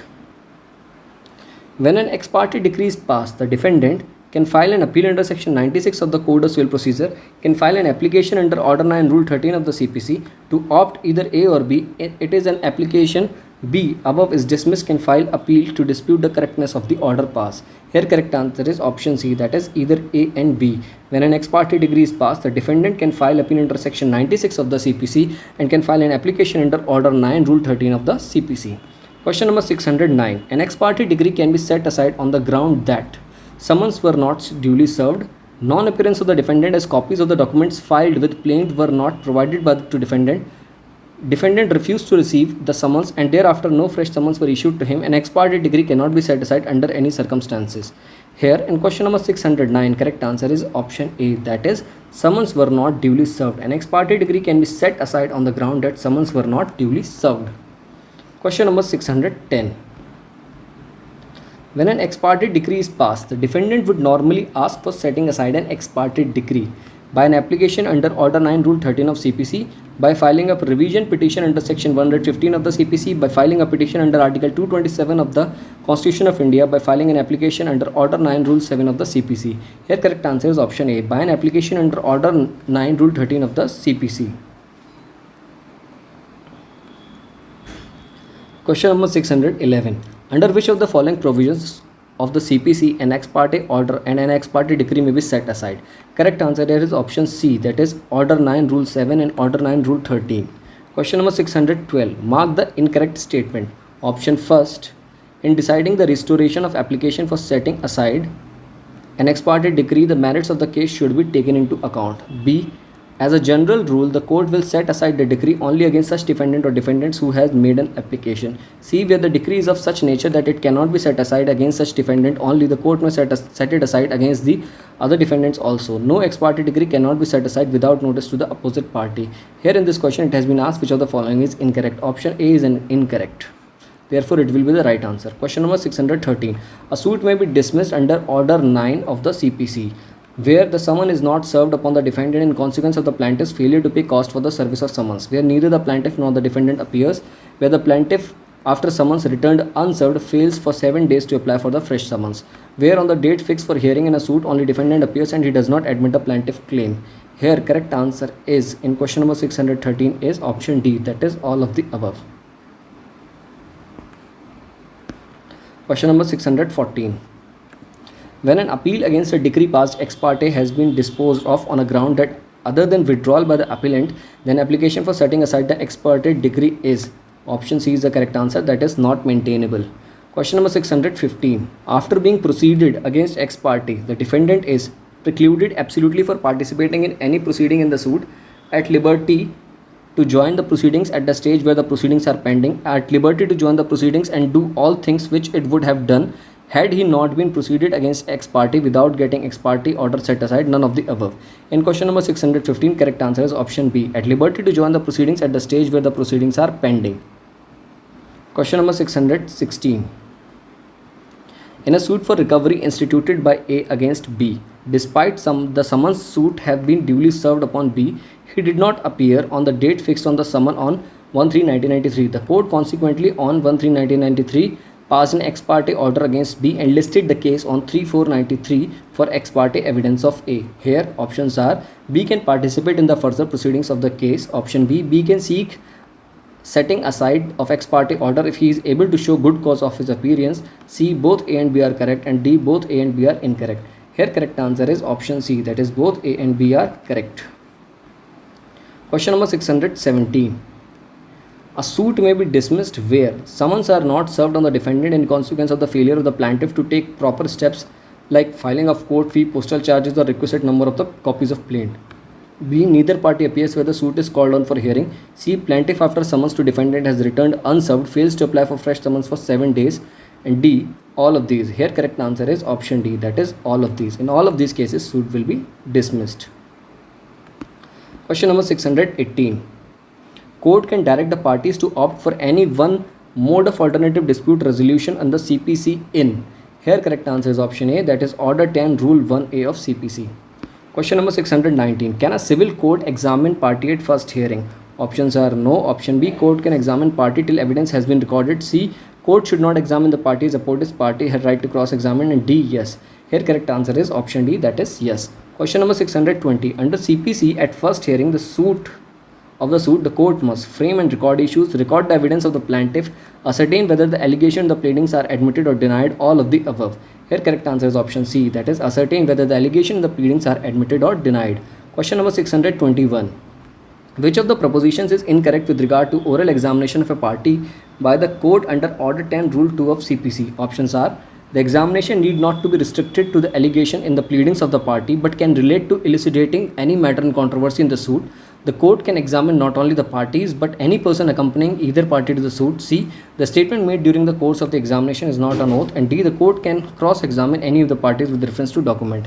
In question number 621, correct answer is option D, that is the court can cross-examine any of the parties with reference to document. Question number 622. The court at the first hearing of the suit can only frame issues, may permit cross-examination of either party by the other to elucidate the matters in controversy in the suit, may examine either of the parties, none of these. Here correct answer is option C. The court at the first hearing of the suit can elucidate the matters in controversy in the suit and may examine either of the parties. Question number 623. The object of oral examination under Order 10 Rule 2 of CPC is. Here correct answer is option A, to elucidate the matters in controversy in the suit. Question number 624. A party under CPC may object to answer in interrogatory if it is scandalous and irrelevant, malified and immaterial, privileged, all of these. Here correct answer is option D, that is all of these. Question number 625. Any objection of interrogatories may be taken on the ground that it is irrelevant, scandalous, non-exhibited, bona fide, all or any of those. Here correct answer is option D, that is all or any of those. Question number 626. Interrogatories shall be answered as provided under Order 11 Rule 8 of CPC on a simple application, on an affidavit, by filing the documents, all of the above. Here correct answer is option B, that is on an affidavit. Question number 627. The consequences of non-compliance with the order to answer interrogatories or for discovery or inspection of documents have been dealt with under. Here options are Order 11 Rule 12 of the CPC, Order 12 Rule 21 of CPC, Order 11 Rule 21 of CPC, Order 12 Rule 21 of the CPC. Correct answer here is option C, that is Order 11 Rule 21 of the CPC. The consequence of non-compliance with the order to answer interrogatories for the discovery or inspection of documents have been dealt under Order 11 and Rule 21 of CPC. Question number 628. The leave may be granted by the civil court to deliver interrogatories. Option A, only to the defendant since the plaintiff is the master of the suit. B, even if they relate to the matters not in question in the suit. C, notwithstanding the objection taken by the opposite party. And D, if it considers the same necessary for disposing of the case fairly. Here a correct answer is option D, if it considers the same necessary for disposing of the case fairly. Question number 629. Interrogatory shall be answered under the CPC by way of affidavit to be filed within dash days or within such other time as the court may allow. Here correct answer is option C, that is 10 days or within such time as the court may allow. Question number 630. The court, option A, has no power to record admissions of parties at any stage of the proceedings, has power to record admissions only on issues of law, has power to record admission of parties at any stage of proceedings, and D, cannot record admission at all. Here correct answer is option C. The court has power to record admission of parties at any stage of the proceeding. Question number 631. Under Order 12 Rule 2 of CPC, the time to be given to called upon by notice is option A, 15 days from the date of service of notice, 10 days from the date of service of notice, 7 days from the date of service of notice, 21 days from the date of service of notice. Here correct answer is option C, that is 7 days from the date of service of notice. Under Order 12 Rule 2 of CPC, the time given to be called upon 7 days from the date of service of notice. Question number 632. When a party is called upon by notice to admit facts by the other party, under Order 12 Rule 4 of CPC, the party on whom the notice has been served has to admit the fact within 15 days of the notice, 15 days of the service of notice, 9 days from the service of notice, 7 days from the service of notice, 6 days from the service of notice. Here correct answer is option B, that is 9 days of the service of notice. Question number 633. Judgment on admission can be given. Here correct answer is option C, under Order 12 Rule 6 of CPC. Question number 634. Whether a defendant can file an application for disposal of the suit under Order 12 Rule 6 of the CPC. Here correct answer is option A, that is yes, defendant can file an application. Question number 635. Order 12 Rule 8 of CPC pertains to option A, notice to admit facts, notice to admit documents, notice to produce documents, both A and B. Correct answer here is option C, that is not notice to produce documents. Order 12 Rule 8 of CPC pertains to notice to produce documents. Question number 636. Which order of CPC deals with the production, impounding and return of the documents? Correct answer here is option A, that is Order 13 CPC. Question number 637. Where a plaintiff sues upon a document in his power or possession, he must produce it or a copy thereof. Option A, along with the plaint. Option B, at the time of giving evidence. Option C, at the time of framing of issues. And option D, when ordered by the court. Here correct answer is option A, that is along with the plaint. Question number 638. Framing of issues is provided by which rule of CPC? Here correct answer is option B, that is Order 14 Rule 1 of CPC. Question number 639. A court may not frame issue on the basis of allegations or contents made by the parties. Here correct answer is option C, that is in applications. Question number 640. Under CPC, issues in a suit are framed in respect of question of law, question of facts, mixed question of fact and law, all of the above. Correct answer here is option D, that is all of the above. Question of law, question of fact and mixed questions of fact and law. Question number 641. Which of the following statement is incorrect? Option A, where issues both of law and of fact arise, and if the court is of the opinion that the case may be disposed of on an issue relating to jurisdiction, it may postpone the settlement of other issues until after the issue of jurisdiction has been determined. Option B, where a suit may be disposed of on preliminary issue, the court need not to pronounce judgment on other issues settled in the case. Here it has been asked which of the following is incorrect. Option B here is incorrect, therefore it will be the right answer. Question number 642. Power to amend, issue or frame additional issues prior to the passing of a decree vests in a court by virtue of which of the provision of the CPC? Here options are Order 14 Rule 1, option B Order 14 Rule 5, C Order 14 Rule 6 and option D Section 151. Correct answer here is option B, that is Order 14 Rule 5. Question number 643. Order 15 of CPC talks about disposal of the suit at the first hearing, settlement of issues, attendance of witness, notices. Correct answer here is option A. Order 15 of CPC talks about disposal of the suit at the first hearing. Question number 644. Which order of CPC deals with the summons and attendance of witnesses? Here correct answer is option C, that is Order 16 of CPC. Question number 645. The court has the power to summon a person who is not called by any party as a witness under Order 16 Rule 8 of CPC, under Order 16 Rule 14 of CPC, under Order 16 Rule 12 of CPC and option D under Order 16 Rule 10 of CPC. Here correct answer is option B, under Order 16 Rule 14 of CPC. Court has the power to summon a person who is not called by any party as a witness. Question number 646. The list of witnesses after the settlement of issues must be filed within. Here correct answer is option A, that is 15 days. Question number 647. In a suit, the list of witnesses has to be filed by the parties. Option A, before the settlement of issues, after the settlement of issues, at any time and all of the above. Here correct answer is option B, that is after the settlement of issues. Question number 648. Prison is defined in Order 16A of the CPC includes any place which has been declared by the government or by general or special order to be subsidiary jail. B, any reformatory, brothel institution or other institution of like nature. C, both A and B, and option D only A is correct. Here correct answer is option C, that is both A and B. Question number 649. In which condition the officer in charge of the prison may refuse to produce the prisoner for the evidence despite court order? Here options are where the prisoner is related to ruling party, where the prisoner is ex-minister, where the prisoner is government servant, and option D, where medical officer has certified prisoner is unfit to be removed. Here correct answer is option D, where medical officer has certified prisoner is unfit to be removed.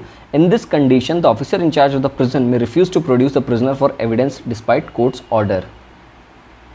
Question number 650. Under which of the following provisions of the CPC the prisoner is required to be brought to court in custody? Here correct answer is option A, that is under Order 16A and Rule 6 of CPC.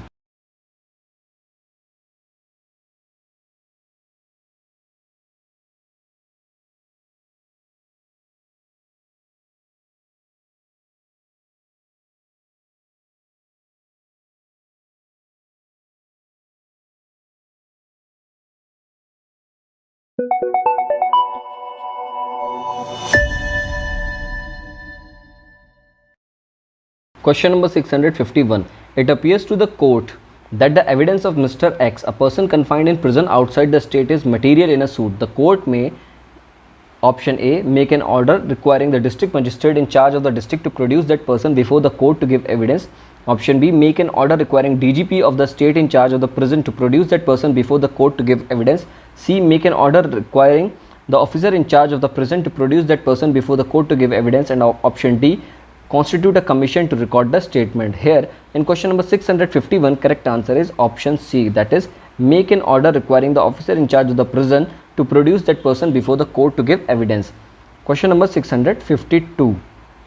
Under proviso to sub rule 1 of Order 17 of the CPC, maximum adjournments can be granted are option A 5, B 4, C 3 and D 2. Here correct answer is option C, that is 3. Question number 653. Which of the following is not a sufficient cause for granting adjournments? Option A, sickness of a party, his witness or his counsel. B, non-examination of a witness present in the court. Non-service of summons. Reasonable time for the preparation of a case. Here correct answer is option D, reasonable time for the preparation of case is not a sufficient cause for granting adjournment. Question number 654. An adjournment shall not be granted on the ground. Option A, where the circumstances are beyond the control of that party. Pleader is ill and a party could not engage another pleader in time. The pleader of a party engaged in another court, both where the circumstances are beyond the control of that party and pleader is ill and a party could not engage another pleader in time. Here correct answer is option C. The pleader of a party engaged in another court is not a ground on which an adjournment can be granted. Here option C is the right answer. Question number 655. Dismissal of a suit by a court under Order 17 Rule 3 of CPC.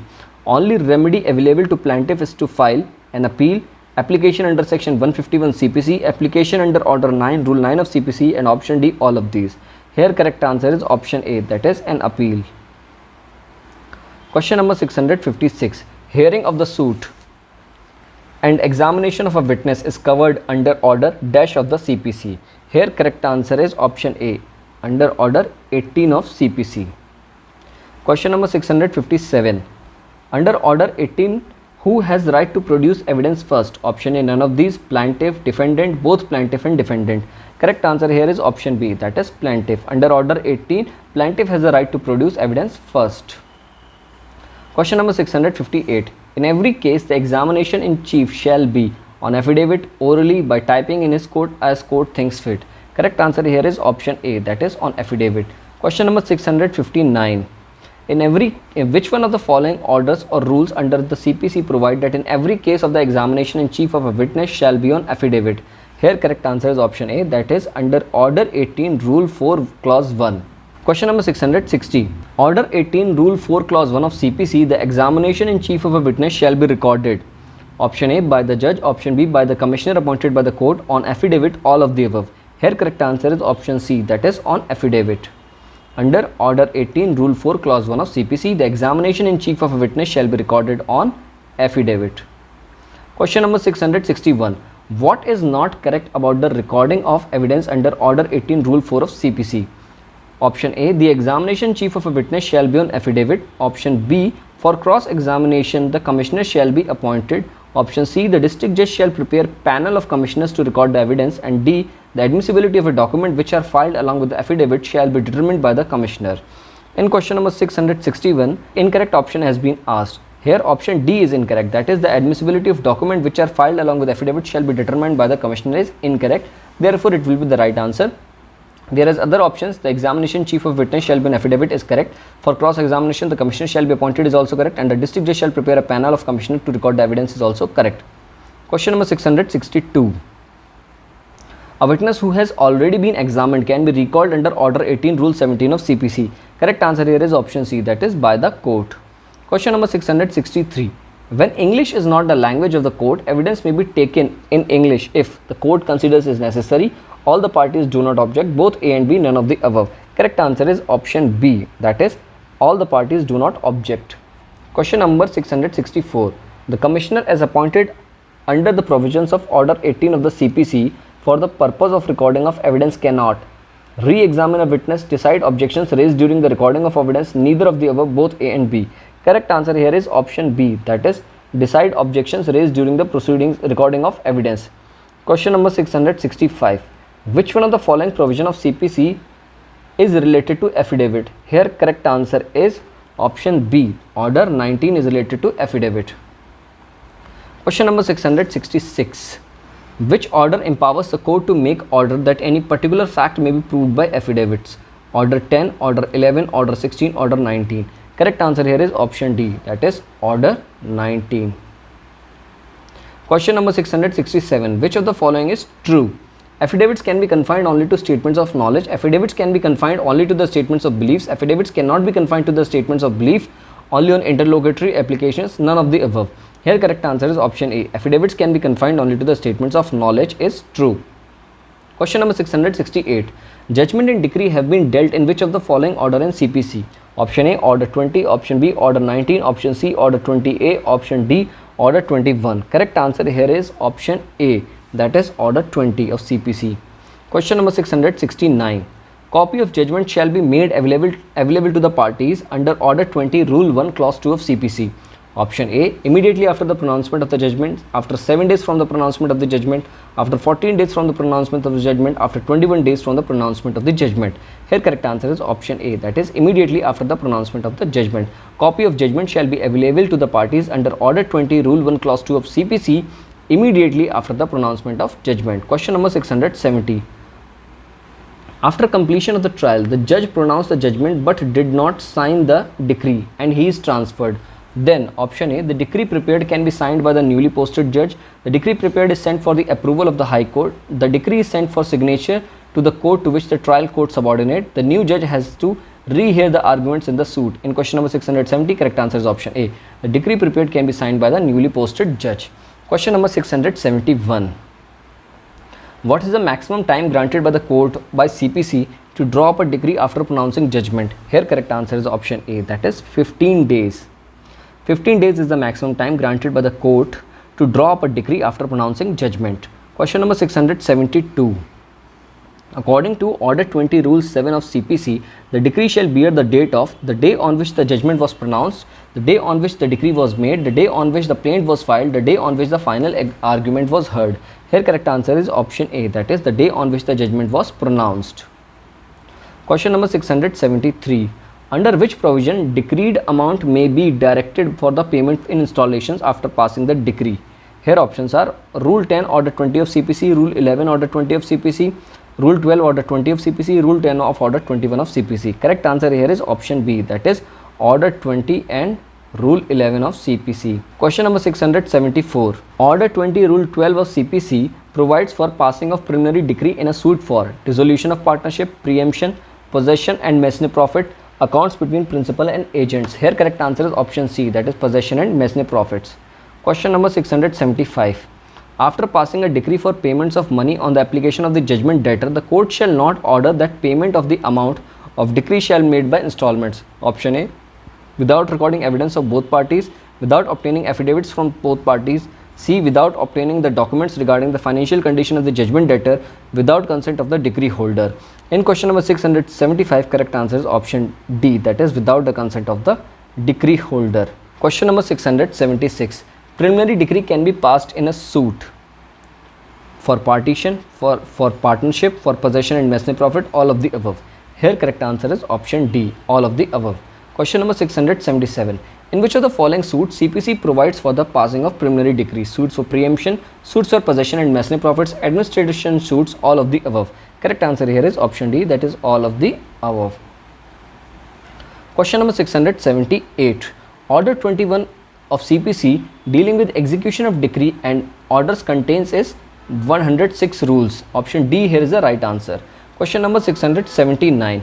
Largest order of the CPC is Order 21. Option B here is the right answer. Question number 680. When a court desires that its decree shall be executed by the another court, it shall send to the other court a decree and certificate of non-satisfaction, judgment and decree, judgment and execution petition and certificate of non-satisfaction. Correct answer here is option A, that is a decree and a certificate of non-satisfaction. Question number 681. Where execution is applied within dash years of the decree, issuance of notice of the application for execution of a decree to the judgment debtor is not necessary. Option A, 2 years of the decree, 4 years of the decree, 3 years of the decree, 5 years of the decree. Here correct answer is option A, that is 2 years of decree. Where the execution is applied within 2 years of the decree, issuance of notice of the application for execution of decree to the judgment debtor is not necessary. Question number 682. Under which provision of CPC execution of decree for a specific performance or restitution of conjugal rights or for an injunction is provided? Here options are Order 21 Rule 30, Order 21 Rule 31, option C Order 21 Rule 32, option D Order 21 Rule 34. Correct answer here is option C, that is Order 21 Rule 32 of CPC. Question number 683. A decree for restitution of conjugal rights can be executed under Order 21 CPC by detention in civil prison, either by the detention in civil prison or attachment of property, detention in civil prison and attachment of property, attachment of property. Here correct answer is option D, that is attachment of property. Question number 684. Under Order 21 Rule 37 of CPC, before arrest and detention it is mandatory to issue show cause notice. Option B, in the absolute decision of the court whether to issue show cause notice or not, no show cause notice is required. Mandatory for the executing court to issue show cause notice only if the execution is applied after 2 years of the decree. Here correct answer is option A, that is mandatory to issue show cause notice. Under Order 21 Rule 37 of CPC, before arrest and detention it is mandatory to issue show cause notice. Question number 685. Under Order 21 Rule 37, before passing an order for the arrest and detention in the civil prison of the judgment debtor court? Option A, shall issue show cause notice instead of warrant for the arrest. May issue warrant of arrest if it is shown on the affidavit that a judgment debtor is about to abscond. C, shall issue attachment warrant before arrest warrant. And D, option 1 and 2 are correct.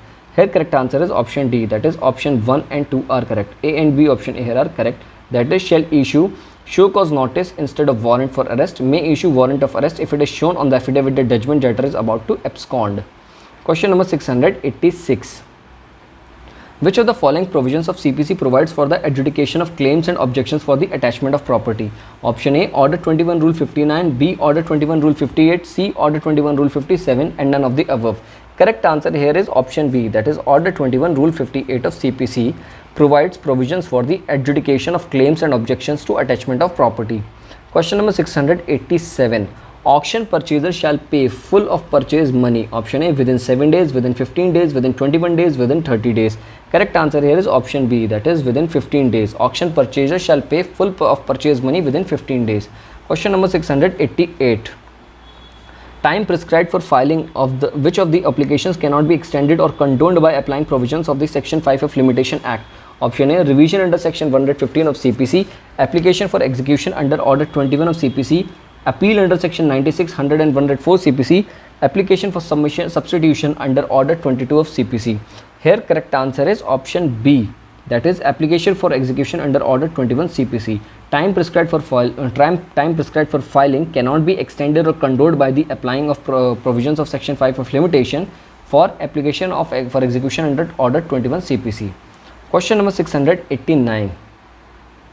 Which of the following persons may not file an application for execution under CPC, namely a decree holder, legal representative if the decree holder is dead, a person claiming under decree holder, judgment debtor? Here correct answer is option D, judgment debtor is the person who may not file an application for execution under CPC.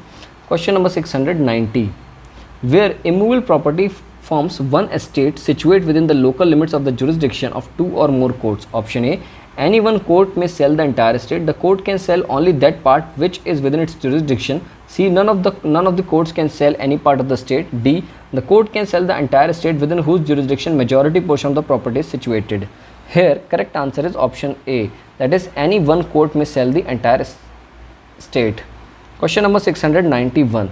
Garnishee is a person who is defaulter, decree holder, debtor of the judgment debtor, foreigner. Here correct answer is option C, that is debtor of the judgment debtor. Garnishee is a person who is debtor of judgment debtor. Question number 692. Garnishee order is an order prohibiting the judgment debtor's debtor from making any payment to the judgment debtor, directing the decree holder to take the payment from the judgment debtor's debtor. Both A and B, none of the above. Here correct answer is option C, both A and B. A garnishee order is an order prohibiting the judgment debtor's debtor from making any payment to the judgment debtor, directing the decree holder to make payment from the judgment debtor. Question number 693. Garnishee proceedings under CPC can be instituted to enable. Option A, attachment of debt, shares and other property not in possession of the judgment debtor, attachment of property of which the owner is not known, only for the attachment of property which cannot be estimated in terms of money, only for attachment of a share in joint family property. Here correct answer is option A. Garnishee order under the CPC can be instituted to enable attachment of debts, share and other properties not in possession of the judgment debtor. Option A here is the right answer. Question number 694. Which of the following statement is correct? Option A. An attachment order may come to an end by A, satisfaction of decree, B, setting aside or reversal of decree, C, dismissal of the execution application for decree holder's default, D, death of the decree holder, and E, agreement compromise between the parties. Select the correct answer by using the code given below. Here correct answer is option A. A, B, C and E. Except D, all the other options are correct. I am repeating option again. An attachment order may come to an end by satisfaction of decree, setting aside reversal of decree, dismissal of the execution application for decree holder's default, death of the decree will not abate the suit, and E, agreement compromise between the parties is also correct. Here option A is the correct answer. Question number 695. X obtains money decree against Y. In execution of the money decree, X attaches monies belonging to Y lying with Z. Then Z is called decree holder, judgment debtor, banker, garnishee. Correct answer here is option D, that is garnishee. X obtains money decree against Y. In execution of money decree, X attaches monies belonging to Y. Y is lying with Z. Then Z is called garnishee. Question number 696. A holds a decree against B for rupees 5,000. B holds a decree against A for rupees 3,000. Both A and B apply for execution of decree to a court which has jurisdiction to execute both decrees. The court may allow execution of A's decree of rupees 2,000, simultaneously proceed with the execution of both decrees. B shall proceed separately with his decree, none of these. Here correct answer is option A. Allow execution of A's decree of rupees 2,000. Question number 697. Which one is not correctly matched? Institution of suit, order 4. Judgment and decree, order 20. Issue of summons, order 5. Issue of commissions, order 21.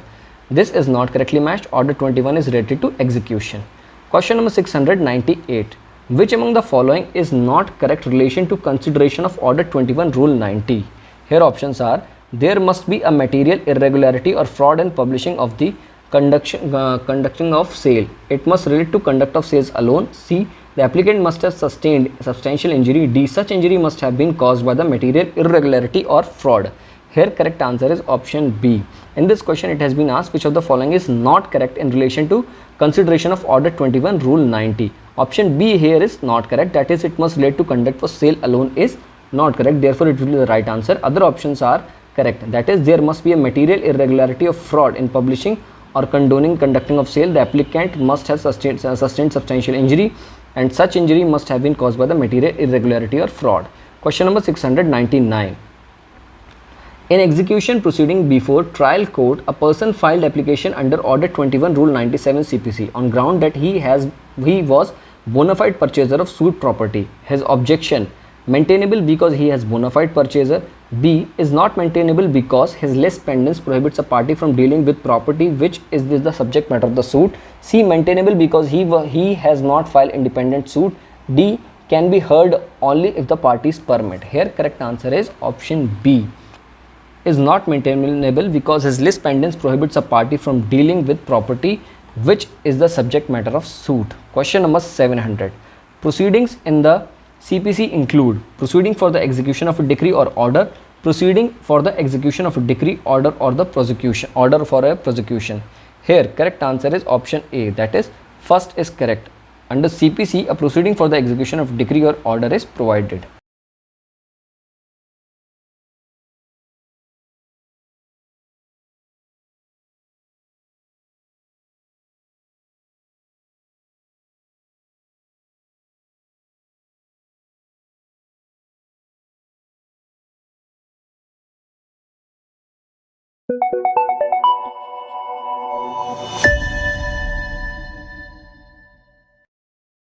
Question number 701. Under which provision of CPC, restoration or setting aside of order passed ex parte can be sought regarding an application filed under order 21 of CPC which has been dismissed for non-appearance or decided ex parte? Options are order 9 rule 13, option B order 21 rule 58, option C order 21 rule 106, option D order 21 rule 100. Here correct answer is option C order 21 rule 106. Question number 702.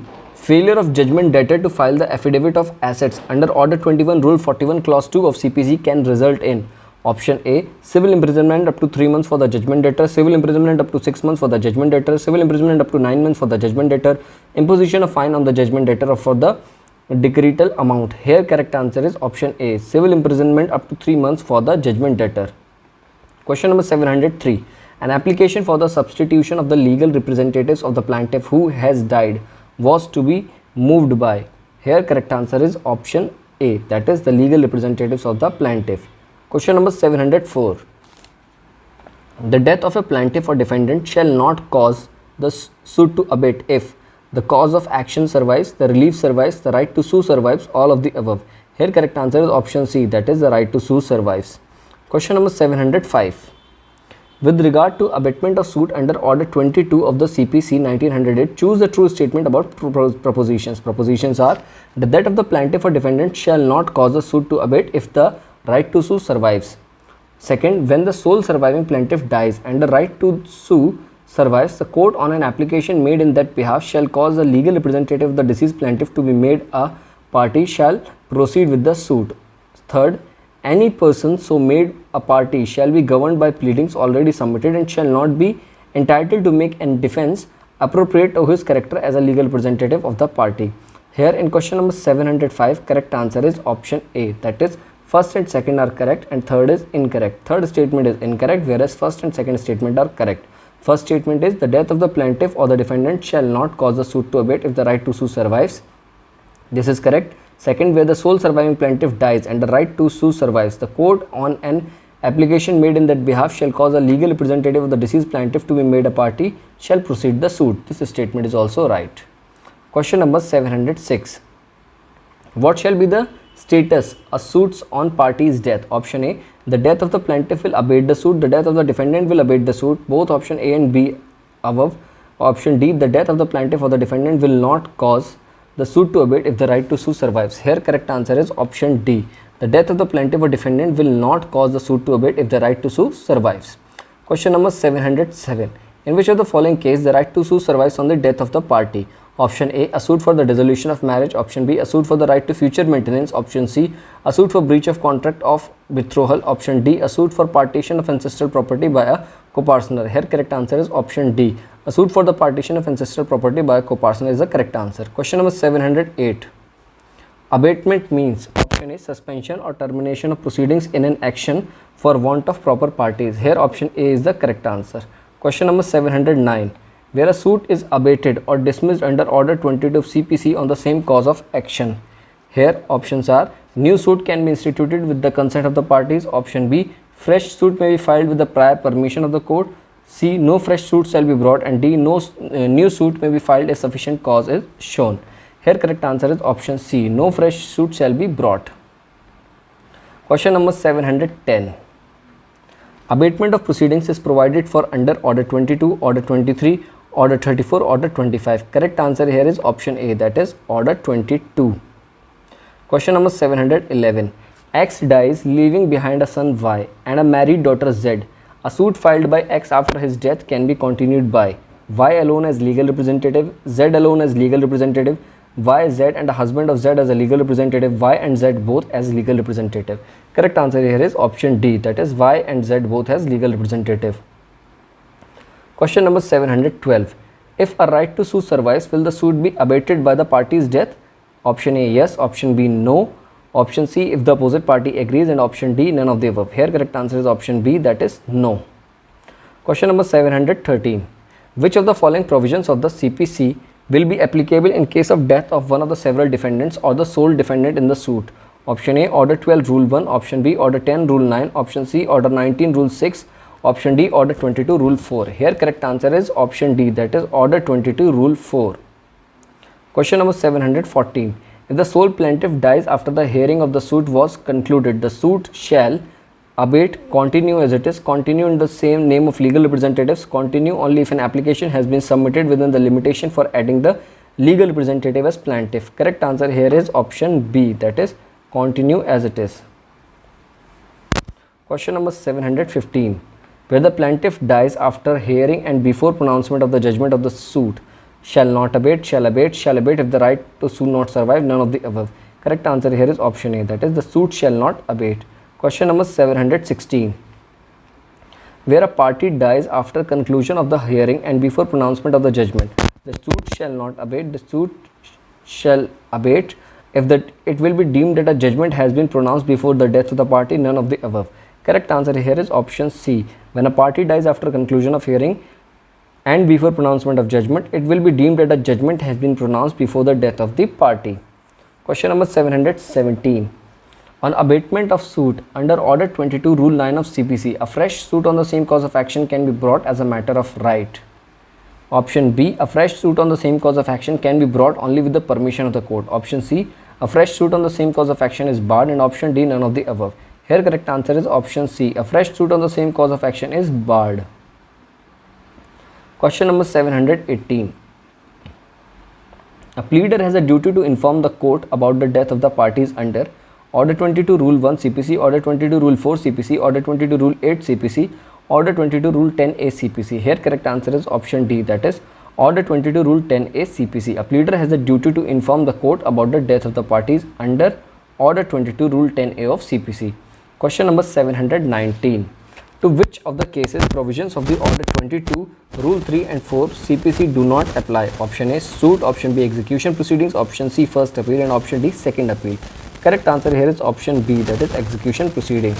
Question number 720. Order 23 of the CPC applies to the following: withdrawal of suits, appeals, execution proceedings, all of the above. Correct answer here is option A, that is withdrawal of suits. Question number 721. The maxim in vito beneficium non datur. The law confers upon a man no rights or benefits which he does not desire, relates to which of the provisions under the CPC? Options are section 26, option B order 6 rule 1, option C section 148A, and option D order 23 rule 1. Here correct answer is option D, that is order 23 rule 1. Question number 722. Right to withdraw the suit is an absolute right to the plaintiff, a qualified right of the plaintiff fettered by certain conditions, both B and C. Correct answer here is option A, that is an absolute right of the plaintiff. Question number 723. Where a fresh suit is instituted on the strength of permission granted by the Order 23 Rule 1, the plaintiff is not bound by the law of limitation. A fresh period of limitation begins to run from the date of the order granting such permission. The plaintiff shall be bound by the law for the limitation the same manner as if the first suit has not been instituted. And option D, such suit must fail if not instituted within 1 year. In question number 723, correct answer is option C. The plaintiff shall be bound by law of limitation in the same manner as if the first suit had not been instituted. Here, where a fresh suit is instituted on the strength of the permission granted by the court under Order 23 Rule 1, the plaintiff shall be bound by law of limitation in the same manner as if the first suit has not been instituted. Question number 724. Which one comes in the purview of the formal defect? Here correct answer is option D, that is all of these. Want of notice under section 80 of CPC, confusion regarding identification of suit party, and improper valuation of the suit. All the options here are correct and comes under the purview of formal defect under Order 23 Rule 1 Clause 3 of CPC. Question number 725. Mark the incorrect statement in relation to Order 23 of CPC. Option A. At any time after the institution of a suit, the plaintiff may withdraw his suit or abandon part of his claim. B. If a plaintiff withdraws from the suit without the court's permission, he is precluded from instituting a fresh suit against the same defendant in respect of the same subject matter. C. If the court is satisfied that a suit must fail by reason of some formal defect or there are other sufficient grounds, it may allow the withdrawal from suit. Option D. Where there are several plaintiffs, the court can allow one of them to withdraw even if the other co-plaintiffs do not consent to such withdrawal. In question number 725, correct answer is option D, because option D here is the incorrect answer, and in this question incorrect answer has been asked, therefore D will be the right answer. Question number 726. On which of the following grounds the court will allow a plaintiff to withdraw a suit and file a fresh suit? Option A, misjoinder of parties. Option B, an erroneous valuation of the subject matter of the suit, both A and B. And option D, neither A or B. Correct answer here is option C, that is both A and B. Grounds on which the court will allow plaintiff to withdraw suit and file a fresh suit: misjoinder of parties and erroneous valuation of the subject matter of the suit. Both the options are correct. Question number 727. A plaintiff can file a second suit on the subject matter of an earlier suit filed by him. Option A, where the earlier suit was unconditionally withdrawn, where the first suit was dismissed in default in the presence of the defendant subject of law of limitation, where the first suit was dismissed on the merits but the plaintiff feels that the decision is wrong, and option D, none of the above. Here correct answer is option D, that is none of the above. Question number 728. After withdrawal of a suit, the plaintiff can institute a fresh suit in respect of the same subject matter, can institute a fresh suit in respect of the same subject matter only with the leave of the court, can institute a fresh suit in the respect of the same subject matter only with the leave of the High Court, cannot institute a fresh suit in the respect of the same subject matter unless liberty is given at the time of the withdrawal of suit. Correct answer here is option D. After withdrawal of the suit, a plaintiff cannot institute a fresh suit in respect of the same subject matter unless liberty is given at the time of withdrawal of the suit. Question number 729. Can a suit be laid after withdrawal of the same? Option A, no. Option B, yes. Option C, yes, if permission obtained from the court at the time of withdrawal with the liberty to file a fresh suit. Option D, yes, subject to the condition that the cause of action for both the cases is identical. Correct answer here is option C, yes, if the permission is obtained from the court at the time of withdrawal with liberty to file a fresh suit. Question number 730. In cases of withdrawal, by the plaintiff under Order 23 Rule 1A of CPC, defendants cannot be transported as plaintiff. Defendants can be transported as plaintiff under all circumstances. Defendants can be transported as plaintiff if substantial question is to be decided against any of the defendants, either A or B. Correct answer here is option C. Defendants can be transported as plaintiffs, substantial question to be decided against any of the defendants under Order 23 Rule 1A of CPC. Question number 731. Parties to the suit can compromise in a suit under Order 23 Rule 3 of CPC, under Order 23 Rule 3 of CPC, under Order 23 Rule 1 of CPC, under Order 23 Rule 4 of CPC. Correct answer here is option B, that is under Order 23 Rule 3 of CPC. Question number 732. Compromise under Order 23 Rule 3 of CPC must be in writing and signed by the parties, must be in writing but need not to be signed by the parties, must be in writing but need not be lawful, none of the above. Correct answer here is option A. Compromise under Order 33 Rule 3 of CPC must be in writing and signed by the parties. Question number 733. A suit for declaration and injunction is filed between family members. The defendants make a counterclaim. The parties are referred to mediation and a settlement is entered into between the parties. The plaintiffs had paid court fees on the suit. The defendants also had paid court fees on their counterclaim. In view of the settlement, here options are: only the plaintiffs are entitled to refund the court fees, only the defendants are entitled to refund of court fees, both parties are entitled to refund 50% of the court fees paid, both parties are entitled to complete refund of the court fees. In question number 733, correct answer is option D, that is both the parties are entitled to complete refund of court fees. Question number 734. Where a decree of compromise was not lawful, there suit shall not lie to set aside such decree. Complaint has to made to High Court. No suit shall lie to set aside such decree. Suit may lie to set aside such decree with the leave of the district judge. Correct answer here is option C. No suit shall lie to set aside such decree. Question number 735. A suit filed in representative capacity can be withdrawn, compromised and abandoned etc. by the plaintiff without notice to all the person interested, after notice to all the persons interested, both A and B, either A or B. Correct answer here is option B, that is after notice to all the person interested. Question number 736. An agreement or compromise entered in a representative suit without the leave of the court is void, voidable, valid, either valid or voidable. Correct answer here is option A, that is void. Question number 737. Which of the following statement is incorrect? Options are: a representative suit may be instituted by one or more persons for the benefit of all interested persons with the permission of the court. Option B. Notice of the institution of a representative suit must be given by the public advertisement at the plaintiff's expense to all interested persons whereby reason of their number personal service is not reasonably practicable. Option C. Any person for whose benefit a representative suit has been instituted may apply to join as a party thereto. Option D. The persons who instituted the suit or persons who joined the party have unrestricted right to compromise with the defendant. Here in this question it has been asked which of the following option is incorrect. Here option D is incorrect. Therefore it will be the right answer. Question number 738. Which one of the following statement is incorrect regarding compromise under Order 23 Rule 3 of CPC? Options are: must be in writing and signed by the party, must be in writing and need not to be lawful agreement. It is required that the subject matter of the compromise is the same as the subject matter of the suit. A compromise which is voidable under the Indian Contract Act shall also voidable within the meaning of this rule.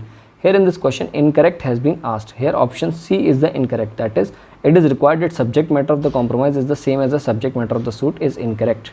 Therefore it will be the right answer. Question number 739. Which one of the following orders of the CPC is related to issuing of commission? Order 24, Order 26, Order 25, Order 27. Correct answer here is option B, that is Order 26. Question number 740. In which of the following cases commission under Order 26 of CPC cannot be issued? To examine witness, for local investigation, for scientific investigation, for appointment of receiver. Here correct answer is option D, for appointment of receiver. Commission cannot be issued under Order 26 of CPC. Question number 741. A court may issue a commission to make local investigation, make partition, adjust accounts, all of the above. Correct answer here is option D, that is all of the above. Question number 742. Under Order 26 Rule 4A of CPC empowers the court to issue commission in a suit for examination of a person resident within the local limits of its jurisdiction, resident beyond the local limits of the jurisdiction, who is about to leave the local limits of the jurisdiction, both A and B. Here correct answer is option A, that is residents within the local limit of its jurisdiction. Question number 743. For whose examination commission may be issued by the court under Order 26 of CPC? Any person resident beyond the limits of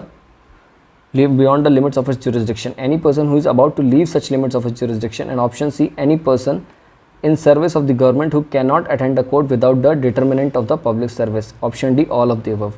Here correct answer is option D, that is all of these. Question number 744. Complete the statement. A court cannot issue commission to examine any person, to make a partition, to collect evidence, to examine or adjust accounts. Correct answer here is option C, that is to collect evidence. Question number 745. Under Order 32 of CPC, who can file suit on behalf of minor? Representative of the next friend of minor, next friend of the minor, receiver appointed by the court, guardian appointed by the court. Correct answer here is option B, that is next friend of the minor can file suit on behalf of minor under Order 32 of CPC. Question number 746. The court can issue commission for scientific investigation under. Here correct answer is option A, that is Rule 10A of Order 26 of CPC. Court can issue commission for scientific investigation under Rule 10A of Order 26 of CPC. Question number 747. In which one of the following cases the court not issue a commission? For execution of decree, to examine any person, to make partition, to hold scientific, technical or expert investigation. Here in this question it has been asked, the court may not issue a commission. Here option A is the correct. For execution of a decree, court will not issue a commission. So option A here will be the right answer. Question number 748. Under CPC, a court may not issue a commission for elucidating any matter in dispute, for ascertaining the market value of any property, for assessing the amount of any masonry profits or damages, for framing of issues. Correct answer is option D. For framing of issues, court will not issue any commission. Question number 749. Which of the following power is not vested in commissioner if he is not a judge of a civil court? Option A, power to examine accounts, power to make partition of property, power to impose penalties, power to call for and examining documents. Here correct answer is option C. Power to impose penalties is not vested in commissioner if he is not a judge of the civil court. Question number 750. Which of the following court may issue commission under Rule 19 of Order 26 of CPC? Option A, High Court, option B, any civil court, option C, Supreme Court, and option D, District Court. Correct answer here is option A, that is High Court. Court can issue commission under Rule 19 of Order 26 of CPC in High Court. High Court can issue such commission.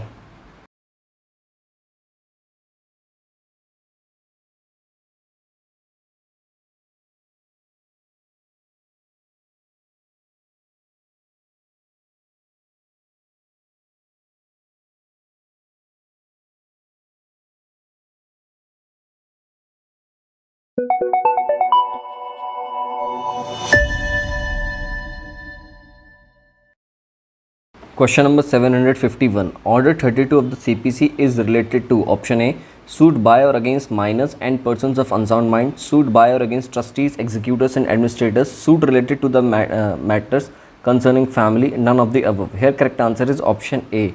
Order 32 of the CPC is related to suit by or against minors and persons of unsound mind. Question number 752. Under Order 32 Rule 1 of CPC, a minor means a person who has not attained his majority within the meaning of. Here correct answer is option C, that is Indian Majority Act. Question number 753. Whether minor on attaining majority may, if a sole plaintiff apply that a suit instituted in his name by his next friend be dismissed on the ground that it was unreasonable or improper. Correct answer here is option C, that is yes. Question number 754. Proceeding in a suit relating to minor shall not be stayed. Option A, on retirement of the next friend of minor. Option B, on attaining the majority by the minor. Option C, on removal of the next friend of a minor. And option D, on death of the next friend of the minor. Here correct answer is option B, that is on attaining majority by the minor. Proceeding in a suit relating to minor shall not be stayed on attaining majority by the minor. Question number 755. A person who institutes a suit on behalf of minor is known as next friend. Option D here is the right answer. Question number 756. A suit through next friend can be filed by minor, a lunatic, both A and B, none of the above. Correct answer here is option C. Question number 757. A commission to make local investigation can be issued under Order 26 Rule 1, Order 26 Rule 6, Order 26 Rule 9, Order 26 Rule 10 of CPC. Here correct answer is option C, that is Order 26 Rule 9 of CPC. A commission to make local investigation can be issued. Question number 758. A suit may be instituted by a minor in his name by next friend, guardian of minor in his own name, relative of minor in his own name. Correct answer here is option B. A suit may be instituted by a minor in his name by the next friend. Question number 759. A person can act as a next friend if he is major, sound mind, not having any interest adverse to that of minor, or lunatic residing in India, fulfilling all the above three requirements. Correct answer is option D, that is fulfilling all the requirement here provided. Question number 760. An agreement or compromise is entered into on behalf of a minor without the leave of the court. Such agreement or compromise under Order 32 Rule 7 of the CPC is valid, void, voidable against all the parties other than the minor, voidable against all the parties including the minor. Correct answer here is option C, voidable against all the parties other than the minor. Question number 761. Under Order 32 Rule 9 of the CPC, a next friend of a minor can be removed if he ceases to reside in India during the pendency of the suit, where his interest becomes adverse to that of the minor, where he does not do his duty for any of the above reasons. Correct answer here is option D, for any of the above reasons. Question number 762. Under Order 32 Rule 10 of CPC, on death of the next friend, the suit shall be dismissed, stayed, rejected, dismissed or rejected. Correct answer here is option B, that is stayed. Question number 763. A person can be appointed as a guardian under Order 32 Rule 4 of CPC on his oral consent, on his written consent, neither A or B, neither A or B. Correct answer here is option B, that is on his consent in writing. Question number 764. Who is guardian ad litem? A person appointed by the court to take legal action on behalf of minor, guardian of the child, stepfather of the child, none of the above. Correct answer is option A. Guardian ad litem is a person who appointed by the court to take legal action on behalf of a minor.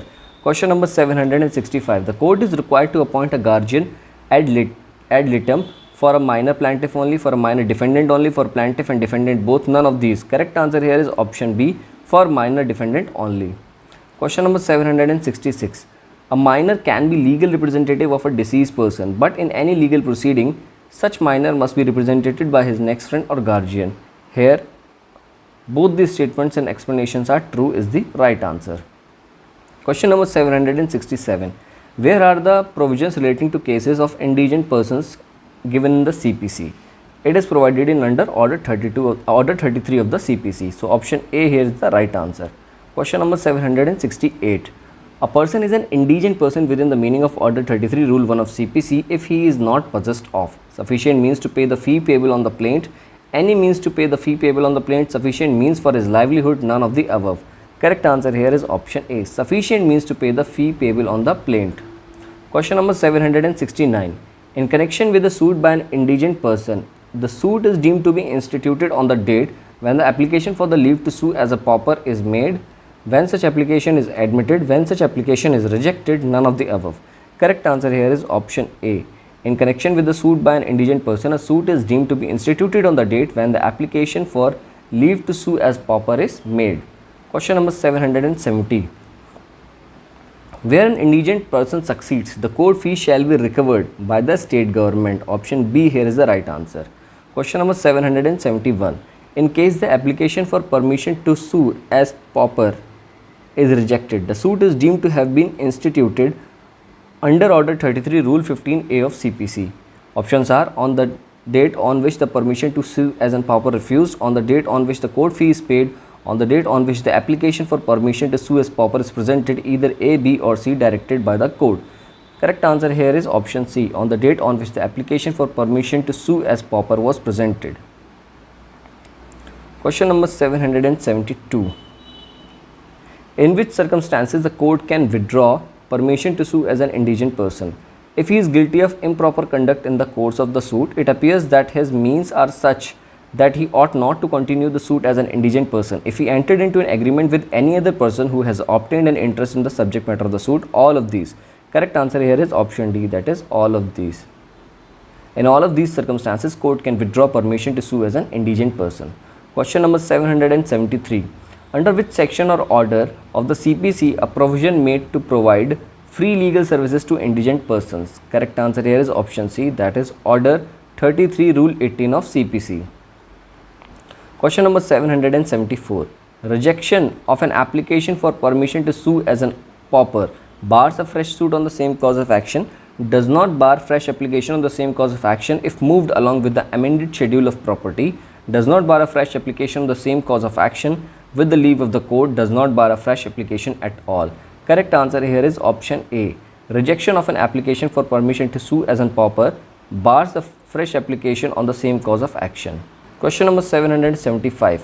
What does pauper suit mean? Option A, suit by third party, suit by public servant, suit by indigent person, suit by legal representative. Correct answer here is option C, suit by indigent person. Question number 776. Provisions relating to interpleader suit are contained in Order 26 of CPC, Order 32 of CPC, Order 34 of CPC, Order 35 of CPC. Correct answer here is option D, that is Order 35 of CPC. Question number 777. Which one of the following propositions with regard to an interpleader suit is incorrect? Option A. Defendants claim adversely to one another. B. Plaintiff claims no interest in the subject matter and dispute other than for charges or costs. Real dispute must be between the plaintiff and only one of the defendants. Plaintiff must be ready to deliver the property to the rightful claimant. Here in this question, it has been asked which of the following propositions relating to interpleader suit is incorrect. Here in this question, correct answer is option C. Real dispute must be between the plaintiffs and only one of the defendants is incorrect. Therefore, it will be the right answer, and other propositions are correct. Question number 778. For an interpleader suit, which one of the following condition is not necessary? There must be some debt or some to the property in dispute. Two or more persons claiming the debt or the property in disputes adversely to one another. There must be suit pending wherein the rights of the rival claimants for the debt or the property in dispute can be properly adjudicated. All of the above. Correct answer here is option C. There must be suit pending wherein the rights of the rival claimants for the debt or property in disputes can be properly adjudicated is not necessary. Therefore, it will be the right answer. Question number 779. In an interpleader suit, the plaintiff claims interest in the subject matter of the suit, no interest in the subject matter of the suit except charges or cost, no interest in the subject matter of suit, also not claims charges or cost, none of the above. Correct answer here is option B, that is no interest in the subject matter of the suit except charges or cost. Option B is the right answer. Question number 780. In an interpleader suit, plaintiff may claim share in property, right of preemption, cost and charges, ownership. Correct answer here is option C, that is cost or charges. Question number 781. Interpleader suit is a suit between two advocates, between union of government pleader and a state government pleader, instituted by a person who has no interest in the subject matter, instituted by the person who has interest in the subject matter. Here correct answer is option C, instituted by a person who has no interest in the subject matter. Question number 782. A deposits a box of gold coins with B as his agent. He then writes to C for the purpose of making the gold coins a security for a debt due from himself to C. A afterwards alleges that C's debt is satisfied and C alleges the contrary. Both claims the gold coins from B. B may institute an interpleader suit against A, C, none, A and C. Here correct answer is option D, that is A and C. Question number 783. A deposits a box of jewels with B, who is a well-reputed person of his area. C alleges that the jewels were wrongfully obtained from him by A and claims them from B. Legally, B has which of the following options? To return the jewels to A, to deposit the jewels with police, to institute an interpleader suit against A and C? None of these. Here correct answer is option C, that is to institute an interpleader suit against A and C. Question number 784. An interpleader suit cannot be instituted for any property which relates to two persons but which is being held by a third person for the time being, for determining the relation between a property and a person claiming it, for getting himself absolved from the liability to keep the property which is not being held by him, where a suit is pending in which the rights of all the parties can properly be decided. Correct answer here is option D, where the suit is pending in which the rights of all the parties can properly be decided. Here interpleader suit cannot be instituted. Question number 785. Awarding future interest is mandatory, directory, discretionary, none of the above. Correct answer here is option C, that is discretionary. Question number 786. The provisions regarding friendly suits are in. Here correct answer is option A only, that is section 90 order 36 of the CPC is regarding friendly suits. Question number 787. The provisions regarding summary suits are in. Correct answer is option B, that is order 37 of the CPC. Question number 788. In a summary suit presented under order 37 CPC, it is necessary for the defendant to appear before the court within how many days for the service of the summons of appearance? Here options are 10 days, 15 days, 30 days, 2 months. Correct answer here is option A, that is 10 days. Question number 789. Suit for recovery of money in promissory notes can be filed under normal procedure, under summary procedure as laid down in order 37 CPC in the High Court as a writ petition. Correct answer here is option B, that is under summary procedure as laid down under order 37 of CPC. Question number 790. The period of limitation for filing leave to defend the suit under order 37 of the CPC is within 10 days of the receipt of the summons for judgment, 30 days of the receipt of the summons for judgment, 90 days of the receipt of summons for judgment, 120 days of the receipt for summons of judgment. Here correct answer is option A, that is 10 days of the receipt for summons for judgment. Question number 791. A suit under order 37 of CPC can be filed on the basis of hundi only, bill of exchange only, promissory note only. Here correct answer is option D. D is the right answer. Question number 792. A suit under order 37 of CPC can be based on a hundi, an oral contract, a claim for general damages under section 73 of the Contract Act, none of the above. Correct answer here is option A, a hundi. Question number 793. Which is the correct statement in the context of the summary procedure for civil suits? Option A may be invoked for recovery of a liquidated demand in a money payable to the defendant arising out a written contract, may be applied suo motu by any civil court in its discretion in the interest of the expeditious adjudication. Option C requires the defendants to seek to have defend, which if granted must be unconditional, and option D, all these statements are not correct. Here correct answer is option A, may be invoked for recovery of a liquidated demand in money payable to the defendant arising out a written contract. Question number 794. In a suit under order 37 of CPC, the court grants the defendant conditional leave to defend subject to the defendant securing the suit amount by way of bank guarantee.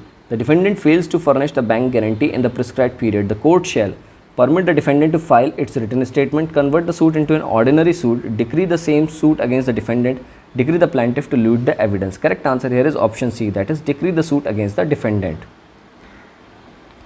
Question number 795. The court is entitled to give a summary judgment on a claim in a commercial disputes only in favor of the plaintiff if the defendant has no real prospects of successfully defending the claim, only in favor of the defendant if the plaintiff has no real prospect of succeeding in the claim and there is no other compelling reasons why the claim should not be disposed of before recording oral evidence. Option C, in favor of the plaintiff or defendant as the case may be if the plaintiff has no real prospect of succeeding on the claim or the defendant has no real prospect of successfully defending the claim. Option D, against a plaintiff or defendant if the plaintiff has no real prospect of succeeding on the claim or the defendant has no real prospect of successfully defending the claim as the case may be and there is no other compelling reasons why the claim should not be disposed of before recording of the oral evidence. Here in this question it has been asked, the court is entitled to give summary judgment on a claim in a commercial dispute. Here correct answer is option D. Option D here is the correct answer. Against a plaintiff or defendant if the plaintiff has no real prospect of succeeding on the claim or the defendant has no real prospect of successfully defending the claim as the case may be and there is no other compelling reasons why the claim should not be disposed of or recording of oral evidence. Question number 796. Which of the following suit cannot be disposed of by following summary procedures? Suit for recovery of debt arising on a written contract, suit based upon bill of exchange, suit based upon promissory note, and suit for partition of property. Correct answer here is option D, that is suit for partition of property cannot be disposed of by following summary procedure. Other suits for recovery of debt arising on a written contract can be disposed of by summary procedure. and suits based on the bill of exchange also, and suit based upon promissory note also can be disposed of by summary process, whereas suit of partition of property cannot be disposed of by following a summary procedure. Question number 797. The order 38 of CPC deals with interpleader, summary procedure, arrest and attachment before judgment, temporary injunctions. Correct answer here is option C, that is arrest and attachment before judgment. Question number 798.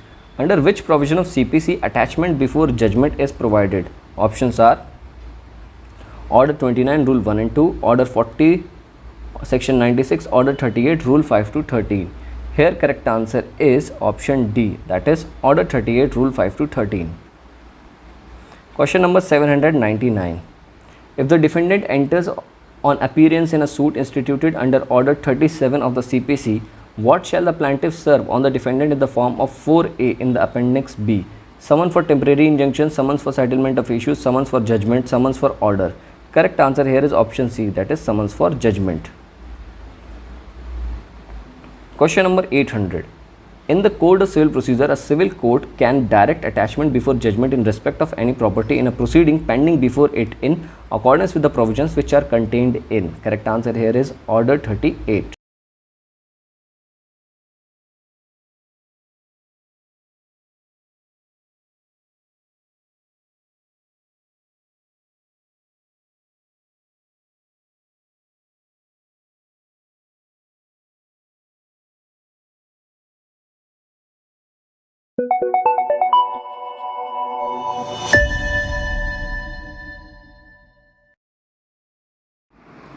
Question number 801. By which of the following court cannot make an order for the attachment of immovable property under Order 38 of CPC?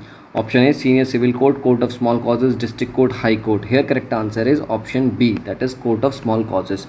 Court of Small Causes cannot make an order for the attachment of immovable property under Order 38 of CPC. Question number 802. Attachment before judgment in a suit dismissed in default revives automatically on the restoration of the suit, does not revive automatically on the restoration of suit, may or may not revive depending on the facts and circumstances of the case, neither A or B. Correct answer here is option B, that is does not automatically revive on the restoration of suit. Option B here is the right answer. Question number 803.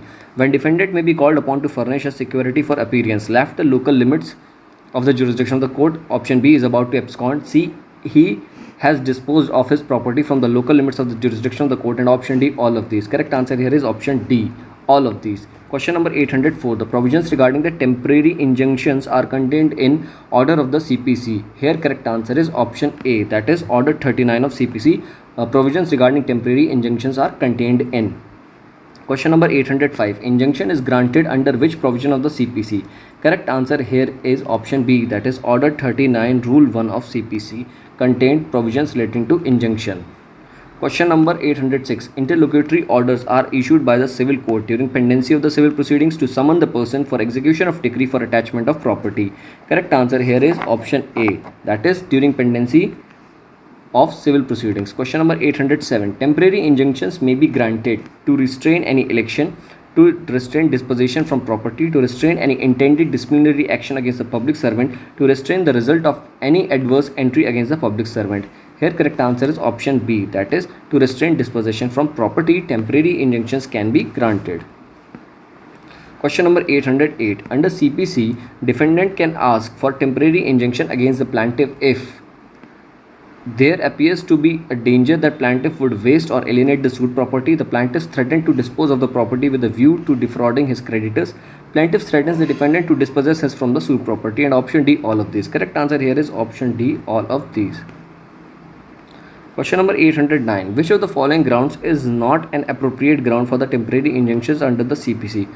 Option A, that any property in dispute is in danger of being wasted, that the defendant threatens to dispose of his property, that the property dispute is likely to be acquainted by the government, none of these. Here correct answer is option C, that the property in dispute is likely to be acquired by the government is not an appropriate ground for the temporary injunction, whereas that a property in dispute is in danger of being wasted is a ground, and the defendant threatens to dispose of his property is also in ground for temporary injunction under CPC. Question number 810. Civil Procedure Code provides for temporary injunction, permanent injunction, mandatory injunctions, none of the above. Correct answer here is option A, that is temporary injunction. Question number 811. Which of the following statement is incorrect? Option A, temporary injunction may be granted only at the time of the institution of suit. Temporary injunction may be granted at any stage of the suit. Temporary injunctions are regulated by the CPC. Temporary injunctions are form of a preventive relief. Here in this question it has been asked which of the following is incorrect. Incorrect answer here is option A, therefore it will be the right answer. Temporary injunctions may be granted only at the time of institution of the suit is incorrect, therefore it will be the right answer. Question number 812. What is incorrect about the temporary injunction? Option A, it finally settles the mutual rights of the parties and directs party to for all time to do or abstain from doing a thing. This provision is related to temporary injunction is incorrect, therefore it will be the right answer. Question number 813. Under which one of the following provisions of the CPC consequences of disobedience or breach of injunction has been described? Here correct answer is option C, that is Order 39 Rule 2A describes the consequences of disobedience or breach of injunction. Question number 814. Order 39 Rule 2 of CPC deals with attachment before property, temporary injunction, execution of decree, appointment of receiver.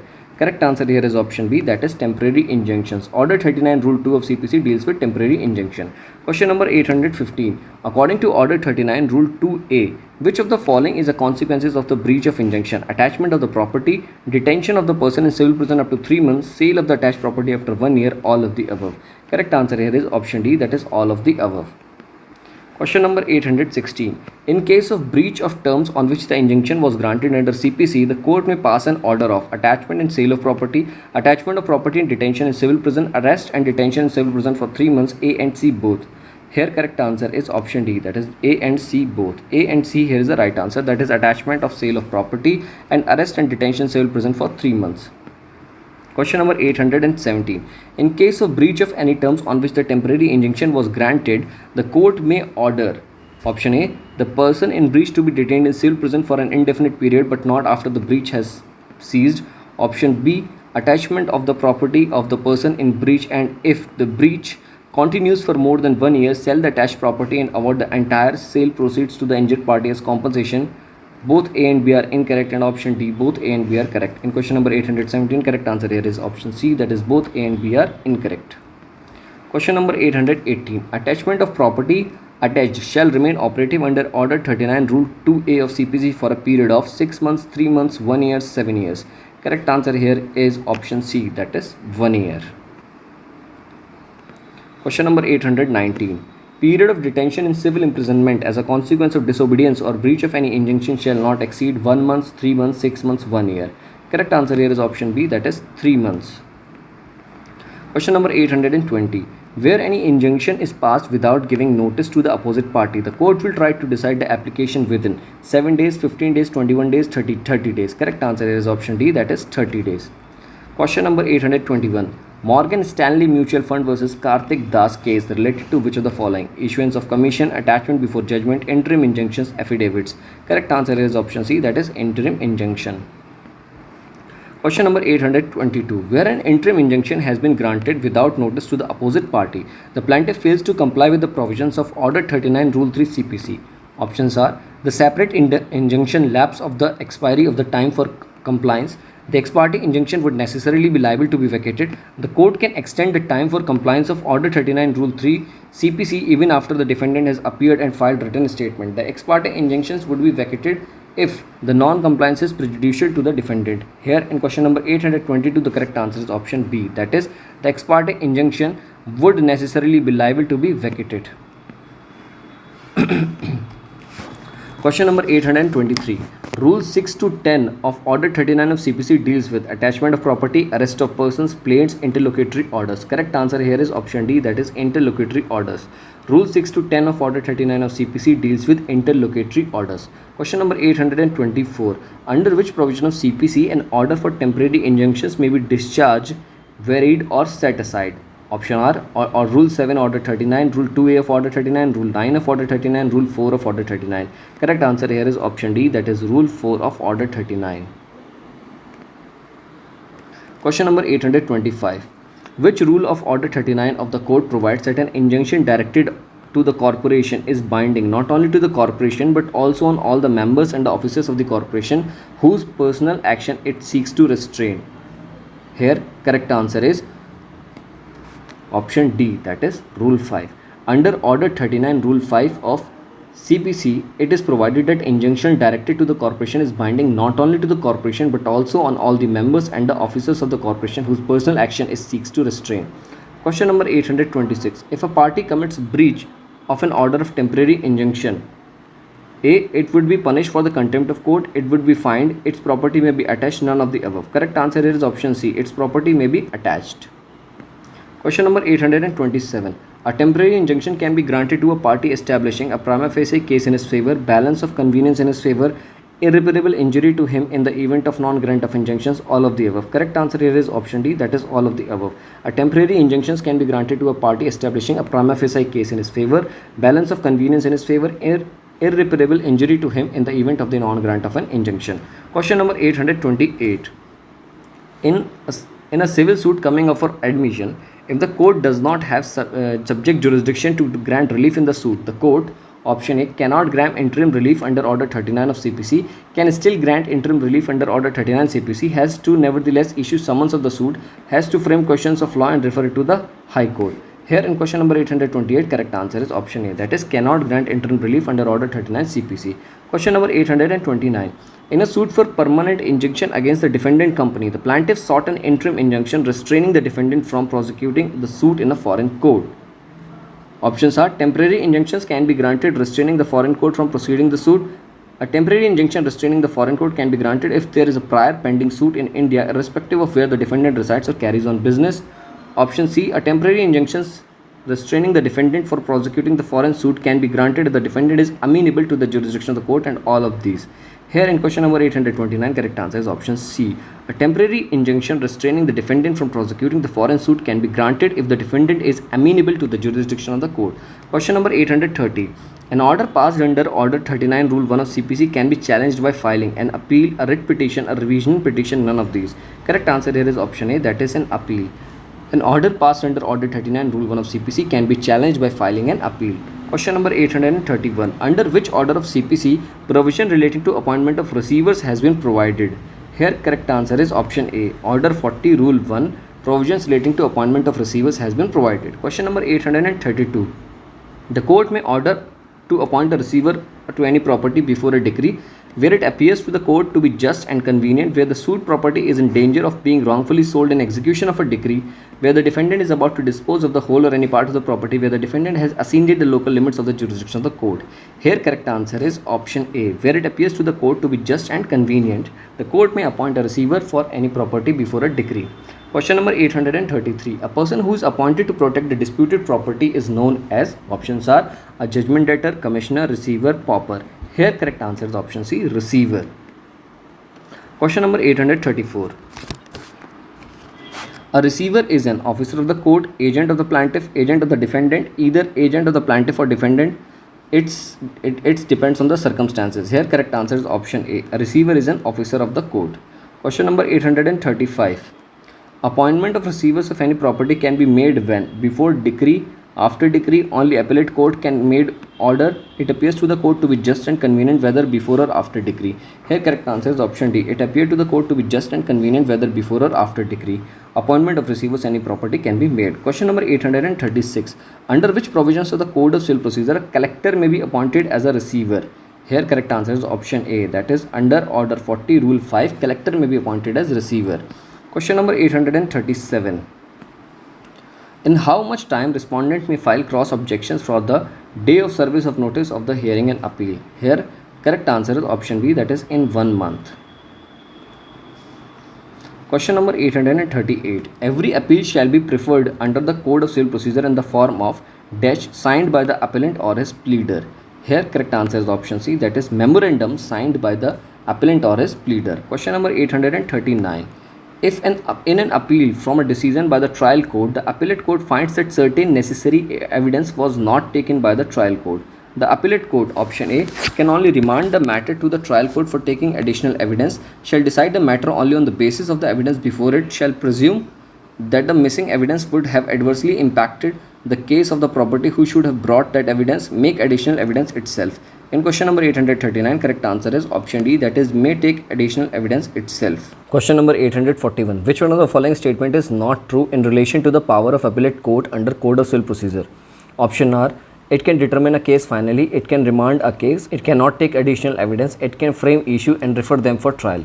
Here correct answer is option C, that is it cannot take additional evidence is not true in relation to the power of appellate court under CPC, but it can determine a case finally and it can remand a case, it can frame issues and refer them for trial are the true propositions and related to this question. Question number 842.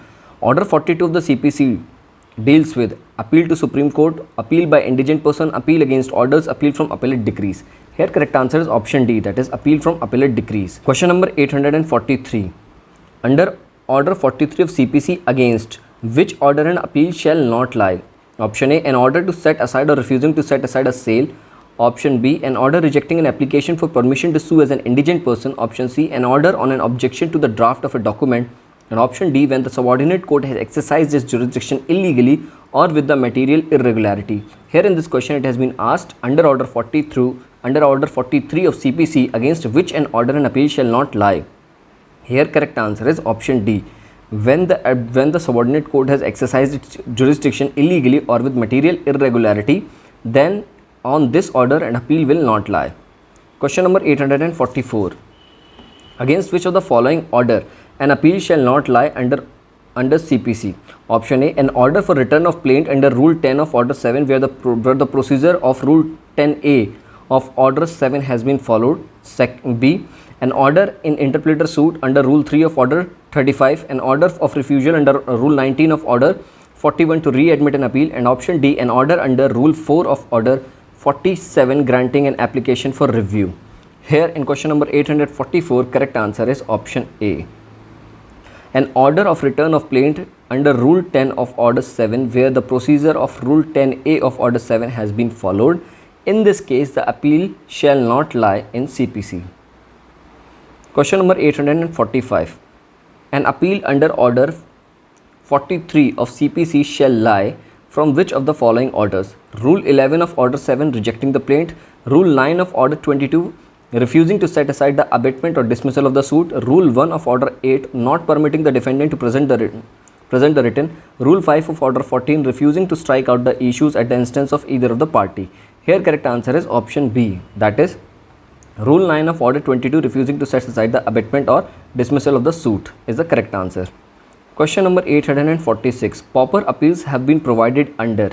Correct answer is option C, that is Order 44 of CPC. Question number 847. If the court is satisfied that a case pending before it involves a question as to the validity of any act, the court should decide the validity of act, refer the matter to the High Court. High Court should exercise power to revision, refer to the Supreme Court for advice. Here correct answer is option B, that is refer the matter to the High Court.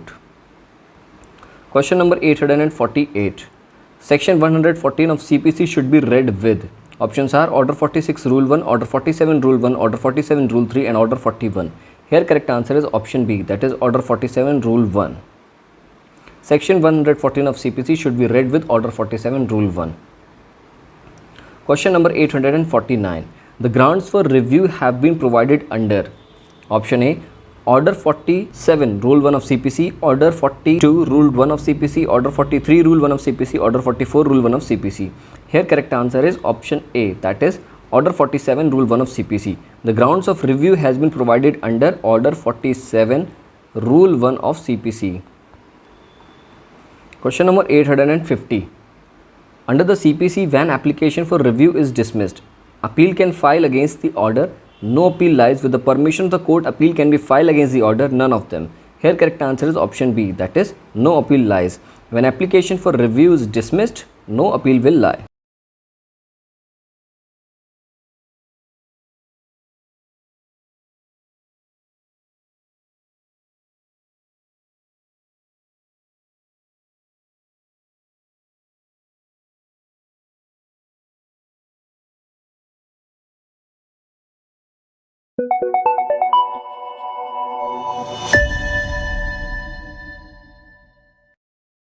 Question number 851. Additional evidence means option A, Evidence led in appeal before the trial has closed in the lower court. It is a privilege allowed by under special circumstances. Option B, evidence led in appeal after the trial has closed in the Supreme Court. It is a privilege allowed under special circumstances. Option C, evidence led in appeal after the trial has closed in the lower court. It is a privilege allowed in under special circumstances. None of these. Here correct answer is option C, that is evidence led in appeal after the trial has closed in the lower court. It is a privilege allowed under special circumstances is related to the additional evidence. Additional evidence means evidence led in appeal after the trial has closed in the lower court. It is a privilege allowed only under special circumstances. Question number 852. Which provisions of the CPC bars entertainment of application to review an order made on application for review or a decree or order passed by made on a review? Here correct answer is option C, that is Order 47 Rule 9. Question number 853. A review petition is maintainable where the review application has already filed an appeal which is pending. The opposite party files an appeal after review petition was filed. Appeal filed by the review applicant has been dismissed by speaking order on merits. Filing of appeal by any side is immaterial. Here correct answer is option B. The opposite party files an appeal after review petition was filed. Question number 854. Under which order of the CPC provisions related to appeals to the Supreme Court has been provided? Here correct answer is option C, that is Order 45. Question number 855. Which of the following combinations are not correctly matched? Options are res sub judice section 11, res judicata section 10, judgment and decree section 33, summons to witness section 80. Select the correct answer by using the code given below. Here correct answer is option B, that is 1, 2 and 4. Res sub judice section 11, res judicata section 10, judgment and decree section 33 is incorrect, and summons to witness section 80 is correct. Question number 856. Which of the following combinations are correctly matched? Here options are temporary injunctions, order 39 CPC, sued by indigent person, order 33 CPC, power of appellate court, section 102 CPC, right to file caveat, section 148 of CPC. Select the correct answer by using the code given below. Here correct answer is option A, that is 1, 2 and 4. Temporary injunction isn't provided in order 39 of CPC, sued by indigent person is also provided in order 33 CPC, and right to file caveat is also provided in section 148 of CPC, where a power of appellate court is incorrect. Question number 857. Which of the following combinations are correctly matched? Options are equity of judgment by debtor section 49 CPC, privileged document section 29 CPC, legal representative section 50 CPC, pauper suit order 33 CPC. Here correct answer is option D, that is 1, 3 and 4. Here equity of judgment debtor section 49 CPC is correct, privileged document is incorrect, legal representative section 50 CPC is correct, and pauper suit order 33 CPC is also correct. Question number 858. Order 17 is related to adjournment. Here order 21 is related to execution. Order 29 is related to suit by organization, suit by or against corporation, and order 33 is related to suit by indigent person. Once again I am repeating this: order 17 adjournment, order 21 execution, order 29 suit by or against corporation, and order 33 suit by indigent person. Here by going through these code, correct option here will be option C. Question number 859. Which of the following combinations are not correctly matched? Options are execution of decree section 17 CPC, letter of request section 82 CPC, legal representative section 50 CPC, institution of suit section 28 CPC. Here select the correct answer by using the codes given below. Here correct code is option B, that is execution of decree section 77 CPC is incorrect, because here in this question it has been asked which of the following are not correctly matched. Execution of decree is incorrect, letter of request section 82 CPC is incorrect, and institution of suit section 28 of CPC is also incorrect. Only legal representative, that is section 50C of CPC, is the correct match. By going through this incorrect option, correct answer is option B. Question number 860. Jurisdiction of a court is decided by subject matter of the dispute, pecuniary value of the suit, place where the disputes arose, all of the above. Correct answer is option D, that is all of the above. Question number 861. Which of the following section of the Code of Civil Procedure defines jurisdiction? Here correct answer is option D, that is not defined. Jurisdiction is not defined in CPC. Question number 862. Which of the following is not correctly matched? Presentation Presentation of plaint section 26 order 4 rule 1 is correctly matched. Interpleader suit section 88 order 35 rule 1 is correctly matched. Friendly suit section 90 order 35 is not correctly matched. Equitable set off order 20 rule 19 clause 3 is correctly matched. In this question it has been asked which of the following is not correctly matched. So here correct answer will be option C, that is friendly suit. Question number 863. Which of the following combinations are correctly matched? Judgment in degree section 34 CPC is not correctly matched, whereas cost section 35 CPC is correct, institution of suit section 26 CPC is correct, and legal representative section 50 of CPC is correct. By going through these options, correct option here will be option A. Question number 864. Suits relating to constitutional validity of a statutory instruments are provided in. Correct answer is option A, that is order 27A rule 1A of CPC is related to suits relating to constitutional validity of statutory instruments. Question number 865. Right to lodge caveat. Right to lodge caveat is provided in section 148A of CPC.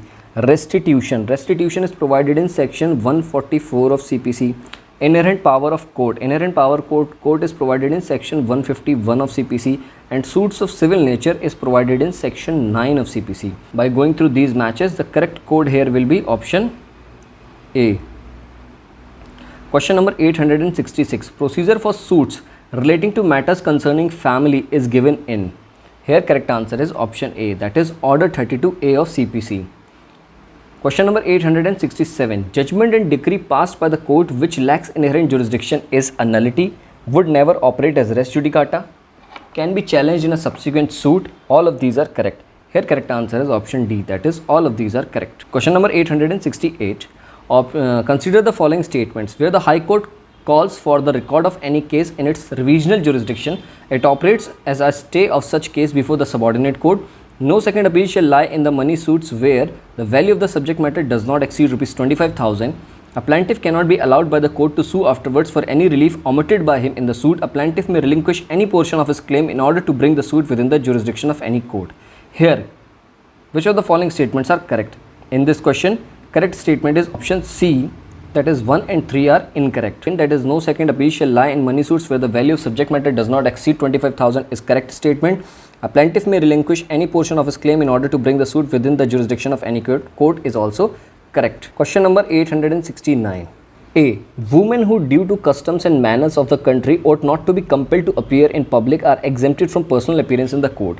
However, nothing shall be deemed to exempt such women from arrest and execution of civil process in any case in which the arrest of women is not prohibited by the Code of Civil Procedure. Here correct answer is option A, that is both and A and B above statements are correct. Question number 870. When the court pass an order for payment of security under order 25 of CPC, and if the security is not furnished, the court shall make an order for option A, rejection of plaint, option B, dismissal of suit, option C, stay of suit, and option D, return of plaint. Here correct answer is option B, that is dismissal of suit. Question number 871. Who does make payment money into court under order 24 of CPC? Option A, court itself, option B, plaintiff, C, defendant, D, witness. Correct answer here is option C, that is defendant. Question number 872. Who does furnish security for cost under order 25 of the CPC? Correct answer here is option A, that is plaintiff. Question number 873. Which of the following statement is false? Option A, every suit by minor shall be instituted in his name by person who in such suit shall be called next friend. B, no temporary injunction shall be granted by a court under order 39 rule 1 or 2 of CPC where no perpetual injunctions can be granted in view provisions of the section 38 and 41 of the Specific Relief Act 1963. C, where it appears to the court to be just and convenient, the court may by order appoint a receiver of any property whether before or after decree. None of the above statements are false. Here correct answer is option D. None of the above statements are false. All these statements provided are correct. Question number 874. Sweeping change introduced by the CPC Amendment 2002 with the objective to. Correct answer here is option C, that is cut short delay in disposal of the suit. Question number 875. Court of small causes under section 3 of CPC is subordinate to. Correct answer is option C, that is both district court and high court. Question number 876. Which of the following is not a suit is not a right of civil nature? Caste and religion, right to services which are honorary and gratuitous, breach jejunum rights? Both A and B. Correct answer here is option D, that is both A and B. Here in this question it has been asked which of the following are not rights of civil nature? Caste and religion and right to service are honorary and gratuitous are not right of civil nature. Question number 877. Dhula Bhai versus State of Madhya Pradesh, another AI Act 1969 lays down certain principles regarding the exclusion of jurisdiction of civil courts. Which of the following is not a principle laid down? Here options are: where a statute given a finality to the order of the special tribunals, the civil court's jurisdiction must be held to be excluded if there is adequate remedy to do that civil court would normally do in a suit. B, where there is an express bar of jurisdiction to the court, an examination of the scheme of the particular act to find out the adequacy or sufficiency of the remedies provided may be relevant but is not decisive to sustain the jurisdiction of the civil court. C, questions of the correctness of the assessment apart from its constitutionality are the decisions of the authorities and a civil suit lies in the order of the authorities are declared to be final. None of the above. Here correct answer is option C. Questions as to the correctness of the assessment apart from its constitutionality are the decisions of the authorities and a civil suit lies even if the orders of the authorities are declared to be final. Here in this question it has been asked which of the following is not a principle laid down. So option C is not a principle laid down, therefore it will be the right answer. Question number 878. Which of the following is not true for res judicata? It can be invoked in a separate subsequent proceedings. It can be invoked at a subsequent stage in the same proceedings. It cannot be invoked at a subsequent stage in the same proceedings but only in separate subsequent proceedings, both B and C. Here in this question it has been asked which of the following is not true for res judicata. Option C is not true for res judicata, therefore it will be the right answer. Question number 879. A decision on an issue of law operates as res judicata. Options are: if the cause of action is subsequent suit is same as in the former suit only when the decisions on the point of law is correct. And option B, if the cause of action in the subsequent suit is the same in the former suit even though the decision on the point of law is erroneous. Here correct answer is option B. Option B here will be the right answer in question number 879. Question number 880. In cases where there are more than one defendant, a suit can be instituted in a court within whose local jurisdiction? Option A, each of the defendant at the time of commencement of the suit actually and voluntarily resides or carries on business, personally works for gain. Any of the defendant at the time of the commencement of the suit actually and voluntarily resides or carries on business or personally works for gain, and the defendant not so residing, etc. acquiesce. Both A and B are correct, and option D, both A and not B. Here in question number 880, correct answer is option C, that is both A and B are correct. Question number 881. Section 21 of CPC cures option A, want of subject matter jurisdiction, option B, want of pecuniary jurisdiction, want of territorial jurisdiction, both B and C. Here correct answer is option D, that is both B and C. Section 21 of CPC cures want of pecuniary jurisdiction and want of territorial jurisdiction. Question number 882. Parties by their consent agreement can confer jurisdiction on court where there is none in law, can oust the jurisdiction of the court where there is one in law. Option C, can oust the jurisdiction of one of the courts when there are two courts simultaneously having jurisdiction in law. And option D, all of the above. Here in question number 882, correct answer is option C, can oust the jurisdiction of one of the courts when there are two courts simultaneously having jurisdiction in law. Question number 883. In cases of the commercial contracts between the parties of two different countries, the jurisdiction of the court shall be governed by. Option D here is the right answer, that is rule of freedom of choice, that is intention of the parties. Question number 884. Under section 100A of CPC, where any appeal from an original or appellate decree or order is heard and decided by the single judge of the High Court, option A, no further appeal shall lie from the judgment or decree of such single judge is the correct answer. Option A here is the correct answer. Question number 885. A revision under section 115 shall not operate as a stay of suit or other proceedings before the court except where such suit or other proceeding is stayed by the High Court. Option A here is the right answer. Question number 886. Under order 4 rule 1 of sub-rule 1 of CPC, a suit is instituted when a plaint is presented in the court, a plaint in duplicate presented to the court, a plaint in triplicate presented in the court, either A, B or C. Here correct answer is option B. A plaint in duplicate is presented in the court is the correct answer. Question number 887. The expenses for the service of summons to the defendant have to be borne under Order 5, Rule 9, Clause 3 of CPC by the plaintiff, the court, the defendant, partly by the plaintiff and partly by the defendant. Here correct answer is option A, that is the plaintiff. Question number 888.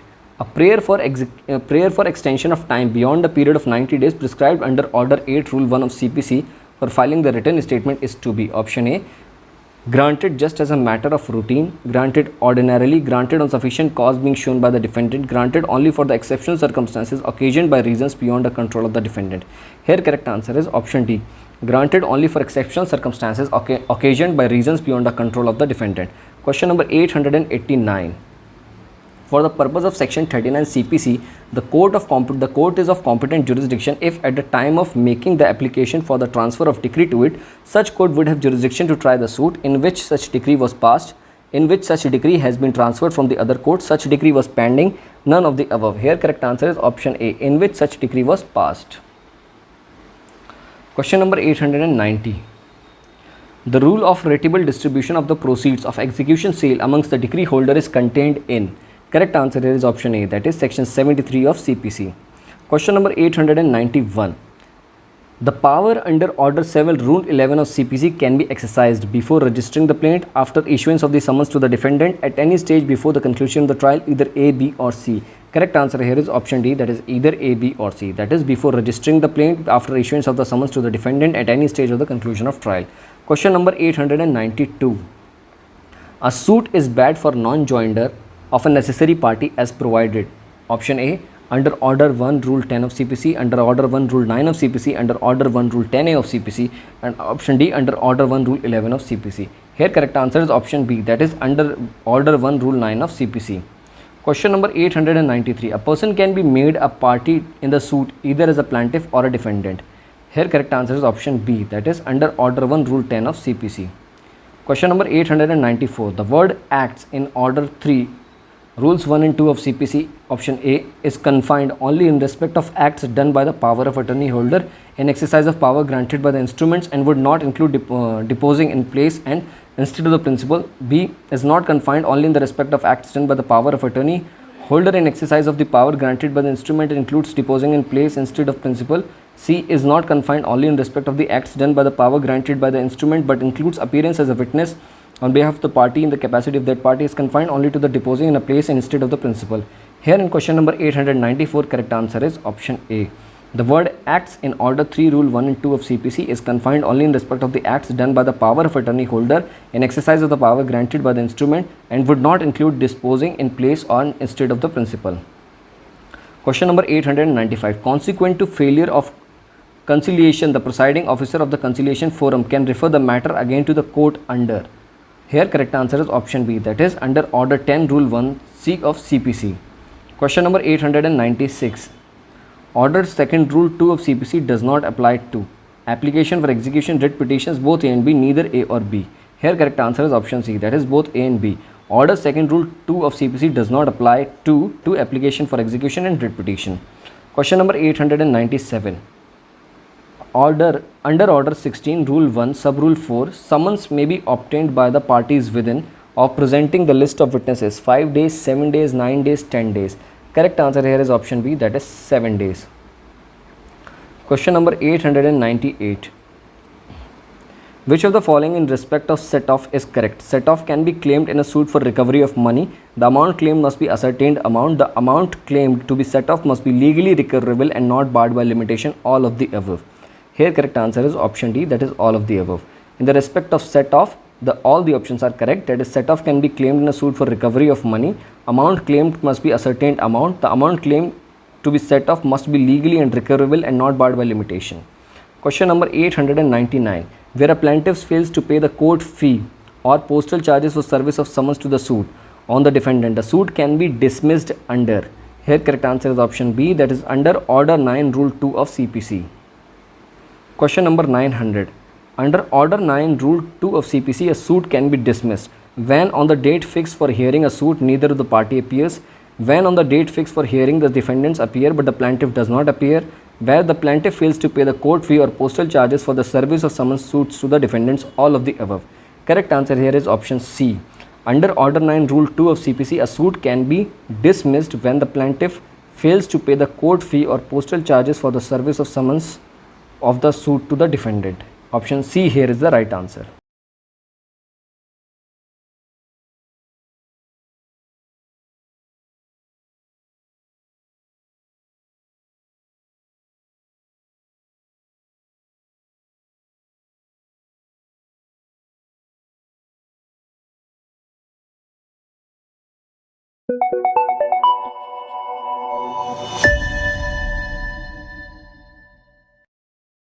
Order 9 Rule 3 of CPC applies when on the date fixed for hearing a suit neither party appears. Here option A is the correct answer.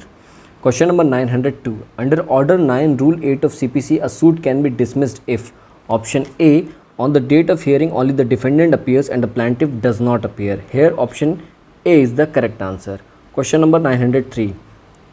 Under Order 9 Rule 8 of CPC, for non-appearance of the plaintiff, a suit cannot be dismissed.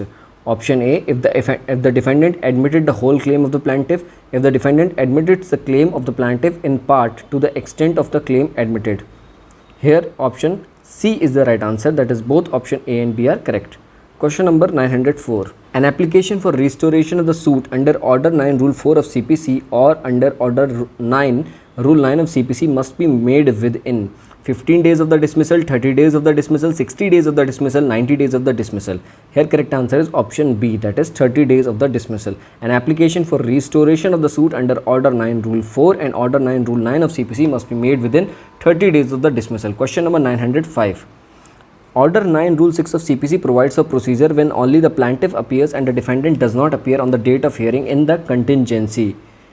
Here options are when the summons duly served on the plaintiff, when the summons served on the defendant but not within sufficient time, when the summons not duly served, all of the above. Here correct answer is option D, that is all of the above. Question number 906. Under Order 9 Rule 6 of CPC, defense of the defendant can be struck off, defendant can be proceeded against ex parte, judgment can be pronounced against the defendants, all of the above. Correct answer here is option B. Defendant can be proceeded against ex parte under Order 9 Rule 6 of CPC. Question number 907. An application under Order 9 Rule 7 of CPC can be made within 30 days of the order, within 60 days, at any time during the pendency of the suit, at any time or on before the next date of hearing. Here correct answer is option D, at any time or before the next date of hearing. An application under Order 9 Rule 7 of CPC can be made at any time on or before the next day or date of hearing. Question number 908. An application under Order 9 Rule 13 of CPC can be made within 30 days of the decree, 60 days of the decree, 90 days of the decree, 6 months of the decree. Correct answer here is option A. An application under Order 9 Rule 13 of CPC can be made within 30 days of the decree. Question number 909. Affidavit in answer to the interrogatory shall be filed within 7 days, within 10 days, within 14 days, within 15 days of the order.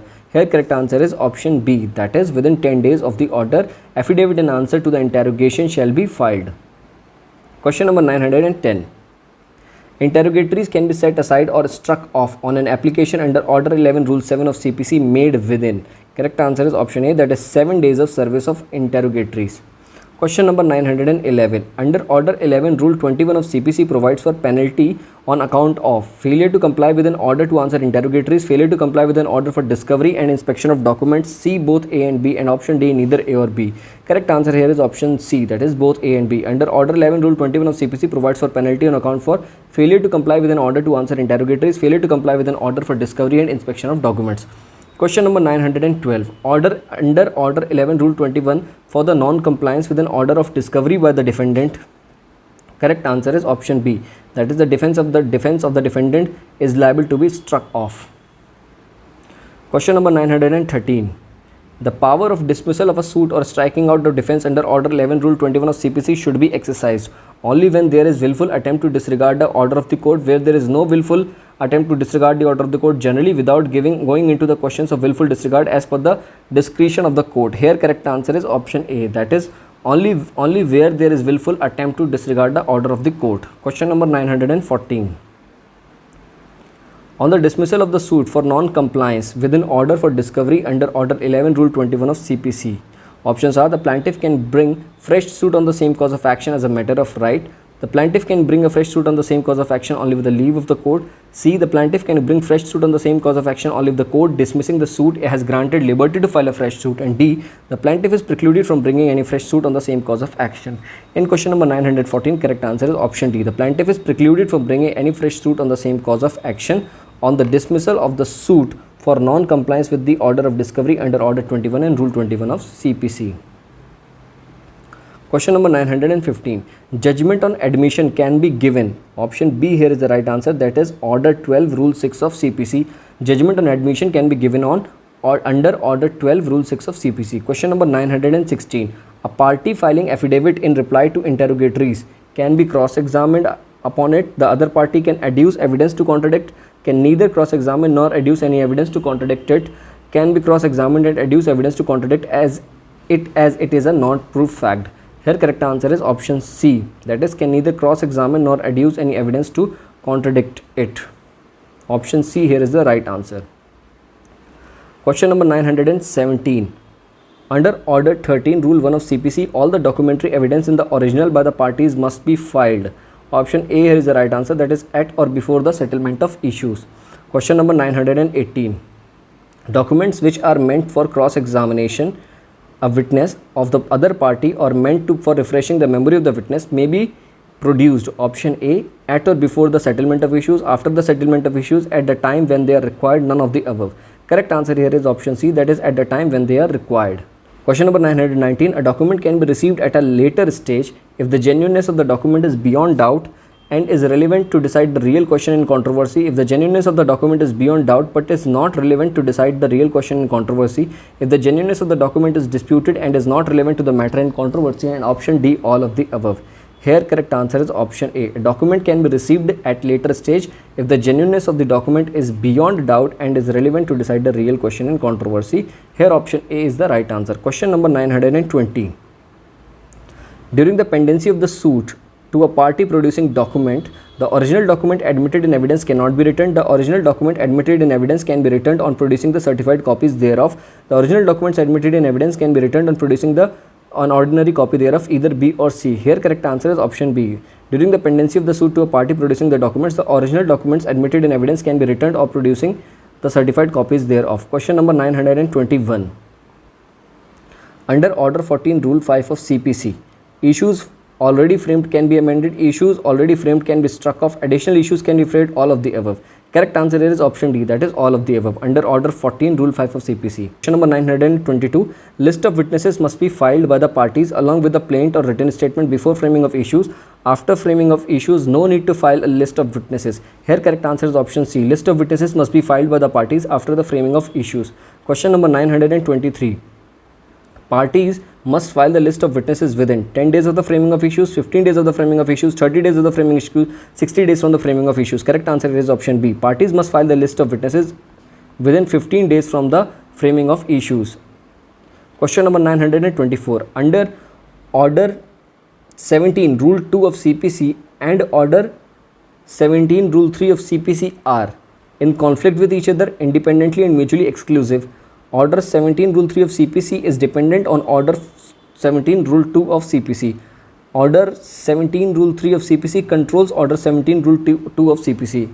In this question, option B is the correct answer, that is independent and mutually exclusive. Order 17 Rule 2 of CPC and Order 17 Rule 3 of CPC are independent and mutually exclusive. Option B here is the right answer. Question number 925. Order 17 Rule 3 of CPC applies when the party fails to produce the evidence, when the party produce the evidence, when the parties or any of them not present, all of the above. Correct answer here is option A. When the party fails to produce the evidence. Order 17 Rule 3 of CPC applies when the party fails to produce the evidence. Question number 926. When a party wishes to appear as a witness, as a general rule, the party shall appear as a witness after all other witnesses are examined. The party shall appear first before any witness on his behalf has been examined. The party has a discretion to appear either before or after the examination of other witness as directed by the court. Here correct answer is option B. The party shall appear first before any witness on his behalf has been examined. Question number 927. A witness who has already been examined can be recalled under Order 18 Rule 17 of CPC. by the party calling the witness, by the opposite party, in the court, all of the above. Correct answer here is option C, that is by the court. Question number 928. Where judgment debtor puts any resistance or obstruction to the decree holder in execution of decree for possession of immovable property, the judgment debtor is liable under section 74 of CPC 2B. Detained in the civil prison for a term which may extend to 60 days, detained in civil prison which may extend to 30 days, detained in civil prison for a term which may extend to 15 days, and detained in civil prison for a term which may extend to 7 days. Here correct answer is option B, detained in civil prison for a term which may extend to 30 days. Where a judgment debtor puts any resistance or obstruction to the decree holder in execution of a decree for possession of immovable property, the judgment debtor is liable under section 74 of CPC 2B, detained in civil prison which may extend to 30 days. Question number 929. Any party may address oral arguments in his case, and before the conclusion of the oral arguments can submit written arguments, and such written arguments shall form the part of the record, shall not form the part of the record, shall not form the part of the record unless it follows affidavit, shall form the record only if the court directs. Here correct answer is option A, that is shall form the part of record. Question number 930. Ordinarily the judgment shall be pronounced as provided under order 20 rule 1 of CPC within.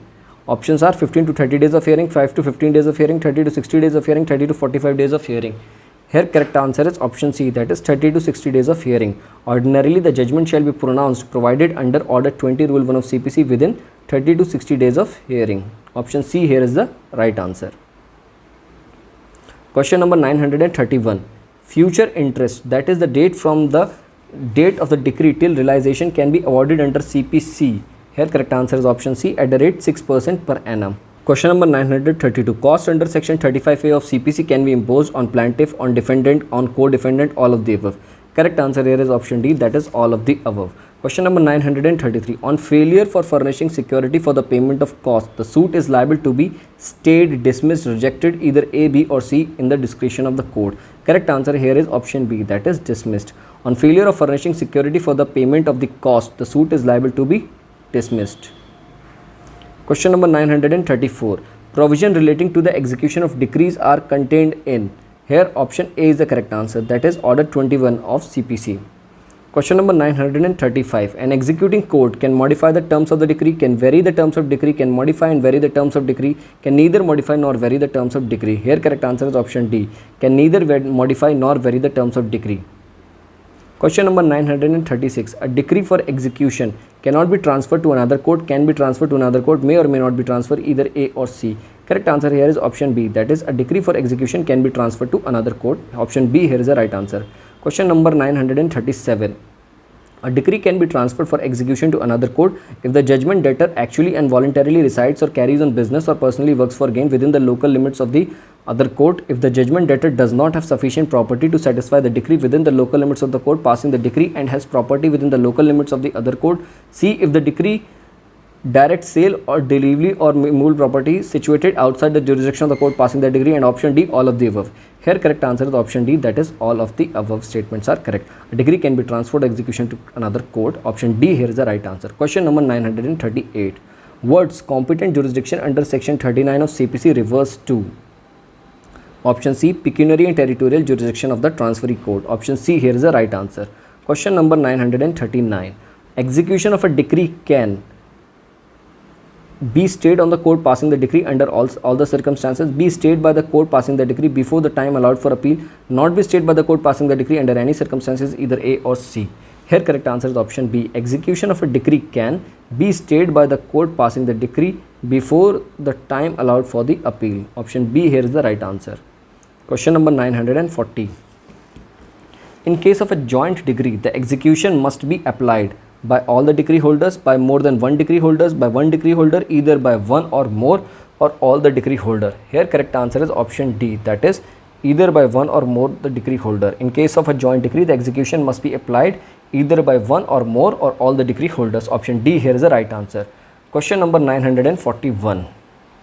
Execution of a decree can be applied for against the judgment debtor personally, in case of the judgment debtor being dead, against the legal representative of the judgment debtor, against the person on whom the court directs, both A and B. Here correct answer is option D, that is both A and B. Execution of a decree can be applied for against the judgment debtor either personally, in case of judgment debtor is being dead, the legal representatives of the judgment debtor. Option D here is the right answer because of options A and B is correct. Question number 942. Attachment of property under the precept shall remain valid for a period of 90 days until extended, 60 days until extended, 30 days until extended till further order. Correct answer here is option B, that is 60 days until extended. Question number 943. Section 47 of CPC is mandatory and bars a suit, mandatory and bars a defense, mandatory and bars a suit as well as defense directory. Correct answer here is option C, that is mandatory and bars a suit as well as a defense. Question number 944. Section 56 of CPC prohibits arrest and detention in execution of a decree of a minor boy, a minor girl, a woman, all of the above. Correct answer here is option C, that is a woman. Section 56 of CPC prohibits arrest and detention in execution of a decree of a woman. Option C is the right answer. Question number 945. Arrest and detention of a person in civil imprisonment in execution of the decree absolves him from liability under the decree but can be re-arrested, does not absolve him but the person cannot be re-arrested, does not absolve him and the person can be re-arrested, absolve him for the liability altogether and cannot be re-arrested. Here correct answer is option B. Arrest and detention of a person in civil imprisonment in execution of the decree does not absolve him but the person cannot be re-arrested. Question number 946. In execution of a decree for the maintenance, salary of the person can be attached to the extent of. Here correct answer is option B, that is 1/3. Question number 947. Subsistence allowance in respect of a person detained in civil imprisonment has to be paid by the. Correct answer is option C, that is decree holder. Option C here is the right answer. Question number 948. Attachment of property in execution of a decree continues to be under attachment if the decree is set aside or reversed without a specific order of release, shall be deemed to be withdrawn on setting aside or reversal of the decree, shall be deemed to be withdrawn on reversal of the decree but not on setting aside of the decree, shall be deemed to be withdrawn on setting aside the decree but not on reversal of decree. Here correct answer is option B, shall be deemed to be withdrawn on setting aside or reversal of the decree. Attachment of a property in execution of a decree shall be deemed to be withdrawn on setting aside or reversal of the decree. Question number 949. Order 22 CPC applies to suits, appeals, execution proceedings. Option D here is the right answer, that is all of the above. Question number 950. Abatement means suspension or termination of proceedings in an action for want of proper parties, the process of bringing on record the legal representatives of the party on death or party to the suit, the process seeking permission to file a fresh suit on the same cause of action on the death of the either party, all of the above. Correct answer is option A. Abatement means suspension or termination of proceedings in an action for want of proper parties.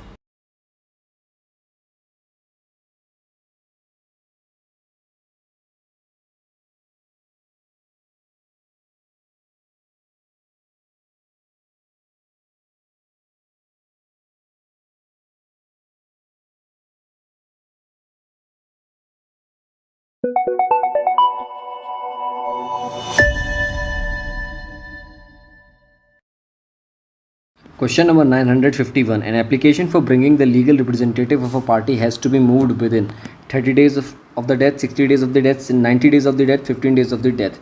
Here correct answer is option C, that is 90 days of the death. An application for bringing the legal representative of a party has to be moved within 90 days of the death.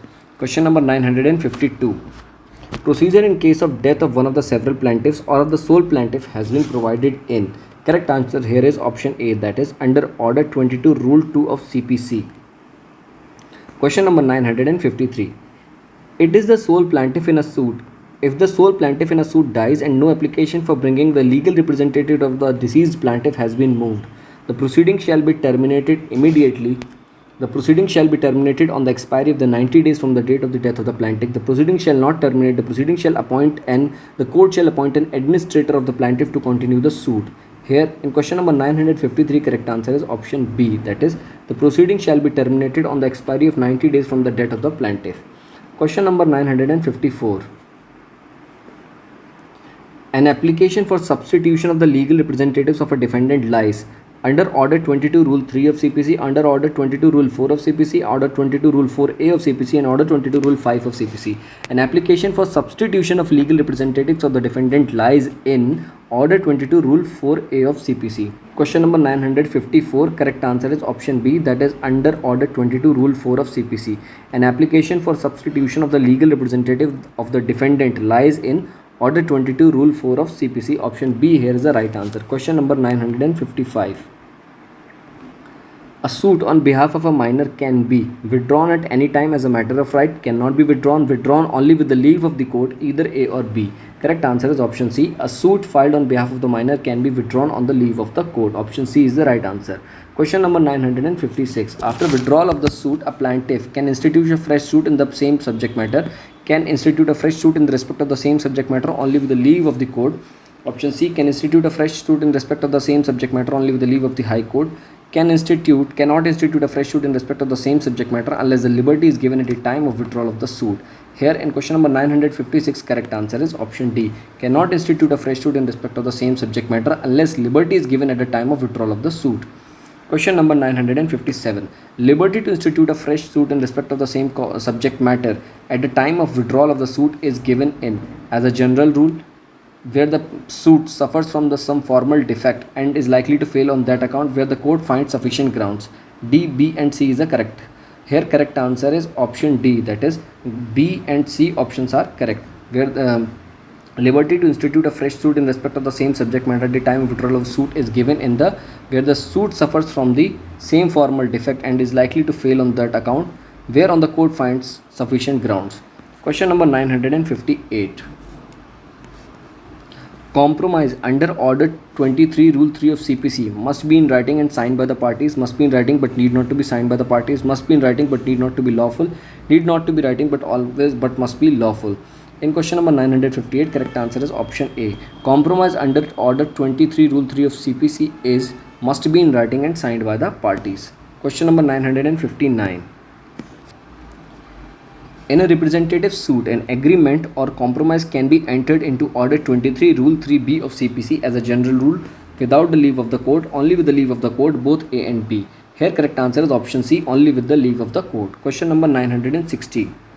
Section 78 of the CPC. The commission can be issued for the examination of a witness by or at the instance of court situated in the part of India to which the provision of CPC do not extend, court established outside India by the authority of the central government, a foreign court, all of the above. Here correct answer is option D, all of the above. Under section 78 of CPC, the commission can be issued for the examination of witness by or at the instance of. Here option D is the right answer. Question number 961. A suit without service of notice under section 80 of CPC can be instituted generally with the leave of the court in case where the urgent or immediate relief is sought with the leave of the court. In case where urgent or immediate relief is sought without the leave of the court, D, both A and C are correct. Here in this question, correct answer is option B. Under section 80 of CPC, a suit without service of notice can be instituted in cases where the urgent or immediate relief is sought with the leave of the court. Question number 962. A warrant of arrest before judgment against defendant can be issued under order 38 rule 1 of CPC if the defendant has absconded or left the local limits of the jurisdiction of the court, if the defendant is about to abscond or leave the local limits of the jurisdiction of the court, if the defendant removes the property outside the local limits of the jurisdiction of the court, all of the above. Correct answer here is option D, that is all of the above. Here all the options are the right answer. Question number 963. Security for appearance can be required to be furnished by the defendant under order 38 rule 1 of CPC, under order 38 rule 2 of CPC, under order 38 rule 3 of CPC, and under order 38 rule 4 of CPC. Correct answer here is option B. Security for appearance can be required to be furnished by the defendant under order 38 rule 2 of CPC. Question number 964. Attachment before judgment can be ordered under order 38 rule 5 of CPC. Attachment before judgment can be ordered. Question number 965. Attachment before judgment can be removed under order 38 rule 9 of CPC on the dismissal of the suit on furnishing of security required by the defendant. C, A and B both, and D, only A and not B. Here correct answer is option C, that is A and B both. Question number 966. Appointment of receiver can be claimed as a matter of right, is mandatory, is discretionary, is prohibitory. Correct answer here is discretionary. Appointment of receiver is discretionary, it is not mandatory. Question number 967. A receiver can be appointed for better custody or management of movable property, immovable property, both A and B, only B and not A. Here correct answer is option C, both movable and immovable property. A receiver can be appointed for better custody or management of movable as well as immovable property. Question number 968. Next friend is option D. Here is the right answer, a person filing a suit on behalf of the minor. Question number 969. On the retirement, removal or death of a next friend under order 32 rule 10 of CPC, the suit is liable to be stayed, dismissed, rejected, either A, B or C. Correct answer here is option A, that is stayed. Question number 970. Next friend or guardian under order 32 rule 7 of CPC can enter into an agreement without the leave of the court but cannot compromise a suit. Option B, can neither enter into an agreement nor compromise the suit on behalf of the minor without the leave of the court, cannot enter into an agreement without the leave of the court but enter into a compromise, can enter into an agreement and leave of the compromise in a suit with the behalf of minor without the leave of the court. Here in question number 970, correct answer is option B. A next friend or guardian under order 32 rule 7 of CPC can neither enter into an agreement nor compromise the suit on behalf of the minor without the leave of the court. Question number 971. A next friend or guardian of a minor in a suit stands discharged automatically on attaining majority, can be discharged if the minor on attaining majority elects to continue the suit, applies for the discharge, can be discharged, and if the minor on attaining maturity elects to continue with the suit but does not apply for the discharge of next friend or guardian, all of the above. Here correct answer is option B. A next friend or guardian of a minor in a suit can be discharged if the minor on attaining majority elects to continue with the suit, applies for the discharge. Question number 972. Under order 32 rule 9 of CPC, next friend of a minor can be removed if he ceases to residing in India during the pendency of the suit, where the interest of the next friend becomes adverse to that of minor, where the next friend does not do his duty, all of the above. Here all the answers are the correct, therefore option D is the right answer. Question number 973. While determining the sufficient means of a person, property exempted from the attachment and execution of a decree is to be excluded. Property exempt from attachment and execution of a decree is not to be excluded. Property exempt from the attachment and execution of a decree may or may not be excluded, none of the above. In question number 973, correct answer is option A. While determining the sufficient means of a person, property exempt from attachment and execution of a decree is to be excluded. Question number 974. In case the application for permission to sue as pauper is allowed, the suit is deemed to have been instituted on the date of the presentation of the application for the permission to sue as a pauper. Here option A is the right answer. Question number 975. In case the application for permission to sue as pauper is rejected, the suit is deemed to have been instituted under order 33 rule 15A of CPC on the date on which the permission to sue as a pauper refused, on the date on which the court fee is paid, C, on the date on which the application for the permission to sue as a pauper was presented. Here correct answer is option C. On the date on which the application for permission to sue as pauper was presented, on that day the suit will be deemed to have been instituted under order 33 rule 15A of CPC. Question number 976. Summary procedure in relation to suits has been provided. Here correct answer is option B, under order 37 of CPC. Summary procedure in relation to suits has been provided under order 37 of CPC. Question number 977. Which of the following can be contemplated as a written contract under order 37 of CPC? Bills, invoices, acknowledgement or a signed statement of the account, both A and B, neither A or B. Here correct answer is option C, that is both A and B. Bills, invoices and acknowledgement or signed statement of the accounts. Question number 978. A decree passed in a suit under order 37 of CPC due to non-applying for the leave to defend may be set aside. Under order 9 rule 13 of CPC, under order 37 rule 4 of CPC, under order 37 rule 7 of CPC, either A, B or C. Here correct answer is option B, under order 37 rule 4 of CPC. Question number 979. An ex parte decree passed under order 37 of CPC can be set aside under order 37 rule 4 of CPC CPC under special circumstances on showing sufficient cause as contemplated under Order 9, Rule 13 of CPC under general circumstances, either A, B or C. Correct answer here is option A, that is under special circumstances. Question number 980. The delay in applying for leave to defend can be condoned generally, can be condoned on a sufficient cause being shown, cannot be condoned under any circumstances, either A or B. Correct answer here is option B, that is a delay in applying for leave of court can be condoned on a sufficient cause being shown. Option B here is the right answer. Question number 981. Which of the following is incorrect? Second appeal lies in a suit cognizable by the courts of small causes when the subject matter of the original suit does not exceed rupees 3,000. Option B. No second appeal lies in a suit cognizable by the courts of small causes when the subject matter of the original suit does not exceed rupees 3,000. In second appeal, the High Court may determine any issue which has not been determined by the wrongly determined by the courts below, both A and B. Here correct answer is option A. Which of the following is incorrect? Second appeal lies in a suit cognizable by the courts of small causes when the subject matter of the original suit does not exceed rupees 3,000 is incorrect. Option B and C are correct. Question number 982. A pauper appeal has been provided.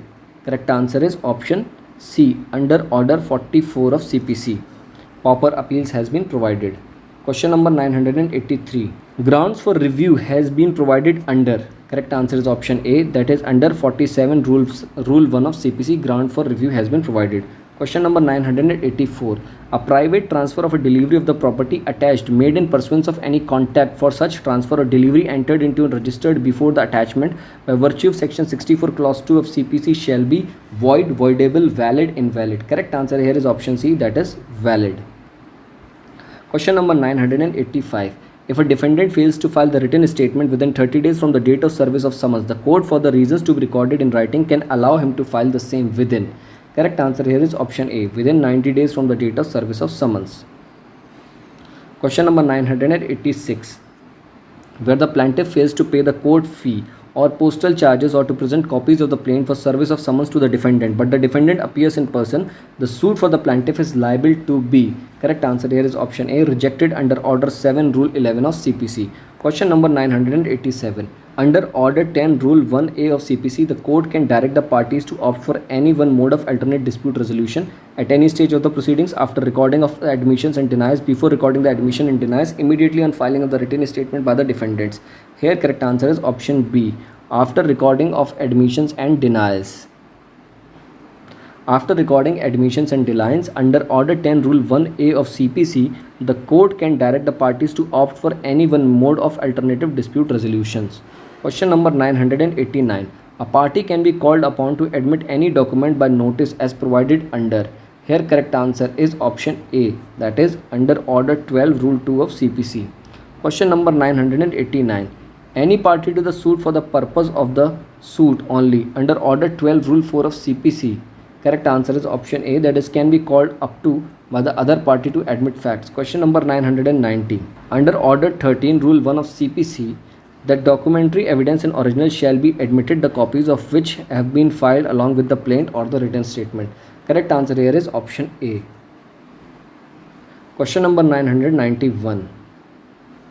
Documents which are not admitted in evidence under Order 13, Rule 7 of CPC shall form the part of the record, not form part of record, and shall be returned to the party in whose name the same stand, not from the part of the record, and shall be returned to the persons producing them, either B or C. Here correct answer is option C. Documents which are not admitted in evidence under Order 13, Rule 7 of CPC shall not form part of the record and shall be returned to the persons producing them. Here option C is the correct answer. Question number 992. Order 18, Rule 2, Sub-Rule 3A of CPC authorize a party to file written arguments before the conclusion of the oral arguments, written arguments after the conclusion of the oral arguments, written arguments either before or after the conclusion of the oral arguments, written arguments only without any oral arguments. Correct answer here is option A. Written arguments before the conclusion of the oral arguments is the correct answer. Question number 993.